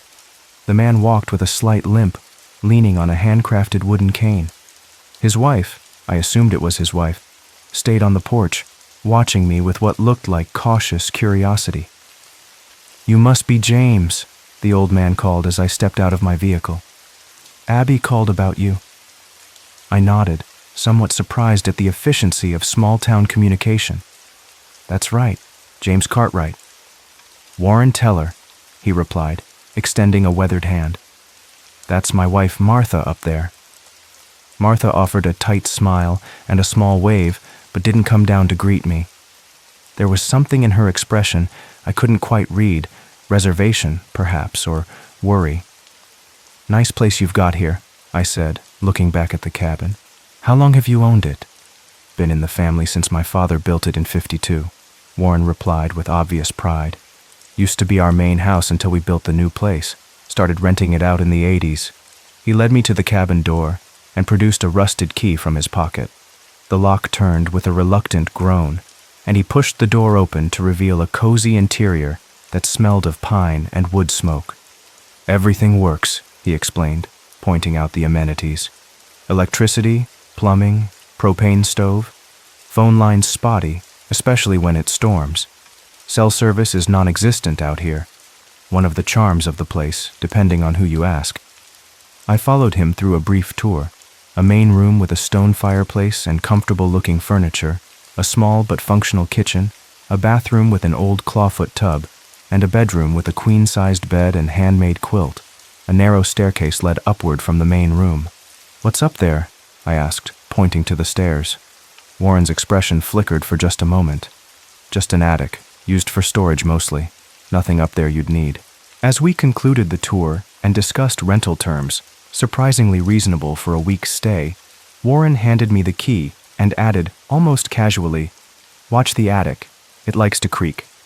I laughed politely, assuming it was just the kind of thing locals said to city folks. "Thanks for the warning." After Warren left, I brought in my bags from the Jeep and began settling in. I built a small fire in the fireplace, more for ambiance than necessity, and opened the windows slightly to let in the fresh air and the soothing sound of the creek.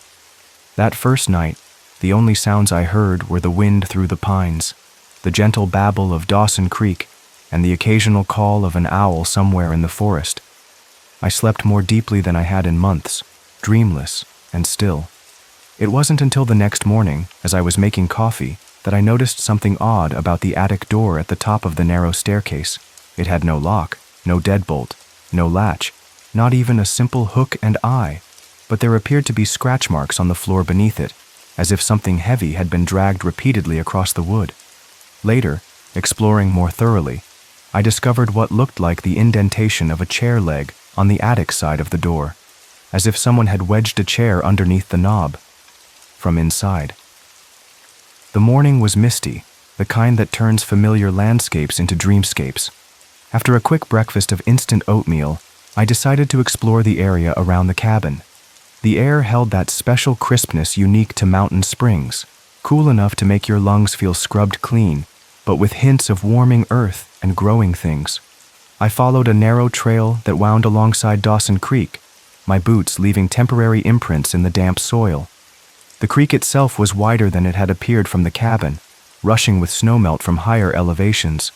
Its voice changed as I walked, sometimes a whisper, sometimes a laugh, occasionally something that sounded almost like words just beyond comprehension.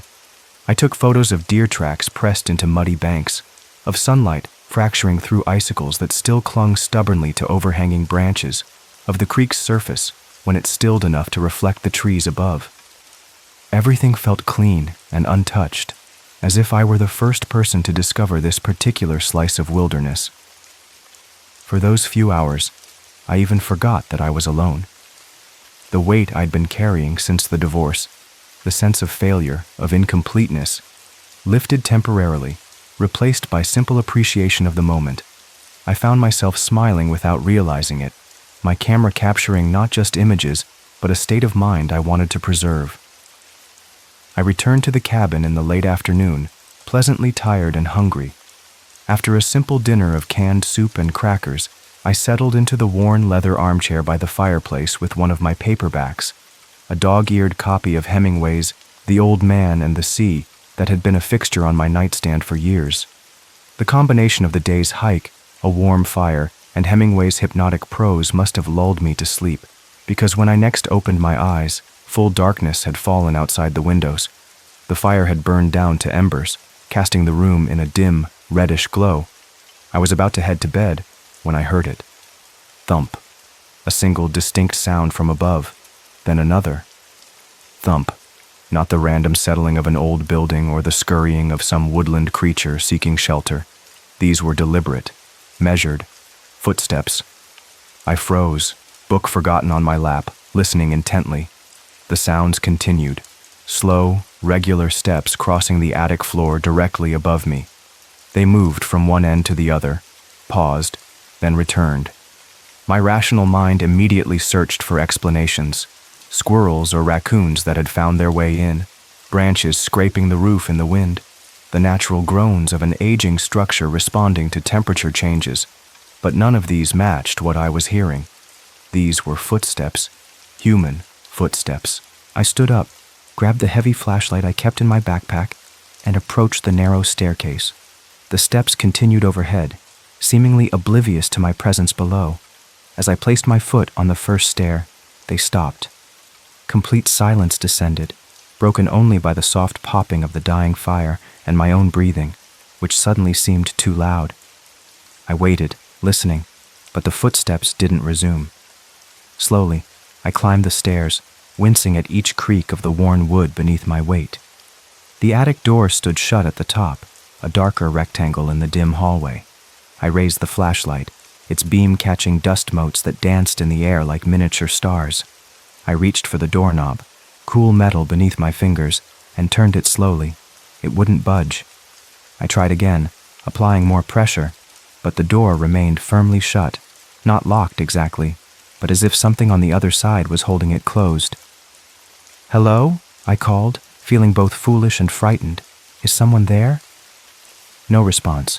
No sound at all from beyond the door. I considered forcing it open but thought better of it. This wasn't my home, I was just a visitor. And despite the rational explanations I kept cycling through, something primitive in my brain was sending warning signals, raising the hair on the back of my neck. I retreated downstairs, checked that all the windows and the front door were locked, and eventually went to bed, though sleep came fitfully. Each time I drifted off, I would jerk awake, certain I'd heard footsteps again. But the night remained quiet, as if the attic and whatever it contained were satisfied that I had heeded its warning. The next morning brought sunshine and birdsong, a stark contrast to the unease that had followed me into sleep. In the bright light of day, my fears seemed overblown, almost comical. Old houses make noise, that's just what they do, and my imagination, always active, had undoubtedly been influenced by the isolation and the unfamiliar surroundings. After breakfast, I drove into town for supplies and, I'll admit, human contact. At the general store, I casually mentioned to the clerk that I was staying at the teller's cabin. "Oh, by Dawson Creek?" the woman asked, her eyes widening slightly. "Not many folks stay there this time of year." "So I've heard," I replied. "It's quiet, just what I needed." She nodded, bagging my purchases with methodical precision. "Warren and Martha are good people. Been through a lot with that place." I paused. "What do you mean?" The woman glanced around, though the store was empty save for us. "Oh, just the usual troubles with an old property. Nothing to worry about." Her tone suggested otherwise, but she changed the subject before I could press further. On my way back to the cabin, I stopped at the teller's house, intending to ask about the attic door. Warren was outside, splitting firewood with surprising vigor for a man his age. "Morning, James," he called, setting down his axe. "Settling in all right?" "Mostly," I said, then described my experience the previous night. I was wondering if there might be animals getting into the attic. Warren's weathered face remained impressively neutral. "Could be. Old cabins like that. Sometimes critters find their way in. I'll take a look if you like." Actually, I tried to check myself, but the attic door seemed stuck. A flicker of something, concern, alarm, crossed his features. Probably just swollen with the damp. These old doors, they stick sometimes. Right, I nodded. But I thought I heard. I hesitated, not wanting to sound paranoid. It sounded like footsteps. Warren was silent for a long moment, his gaze drifting past me toward the cabin. Some things don't like being disturbed, he finally said. The same strange phrase I'd thought was a joke when I first arrived. When I pressed him for clarification, he just shrugged. Old houses have personalities. Best to respect them. I walked back to the cabin, perplexed, Warren's cryptic response doing nothing to settle my growing unease. Was he just a superstitious old-timer, or was there something about the cabin he wasn't telling me? I told myself he was joking, or crazy, probably both. But as I approached the cabin, something made me pause and study it from the outside. It looked innocuous in the daylight, charming even. Yet my eyes were drawn to the small, round window of the attic, and for a split second, I could have sworn I saw movement behind the glass, a shadow passing quickly out of view. It was gone so fast I questioned whether I'd seen anything at all. That afternoon, I tried to lose myself in reading and photography, but my attention kept drifting to the attic door. The more I thought about it, the more it bothered me. What was up there? Why did Warren seem so evasive? And why would a door have a chair wedged against it from the inside? By evening, curiosity had overcome caution. I broke the lock. It wasn't even a proper break-in. I brought a hammer up after breakfast the next day, determined to satisfy my curiosity once and for all. The rusted latch gave way with embarrassing ease, as if it had been waiting for just the right amount of pressure to surrender its post. The door swung inward with a low, pained groan that seemed to echo through the entire cabin. Dust spiraled through the air like smoke, catching the beam of my flashlight in glittering suspension. The attic was smaller than I'd expected, with a sharply pitched roof that forced me to hunch at the edges. A single round window, grimy with years of neglect, admitted weak sunlight that did little to dispel the gloom. The space contained only 2 items of note: a dusty trunk pushed against one wall and an old writing desk positioned beneath the window. But it was what lay on the desk that sent ice water coursing through my veins. A leather-bound journal, its cover worn but well-preserved, sat in a patch of sunlight as if deliberately placed there. No dust covered it, unlike everything else in the room. I approached slowly, as if the book might somehow sense my presence and skitter away. When I reached the desk, I gently lifted the journal and opened it to the first page. The blood drained from my face so quickly, I had to grip the desk to steady myself. Property of James Elliott Cartwright. My full name. The exact spelling, down to the double L in Elliott that people always got wrong. My name, in handwriting that wasn't mine. I sank into the desk chair, hands trembling, and began to read. At first it read like any old journal. The entries were dated from the spring of 2003, 22 years ago. The writer described the creek, the forest, the changing weather in lyrical, almost poetic language. I, seemed to find peace in the natural rhythms of the place, a respite from some unnamed turmoil. Then it got strange. About a third of the way through, the writer mentioned a breakup. Not just any breakup, a divorce. From a woman named Catherine. The same reason I had fled Denver, the same city, my Catherine. The entries grew increasingly disturbed. He described hearing footsteps in the attic when he knew he was alone, seeing reflections in the creek that moved independently of him, hearing voices calling his name at night, always just as he was drifting to sleep. "I'm not crazy," one passage read. "I know what I saw. When I looked into the creek today, my reflection smiled at me. I wasn't smiling. It smiled at me." The handwriting deteriorated as the journal progressed, becoming jagged and frantic. Dates were skipped, then abandoned altogether. The final entries spoke of the other James, who was trying to replace him, who watched him from mirrors and windows, whose footsteps he heard in the attic. With a growing sense of dread, I flipped to the last page. In handwriting so distorted it was barely legible. "He's here. He wears my face. I saw him outside the window. If you're reading this, run before he becomes you." I slammed the journal shut. Outside, the creek seemed to roar louder than before, its gentle murmur transformed into something urgent and threatening. I stumbled down the attic stairs, the journal clutched in my hand. My mind raced with explanations. A prank, a coincidence, a previous tenant with the same name who'd suffered some kind of breakdown. All plausible, all preferable to the alternative that hovered at the edges of my thoughts. But who would go to such lengths for a prank? The personal details were too specific. My name, my divorce, even Catherine's name. Could Warren or Martha have looked up information about me online? But why? What would be the point? I paced the cabin's main room, alternating between examining the journal and staring out at the now sinister trees that surrounded the property. The isolation that had seemed so appealing days ago now felt like a trap. The nearest neighbor was Warren and Martha, and I was no longer sure I could trust them. As daylight faded, my rational mind fought against growing paranoia. I forced myself to eat something, then tried to distract myself with one of my books. But the words blurred before my eyes, replaced by the frantic scrawl of the journal's final entry, "Run before he becomes you." I couldn't sleep. Every creak of the cabin's frame, every rustle of wind through the pines outside, sent my heart racing. I tried to convince myself it was a prank, someone playing with me. But who? The old couple barely remembered my name when I checked in.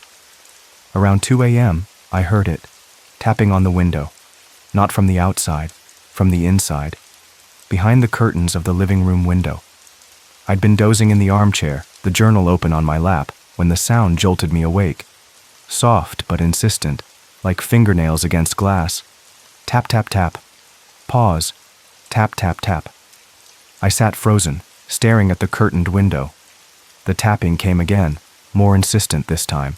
In one fluid motion born of fear and desperate need to know, I lunged across the room and pulled the curtains open.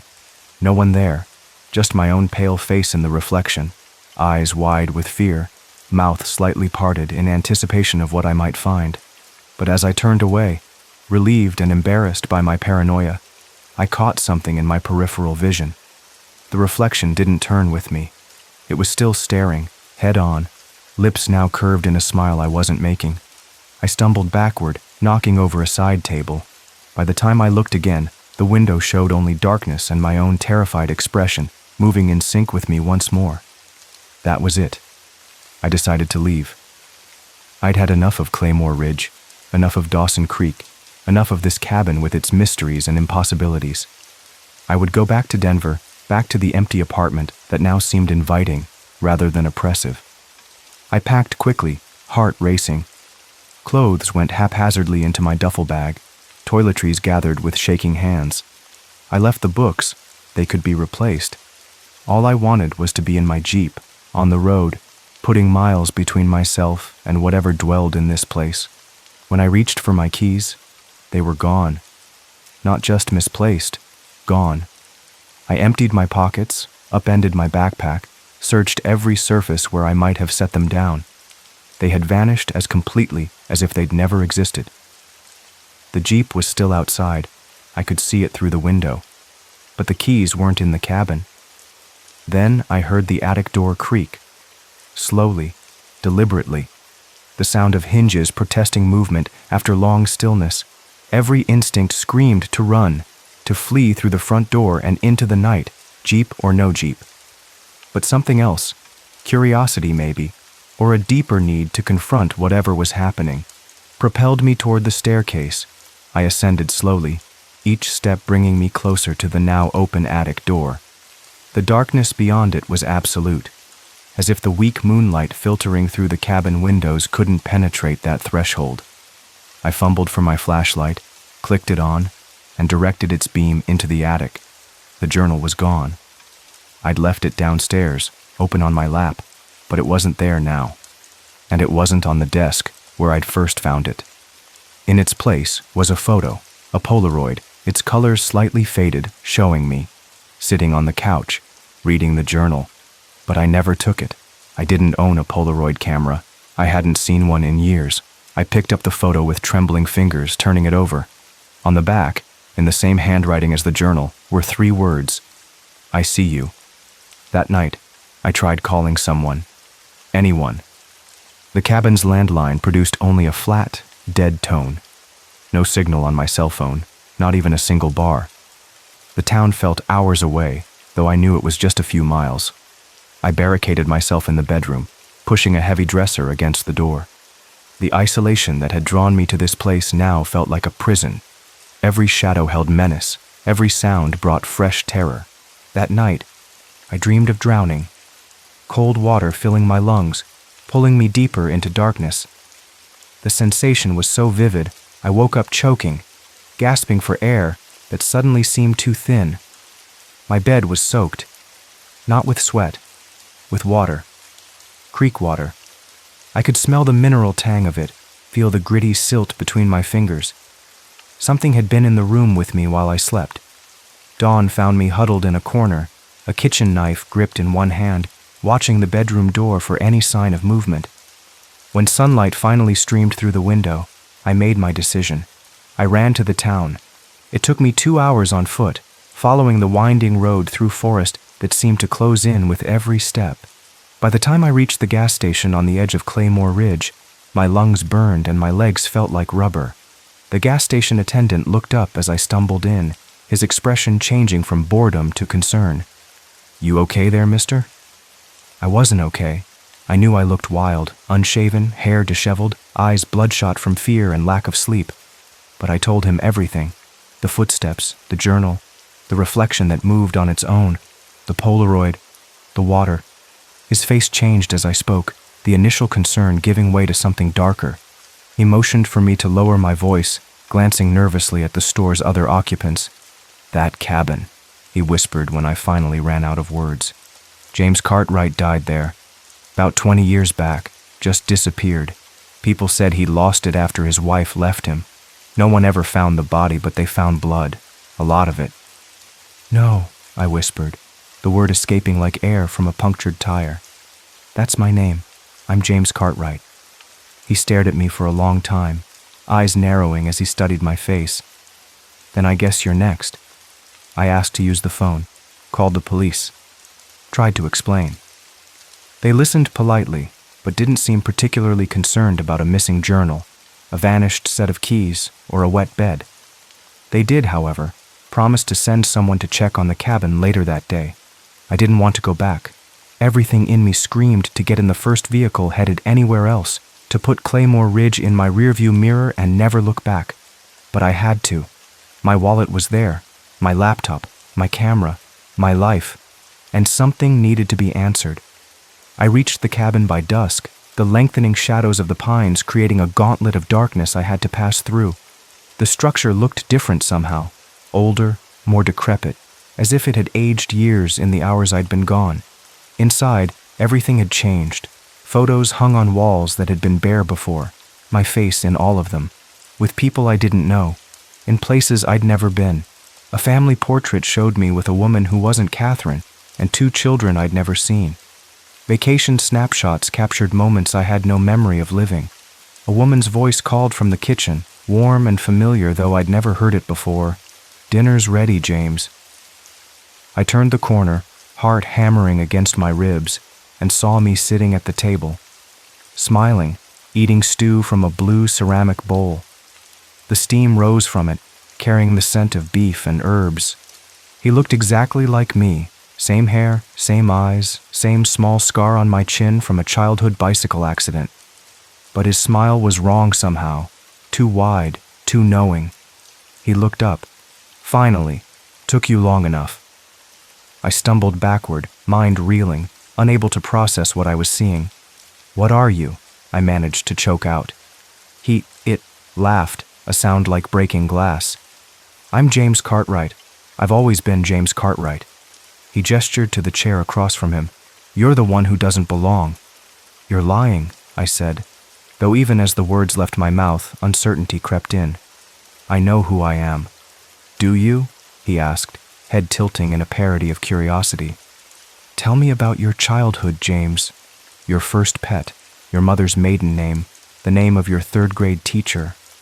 I opened my mouth to answer, but the memories that should have been at my fingertips felt suddenly distant, hazy, like photographs left too long in the sun. "You can't, can you?" His smile widened. "Because they're not your memories. They're mine. You're just borrowing them. For now." "What's happening to me?" I whispered. He leaned forward, his features suddenly fluid, shifting subtly in ways that defied explanation. Dawson Creek has a way of consuming people, replacing them. It's been happening for generations. The creek finds those who are lost, who are running, who have holes in their lives that need filling. It brings them here. Then it takes them. It becomes them. The journal ... Yes, the journal. I always leave one, a breadcrumb, a warning. Sometimes they listen, sometimes they don't. It sighed, almost sadly. You didn't. And the others? Warren? Martha? The people in town? Some know, some suspect. Most just accept that strange things happen near the creek. He stood, slowly circling the table toward me. It doesn't matter now. You're already changing, already becoming. I can see it in your eyes. I backed away, bumping into walls that seemed to shift and breathe. I'm leaving, now. Of course you are, he said, his voice suddenly echoing from multiple directions. That's what they all say. I turned and ran, bursting through the front door into the gathering darkness. But the forest that greeted me wasn't the one I'd walked through hours before. The trees stood too close together, their branches intertwining to form a canopy that blocked out the sky. The path that should have led to the road had vanished, replaced by thick underbrush and roots that seemed to reach for my ankles. And everywhere the sound of water, not just from the creek behind the cabin, but from all around, beneath the earth, in the air, inside my head. I ran anyway, crashing through branches, stumbling over rocks, gasping for breath that never seemed to fill my lungs completely. But no matter which direction I chose, I eventually found myself back at the cabin, as if the forest itself was folding around me, refusing all exits. On my third return, exhausted and bleeding from dozens of scratches, I collapsed on the cabin's porch.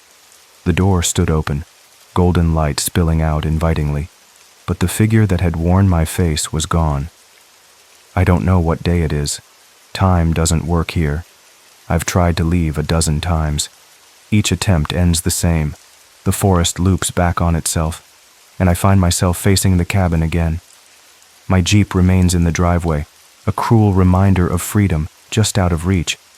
I can hear myself moving around the house, even when I'm sitting still.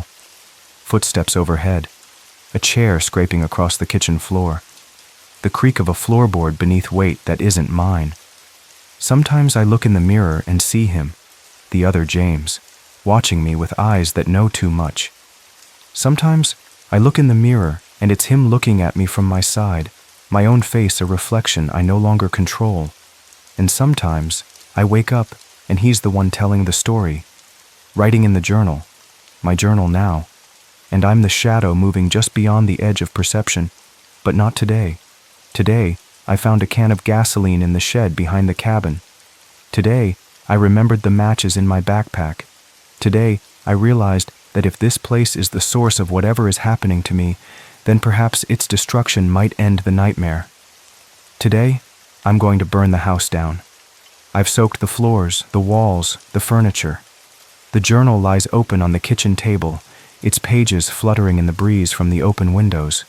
As if you're right, the story wasn't complete. Let me continue where I left off, its pages fluttering in the breeze from the open windows, as if eager for what comes next.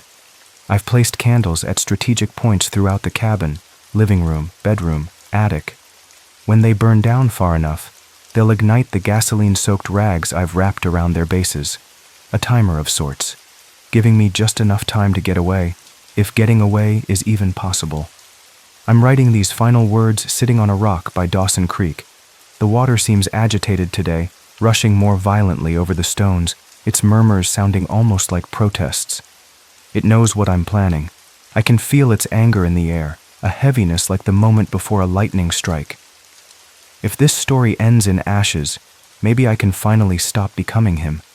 Maybe whatever holds me here will loosen its grip. Maybe this time, I get to stay me. The first tendrils of smoke are rising from the cabin now. Orange light flickers behind the windows, beautiful in its way, purifying. I should feel something, regret perhaps, at destroying someone else's property, but all I feel is relief and hope, dangerous, fragile hope. The fire grows quickly, hungrier than I anticipated.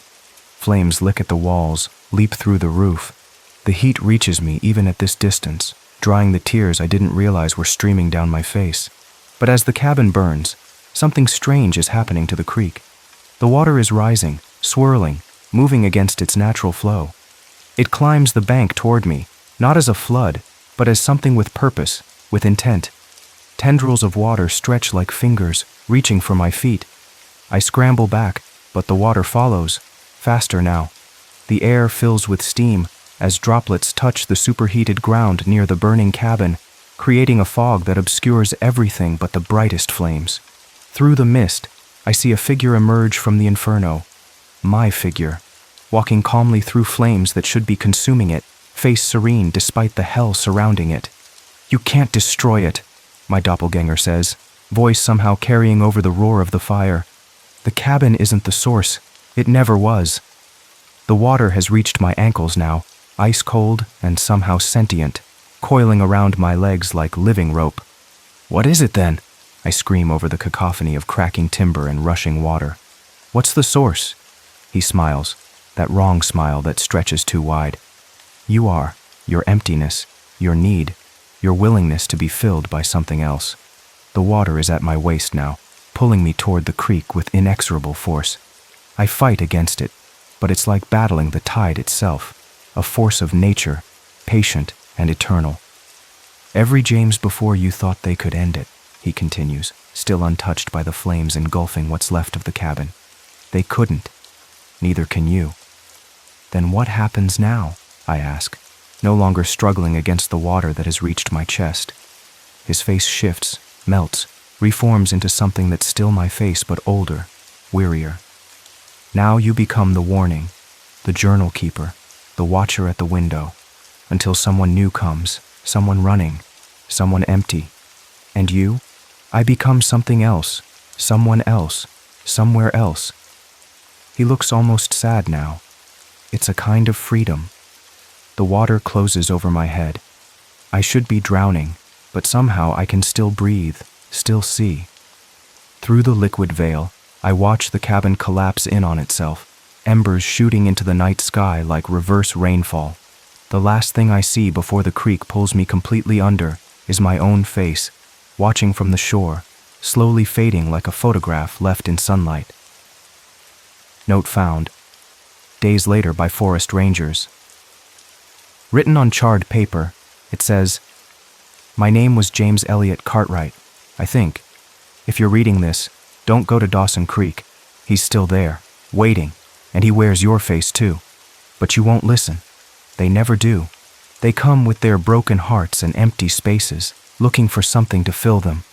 And the creek is always hungry. It whispered something to me as it took me. A secret, a truth. We're all just stories in the end. Tales told by water as it flows to the sea. This is my story. Now it's yours. I'll see you in the reflection." 3 weeks later, a silver Toyota pulls off Highway 287, somewhere past Helena, but before Kalispell. A woman sits behind the wheel, eyes red from crying, a wedding ring recently removed, leaving a pale band on her finger. She sees a weathered wooden sign half hidden by overgrown bushes. Claymore Ridge, 14 miles. Something about it calls to her. She turns onto the unmarked road, unaware of the water that runs beneath the earth, already whispering her name. At the edge of Dawson Creek, a figure stands watching, a man with familiar eyes and a smile that doesn't quite reach them. He holds a leather-bound journal in his hands, ready to begin the cycle again. After all, the creek is always hungry, and there are so many empty people in the world.